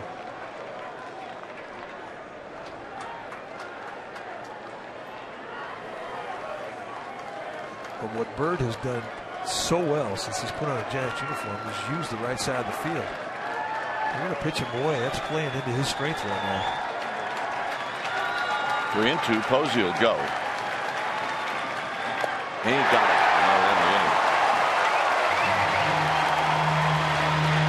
Bottom of the 12th inning coming up.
Peavy's night, well, he pitched pretty good until he got to the 6th inning. You can see he had some great pitches when he had to.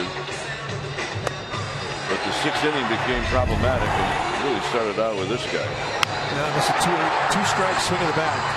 He had a 2-2 count, left it up a little bit, and then hitters later. Ether gave the Dodgers a 1-run lead with a solo shot. It would end the night for Peavy. The Giants, however, would tie it up in the 8th, and that's where we're at right now, 4-4 tie.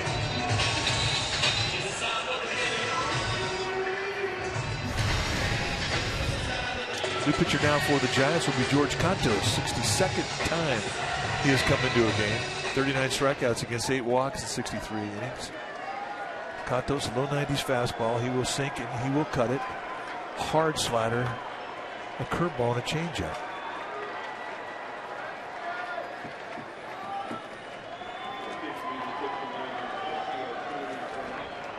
Don't see many curveballs. In fact, when he throws them, he'll always ask you the next day, "Hey, did you see that curveball I threw?" Yeah, good one. So here's Ellis.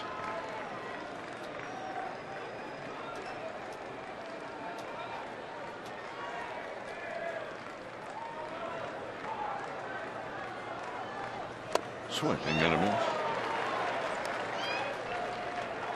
Ellis came in as a pinch hitter in the 9th, and Romo struck him out. This will be his second at bat.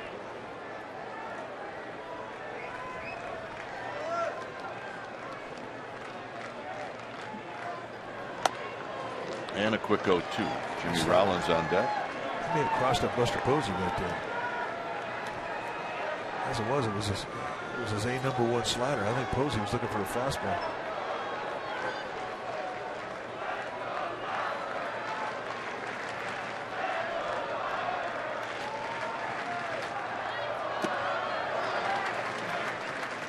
Started to go, but held up. It's 1-2.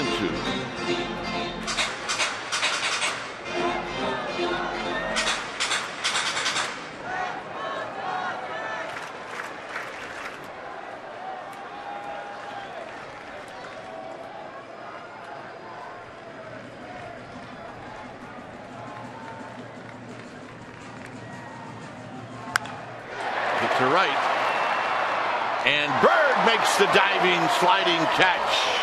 One down in the 12th. It's kind of a scary play for an outfielder too, because you could get right there between a rock and a hard place.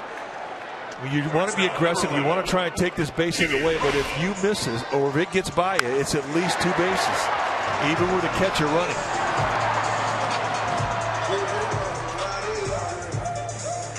And he winds up snagging it. And a big first out. Sigh of relief from George Cantos. Here's Rollins.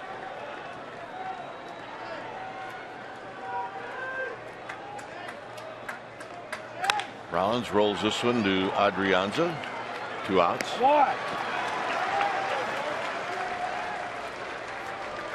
And that'll bring up Utley.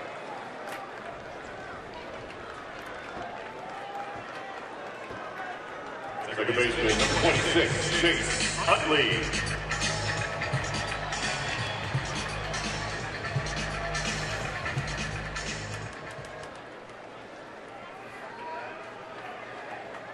So here's Utley.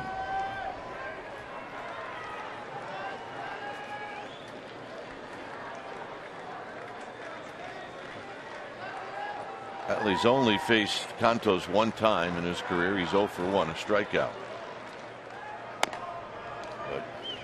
He is going to try to end this.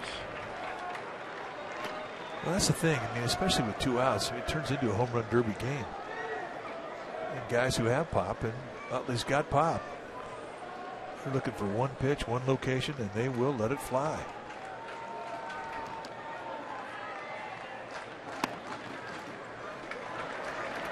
Cantos staying away. Yeah, he looked into Marty Foster. Marty Foster looking back at him.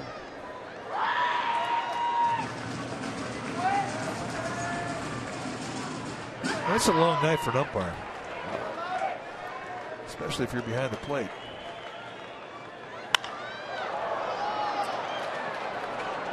Aoki. Side retired. So we'll head to the 13th. Brandon Crawford's going to lead things off. It remains 4-4.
Number 35, Brandon Crawford. In the booth next to us is the legend, Vin Scully. Well, he is a legend. 87 years old, just announced it. He's coming back next year. Another year And the thing about Vince Scully is that he works by himself. There's no color analyst there helping him out. I mean, he's the guy. Chance to visit with him before the game, as we always do. A gift of a man. Crawford takes a strike. Crawford 0 for 4.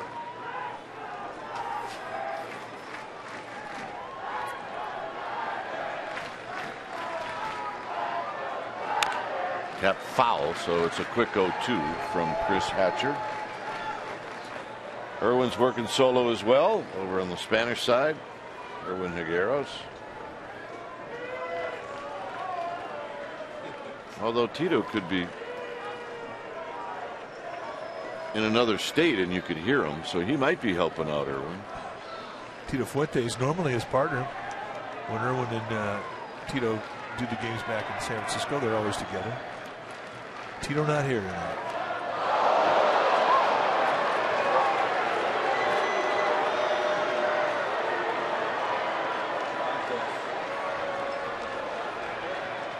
So Crawford is down. Oh, it was a hard slider that just came right in. I'm not sure where it got him, but I think it was right around the ankle. I'm not sure which leg.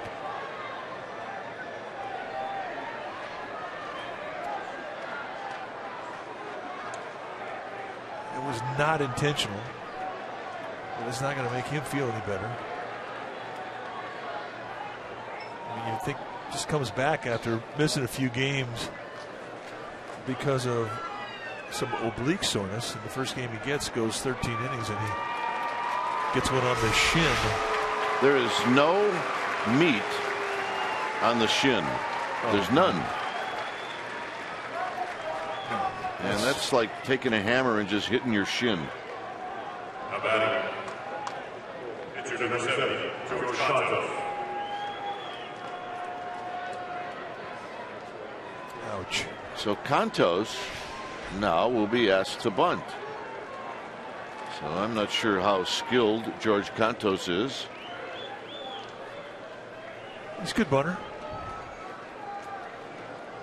But I'm going to go with you. He's a good bunter. Well, he's a good athlete. The Giants bullpen guys, they don't hit unless you're a long man like Yusmeiro Petit. They don't hit in batting practice ever, but they do bunt at home. They all bunt for occasions like this.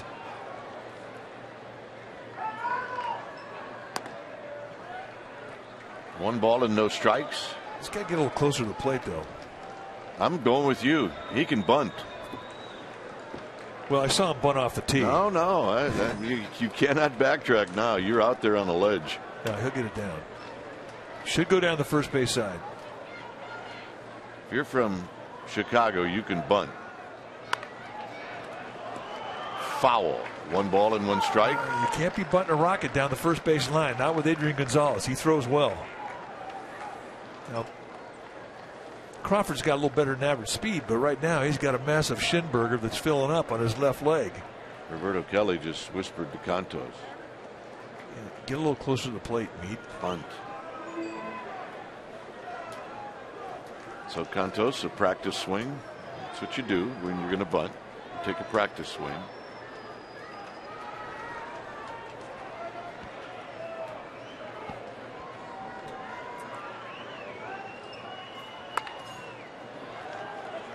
Foul.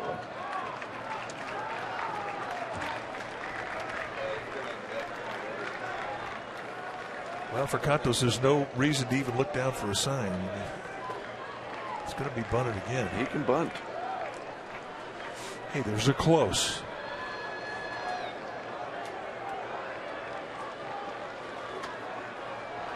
Pedro Blanco on deck.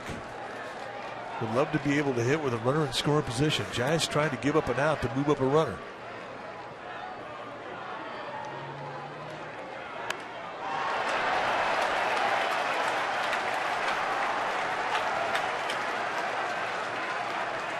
One out. Well, they couldn't pinch hit him. They need him. He's got to throw some innings. And for Cantos, it's back to bunting off the tee.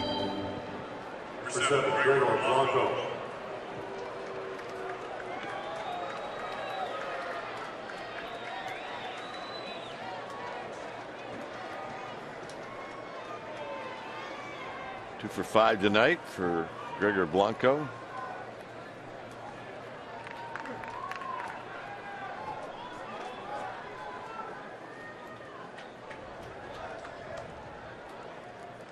Dodgers pinch the gap in left center. They give him the line down the left field line.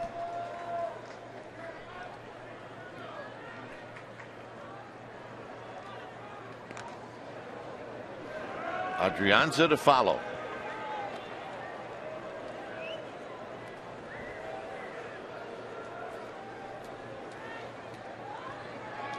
We're creeping up to the midnight hour.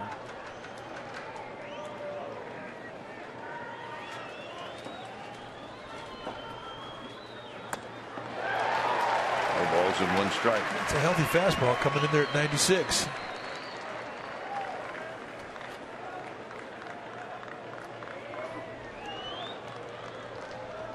When you swing through a pitch like that, you think, how did that happen? How did I swing it? How did I miss that? And if you're Hatcher, you're thinking, well, if I could throw 1 by him, I could throw 2 by him, maybe 3.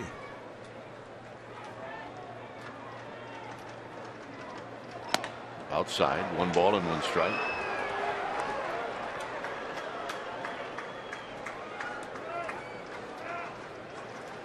So Crawford at first with 1 out.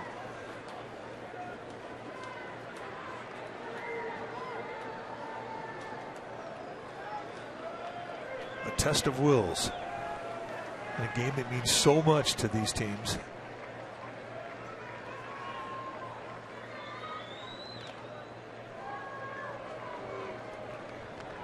Giants come into this series 3.5 games back of the Dodgers.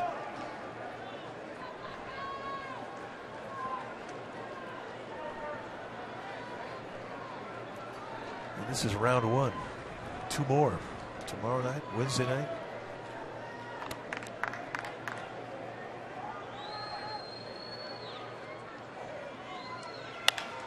Left field. 2 outs. Here's Adrianza.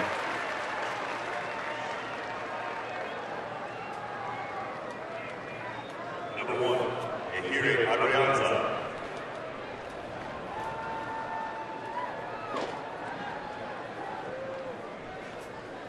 Adrianza did not start the game. He came in on a double switch. He's had 2 at-bats. He's popped out twice, once trying to sacrifice bunt. Actually, he's been up 3 times. Hit one back to the pitcher. Here, a swing and a foul back, and it's 0-1.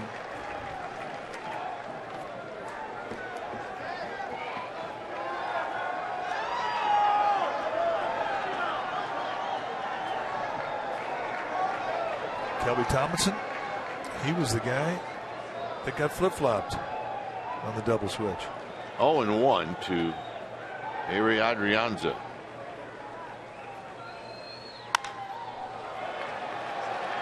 Center field, Rollins.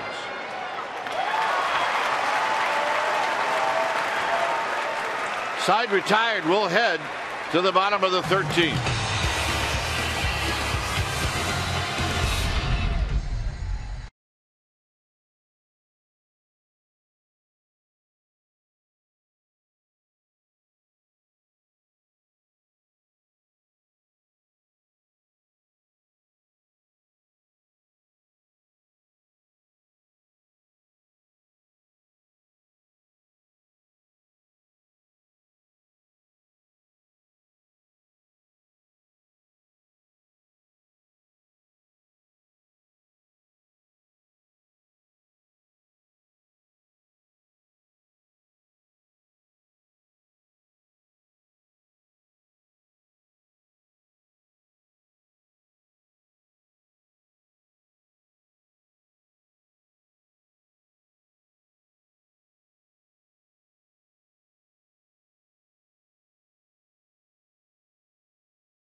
Packages will include admission to the game, pregame Lego Day build experience, a limited edition Giants player Lego mini build, and a ticket to the game versus the Padres.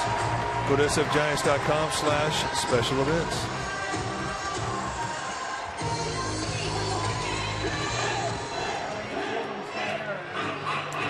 So, Gonzalez, Turner, Van Slyke, the big fellas coming up here in the 13th. Giants fans have not left.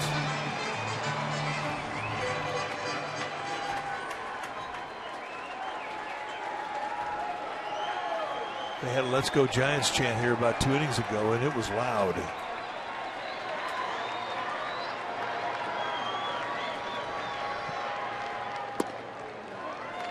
Breaking ball down low, 1 ball and no strikes.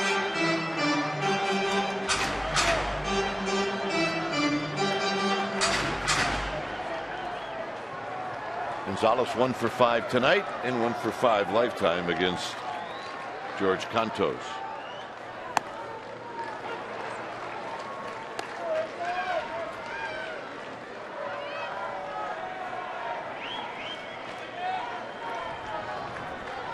"20 hits in the game, 11 for the Giants, 9 for the Dodgers. The Dodgers have hit the ball out of the park. Up the middle, Crawford behind the bag. 1 out. Crawford made that look a little too easy. I'm sorry. What's a bullet? He did. He looked like he was like, all right, I got this one. So we tell those guys they can move, get to a little closer seat. Plus he's got a shin burger too on. That I'm sure is hurting right now. Ball down, rifled right through the box, and gingerly flips it over to Bell to complete the play.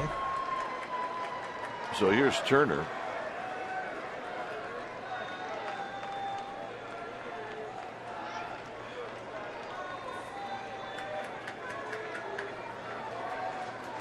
Turner 1 for 4.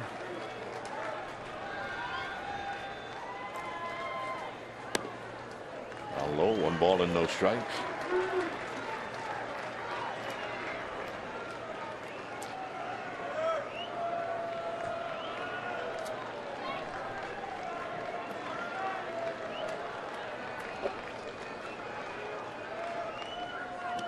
Not close.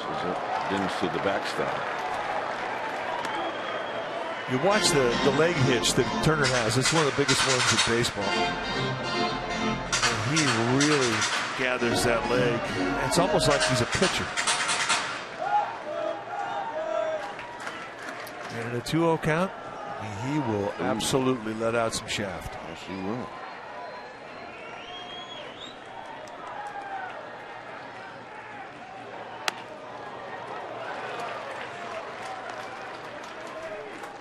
So Cantos stays away from the 2-0 predictable fastball, throws a little slider in there, steals strike 1.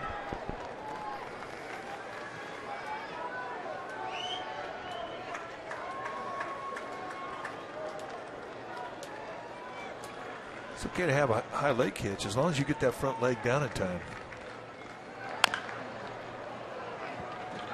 Right at the end of the Dodger dugout, it's 2-2.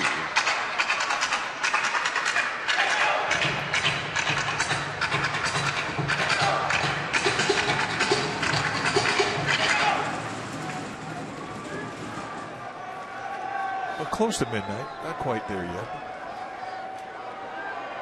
You got some time left on those glass slippers. 2-2.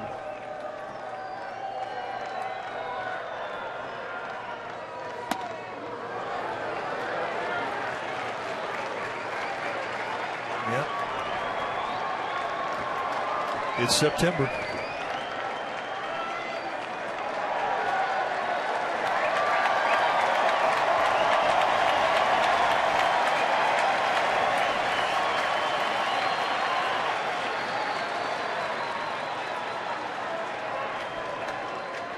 To Turner.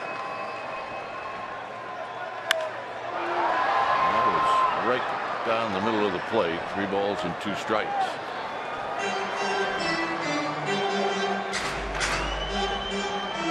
And Cantos does not look like he's in any hurry. Going at his pace, controlling the rhythm. Get ready to throw. Whatever you're going to throw, make sure you're committed to it here.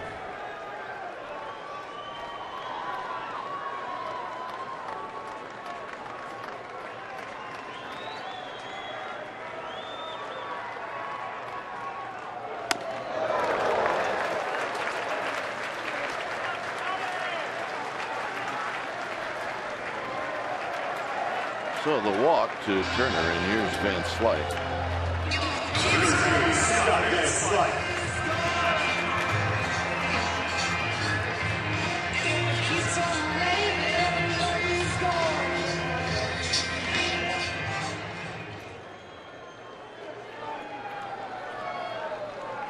Van Slyke came in as a pinch hitter in the 8th. He popped out in foul territory in the 11th.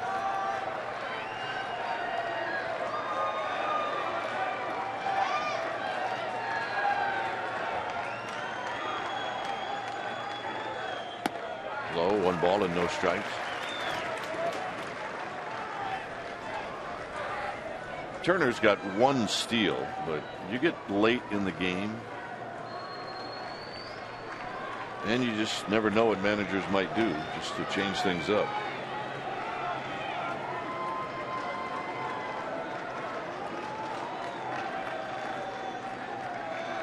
Turner thought about it, and this is popped back out of play. That ball was up. It's a ball and a strike. Well, you're right. I mean,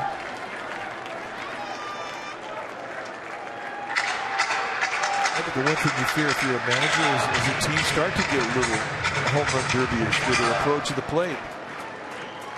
You know, it isn't a bad idea to put a play on here.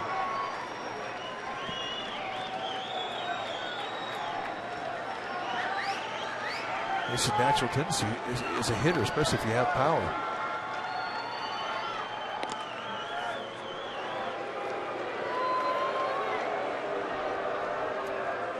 Turner, a good base runner. He's not the fastest guy, but he's a smart base runner, and he will get a good jump.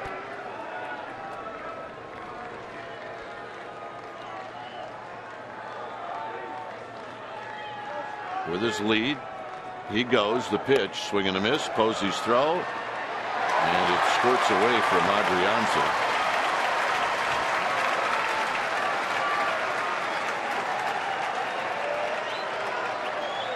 So just as we were talking about.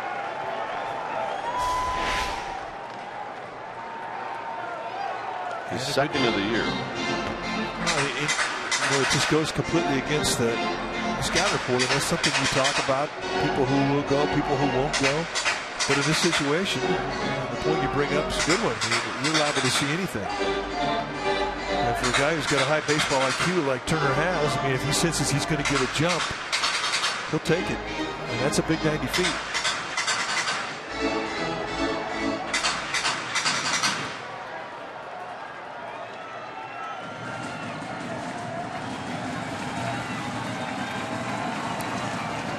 So it's 1-2 to Van Slyke.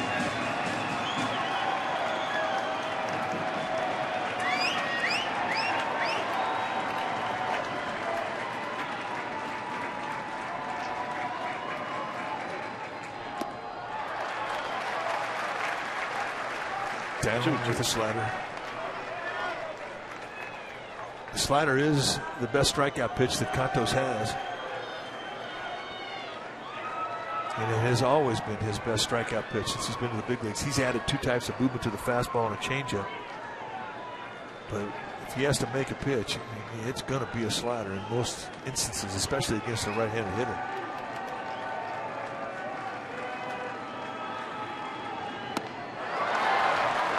And there it was. That's a good one.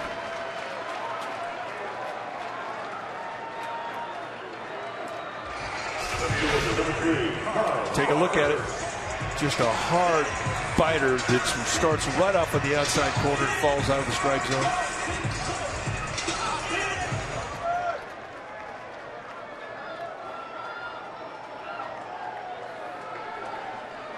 So here's Crawford. Crawford is not going to hit.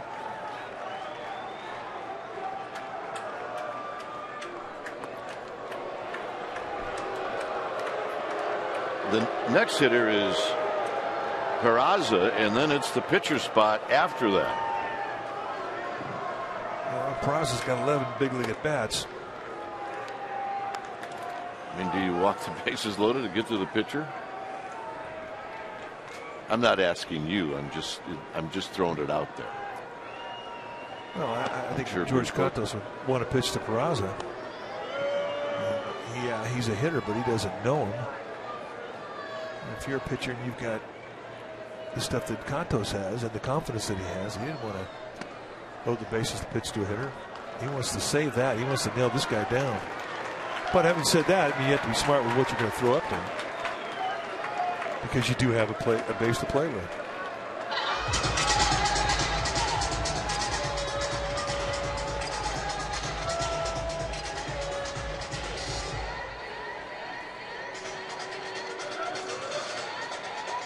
And that may be what they're talking about. Hey, we'll go over the scout report on Peraza. So, a little motivational speech. Some new direction. Go get him.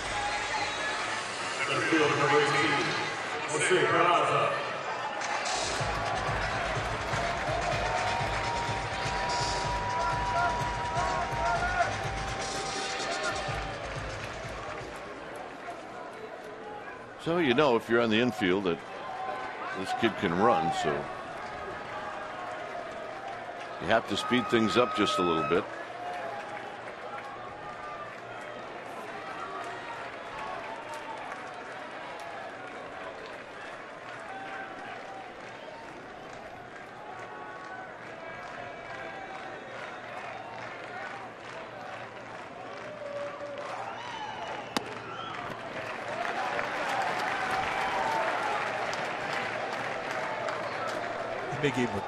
He may give Cantos a couple of shots at the outside corner. If he gets to a 2-0 count, he just might put him on and face Hatcher, who's standing in the on-deck circle. Well, Buster Posey's target is going to tell you where he wants. I mean, that is not a strike. The best hitting pitcher that the Dodgers have on the bench is Zach Greinke.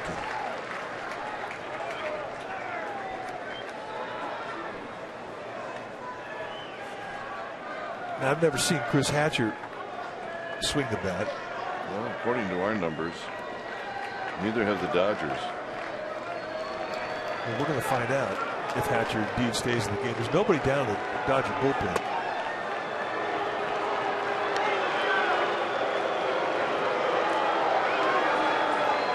Hatcher does have some big league hitting experience. 0 for 8, 6 strikeouts.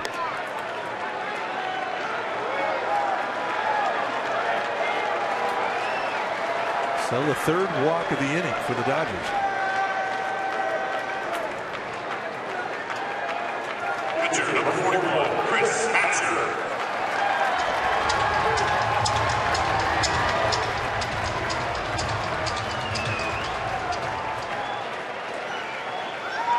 Does have 2 walks.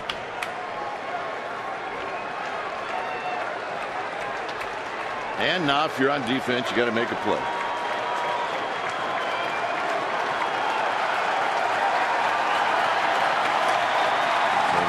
Santos to Hatcher, and it's 0-1. First pitch slider. I mean, Hatcher doesn't even own batting gloves. And I don't know if that's his bat.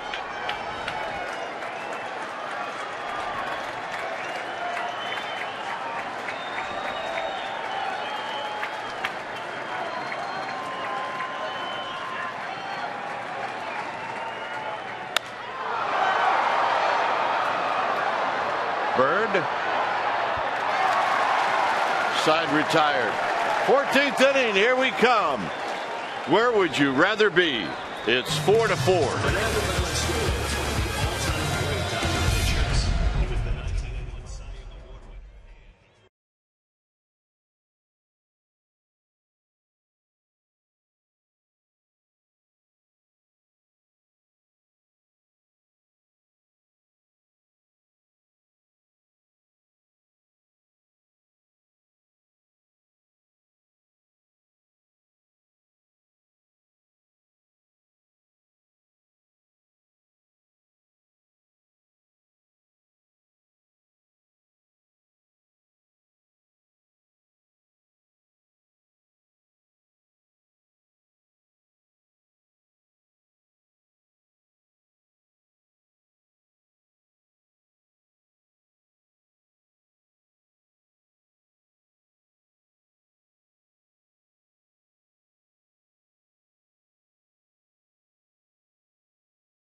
Chris Hatcher stays out of the mound.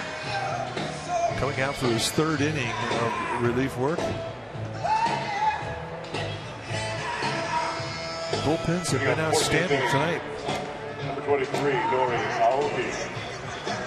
And for Hatcher, he will face the top of the Giants lineup.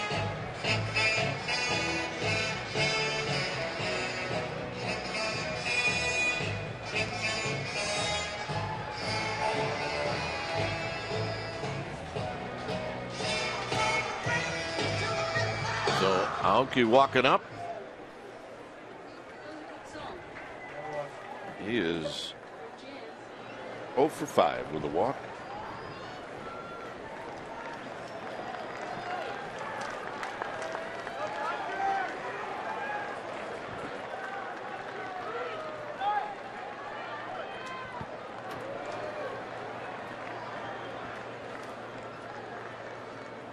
One ball and no strikes. Duffy to follow, then then Belt, then Posey, Bird.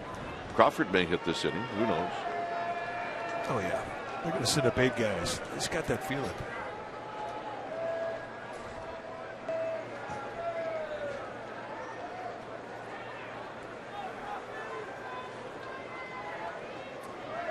After Aoki, Giants are going to have a second look at Hatcher. High, 2-0.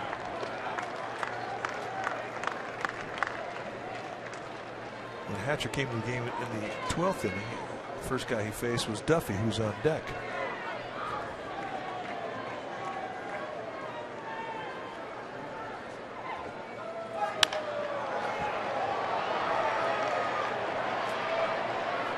Gonzalez can't get to it.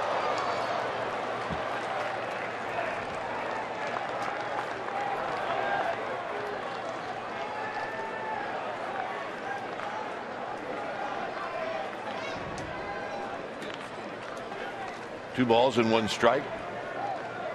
Fair ball, babe. A little weary, just a bit.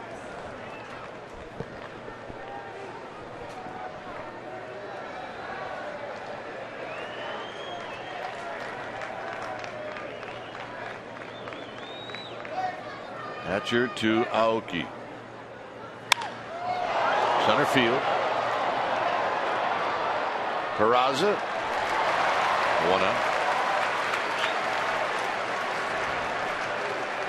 And here's Duffy. Duffy, who just missed one in his first at bat against Hatcher back in the 12th, took it all the way out to the warning track at straightaway center.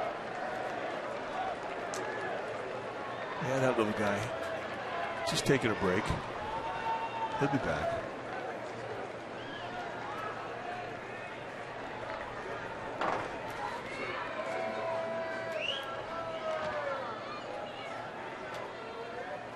Duffy on the ground. Rollins' throw is not going to be in time, so Duffy's aboard. And now the hitter will be Belt. Belt just got underneath one in the 12th.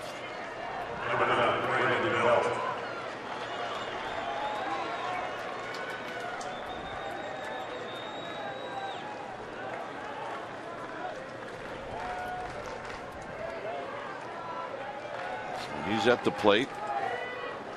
Posey on deck, and then Bird. Duffy stole a bag in the 8th inning.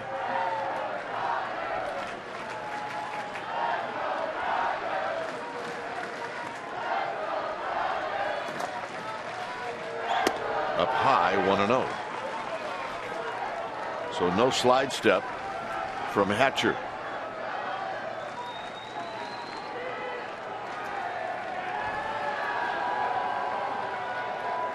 Hatcher's, he's slow. I mean, he's not a guy that does very well at holding runners on and unloading quickly. I mean, he's got a nice little move over to first base, but once he locks in and starts home, he's slow. And for a guy like Duffy, who has tried to steal 8 bases this year, he has been successful 8 times. It really is an open invitation. Billy Hayes, Giants first base coach, he records the times, the unload time of each pitch.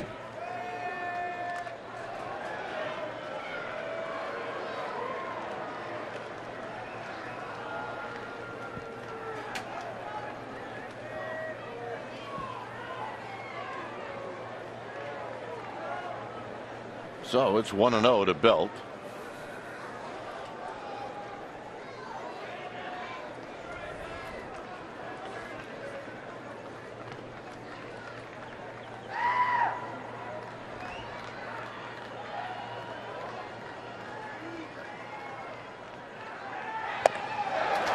One ball and one strike. That's split finger fastball. And a good one.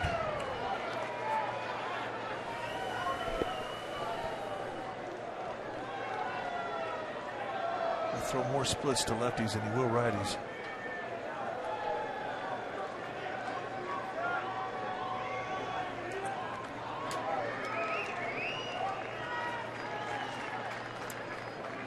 Duffy back with a good lead. Gonzalez holding him tight.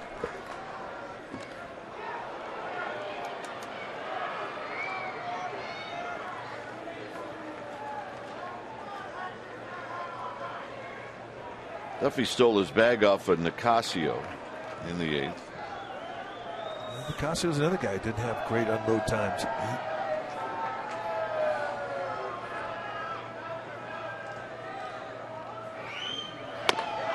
1-2. I mean, that was 1.37 seconds. The average unload time is 1.25 seconds. Anything under that is super. Anything over that, you're given a would-be base stealer more advantage in stealing a base.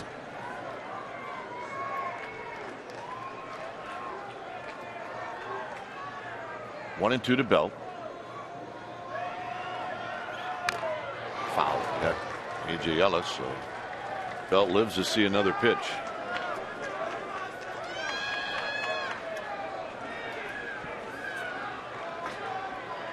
Not much of a shift put on when we're normally used to seeing teams put on an extreme shift and set their defense in the infield to the right side and play Belt to pull. And they're not doing that right now. It's pretty straight up when you're talking about how to defend Belt.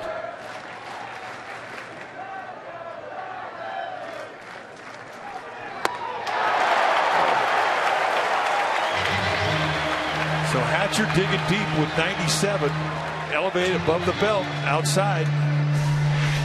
And that's a hat trick now for Brandon Belt. Buster Posey. So here's Buster Posey.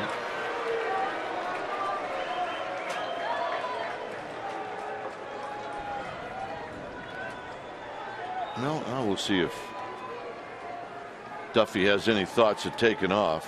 You may lose Posey if he does steal it.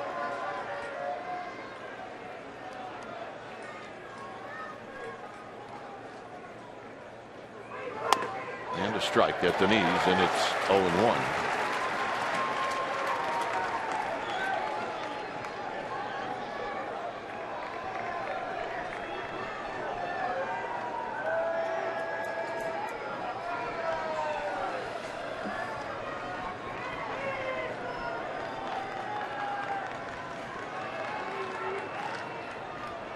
Posey now asks for time. The Giants have not had a runner in scoring position since the 10th.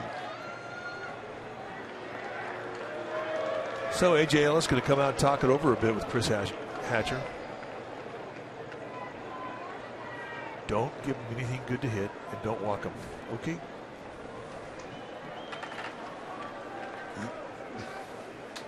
I mean, yeah, it's sage advice. Sage it is.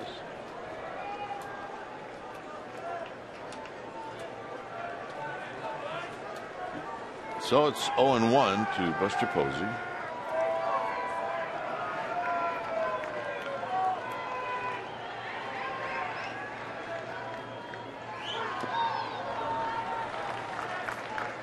So a split down below the strike zone and Posey not offering it. The difference, we talk about unload time, average unload time, 1.25 seconds. The difference between 1.25 seconds and 1.35 seconds, which is slow, is 3 feet. Every 10th of a second is 3 feet. So that's the advantage you're giving a base stealer if you're slow out of the stretch, and you really are handicapping your catcher.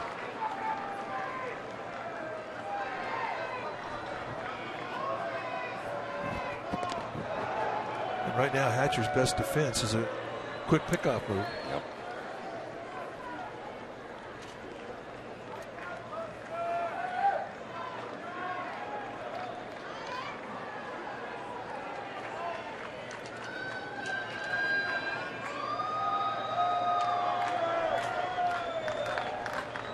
One ball and one strike.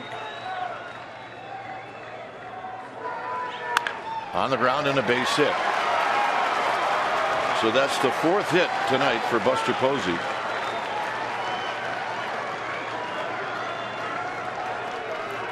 And Bird's going to come up. And he'll be facing Hatcher now for the 2nd time. Hatcher struck him out in the 2nd. And they've set the table for Hatcher. Or for Marlon Byrd. Here's the swing of the bat for Posey, wide open as they protected the line on the left side.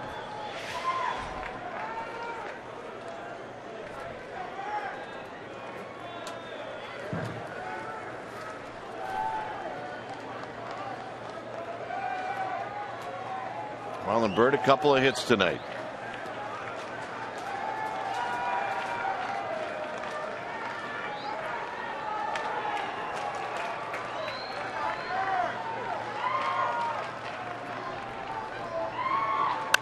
High and foul. And out of play into the 4th deck. Yep. There's 5 decks here at Dodger Stadium. The 5th deck, I don't think you can get one up there. Foul ball right behind home plate.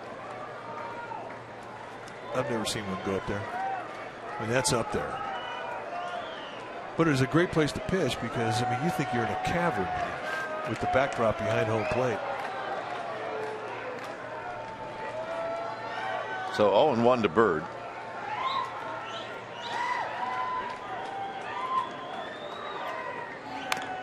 Oh, 2 to Bird. Yeah, nice 2-pitch sequence. They went away with the fastball, then they really bunched him up inside on the hands here.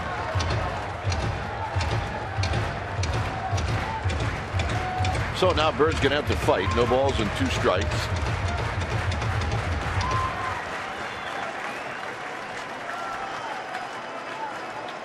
Duffy with good speed at second.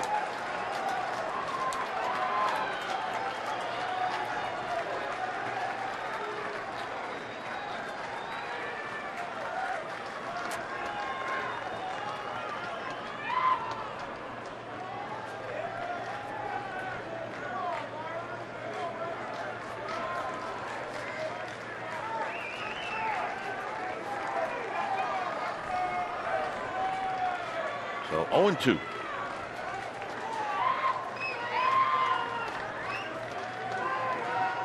Got him. And that'll end the inning. 4-4.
Mike Broadway is the new pitcher.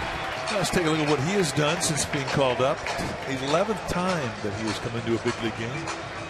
No record, 4.91 ERA, 8 strikeouts against 4 walks. Mike Broadway throws hard, mid to high 90s with the fastball, and a hard slider. Pitcher number 17, A.J. Ellis. Now pitches in San Francisco, number 57, Mike Broadway.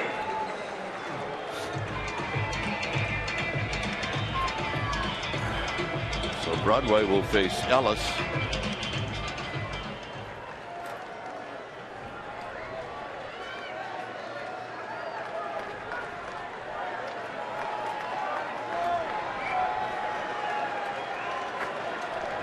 Ellis lined out to right field in the 12th.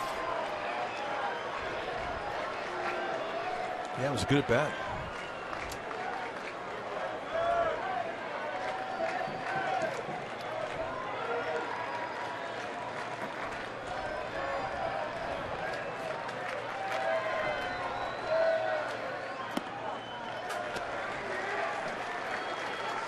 So he opens it up with a breaking ball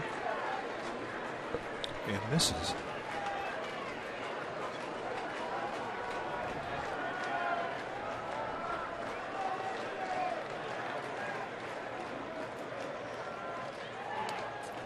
Well, he's going to have to throw strikes. Otherwise, it's going to make it really difficult for him. He's got a little sling in this delivery right now. Broadway, like a lot of guys, he settles down after he finds the strike zone once.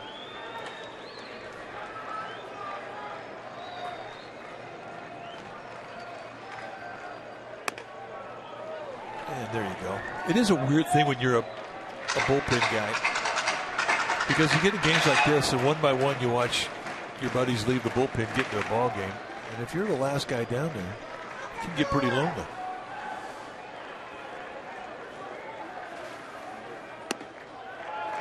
Because bullpen guys, once they've been in a ball game, they don't come in, iced up, their arms, change their shirt, and head back out to the bullpen. If they come back out, they come back on the bench. So you're saying Petit's very lonely right now. So Yusmeiro Petit, he's the last man standing in the Giants bullpen. J.P. Howell, the last man standing in the Dodger bullpen. Lonely.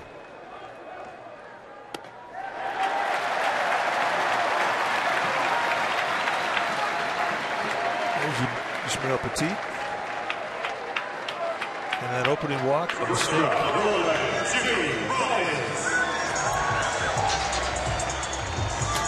So a leadoff walk, and here's Jimmy Rollins. Now Rollins is going to step up, and his strike zone's even smaller. Well, and he's a good bunter too. I mean, he's a good bat control guy. They have a lot of options here. You don't have any speed at first base with Ellis. I mean, that's the one consideration. And you're right. I mean, he is not afraid to take till he gets 2 strikes.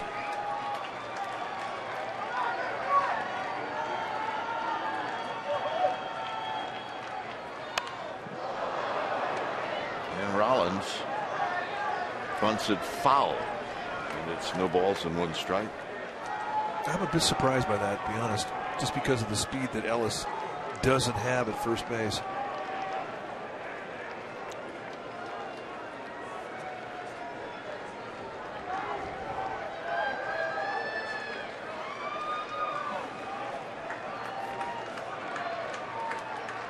Because if he bunts it hard, they'll have a chance to get the play at second.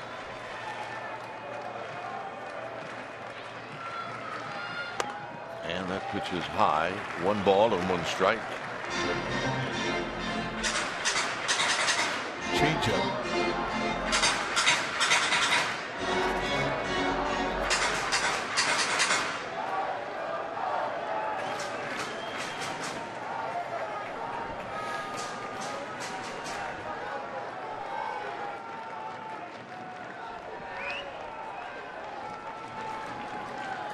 One pitch to Jimmy Rollins is a strike, 1 and 2.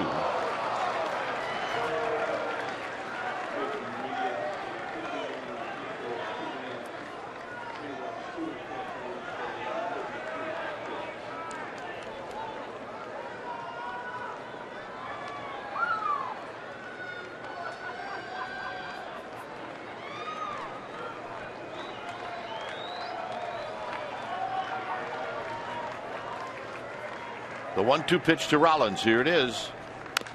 And he taps it foul.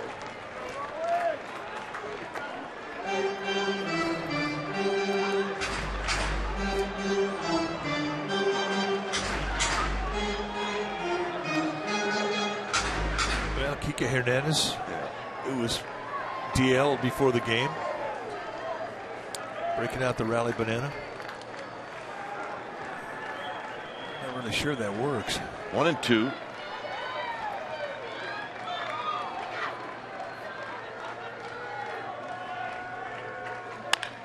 Base hit right field.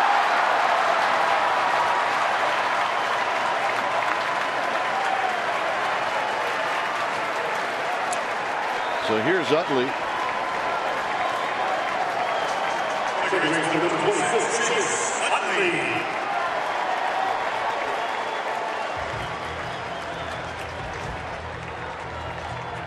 So Dave Righetti going to come out and talk about situation here as to whether or not they showed bunt with Jimmy Rollins. There's no reason to believe they won't show bunt with Chase Utley.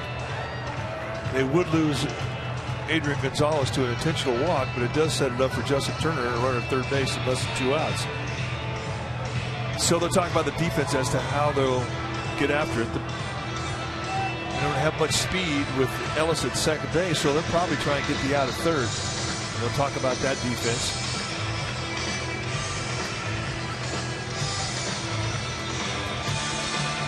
Assuming that Utley was going to bunt.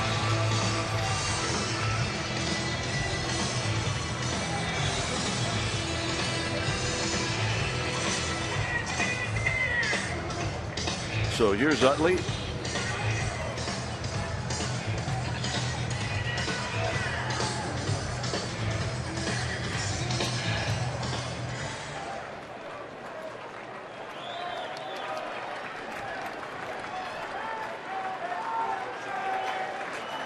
Utley can bunt. He just doesn't do it very often. His last sacrifice was in June of 2011.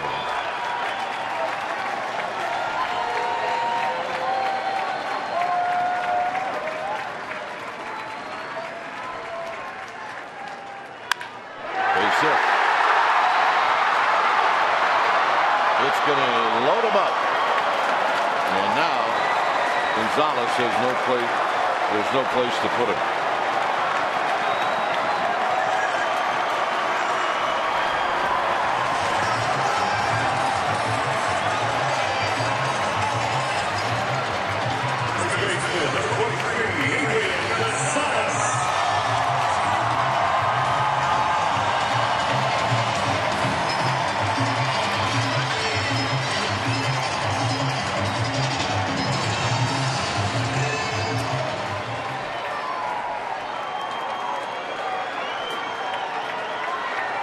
Comes the skipper.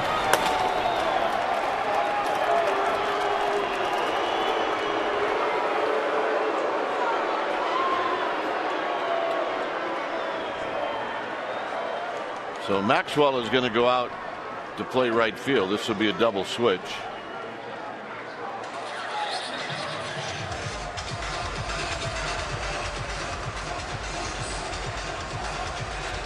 So we're going to take a break.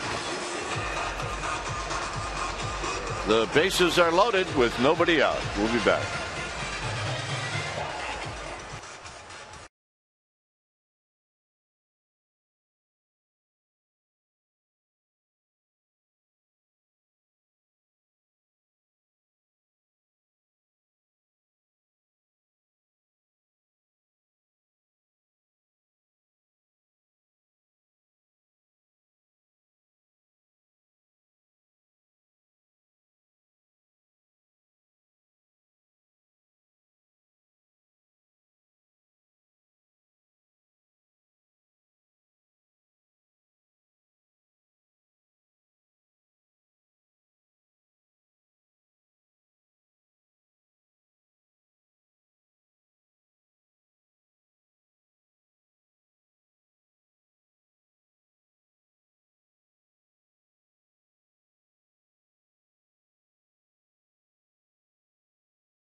The deck is stacked now against the Giants. The bases are loaded with nobody out. So Yusmeiro Petit is the new pitcher now. And for Petit, 55 strikeouts and 72 thirds, 14 walks. I mean, he's a control specialist. We're going to see high 80s and occasional 90 fastball with pinpoint command to both sides of the plate. I mean, he's a corner guy. That's where he has to live. A deceptive delivery, high 3/4 short arm delivery that gets on you quick, and a little downward biting slider, which is his best secondary pitch. He'll also throw a changeup. I mean, he's even got a curveball. You don't see it very often. Doubtful he'll throw one here, but right now he's got no place to put Adrian Gonzalez with nobody out.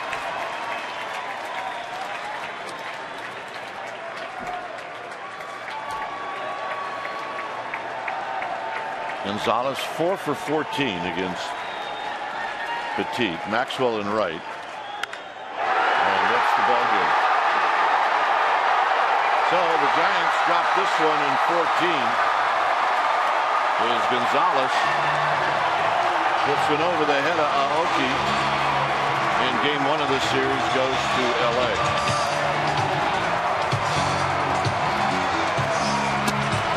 So, in a game that took 5 hours and 29 minutes, the 14th was not friendly to the Giants.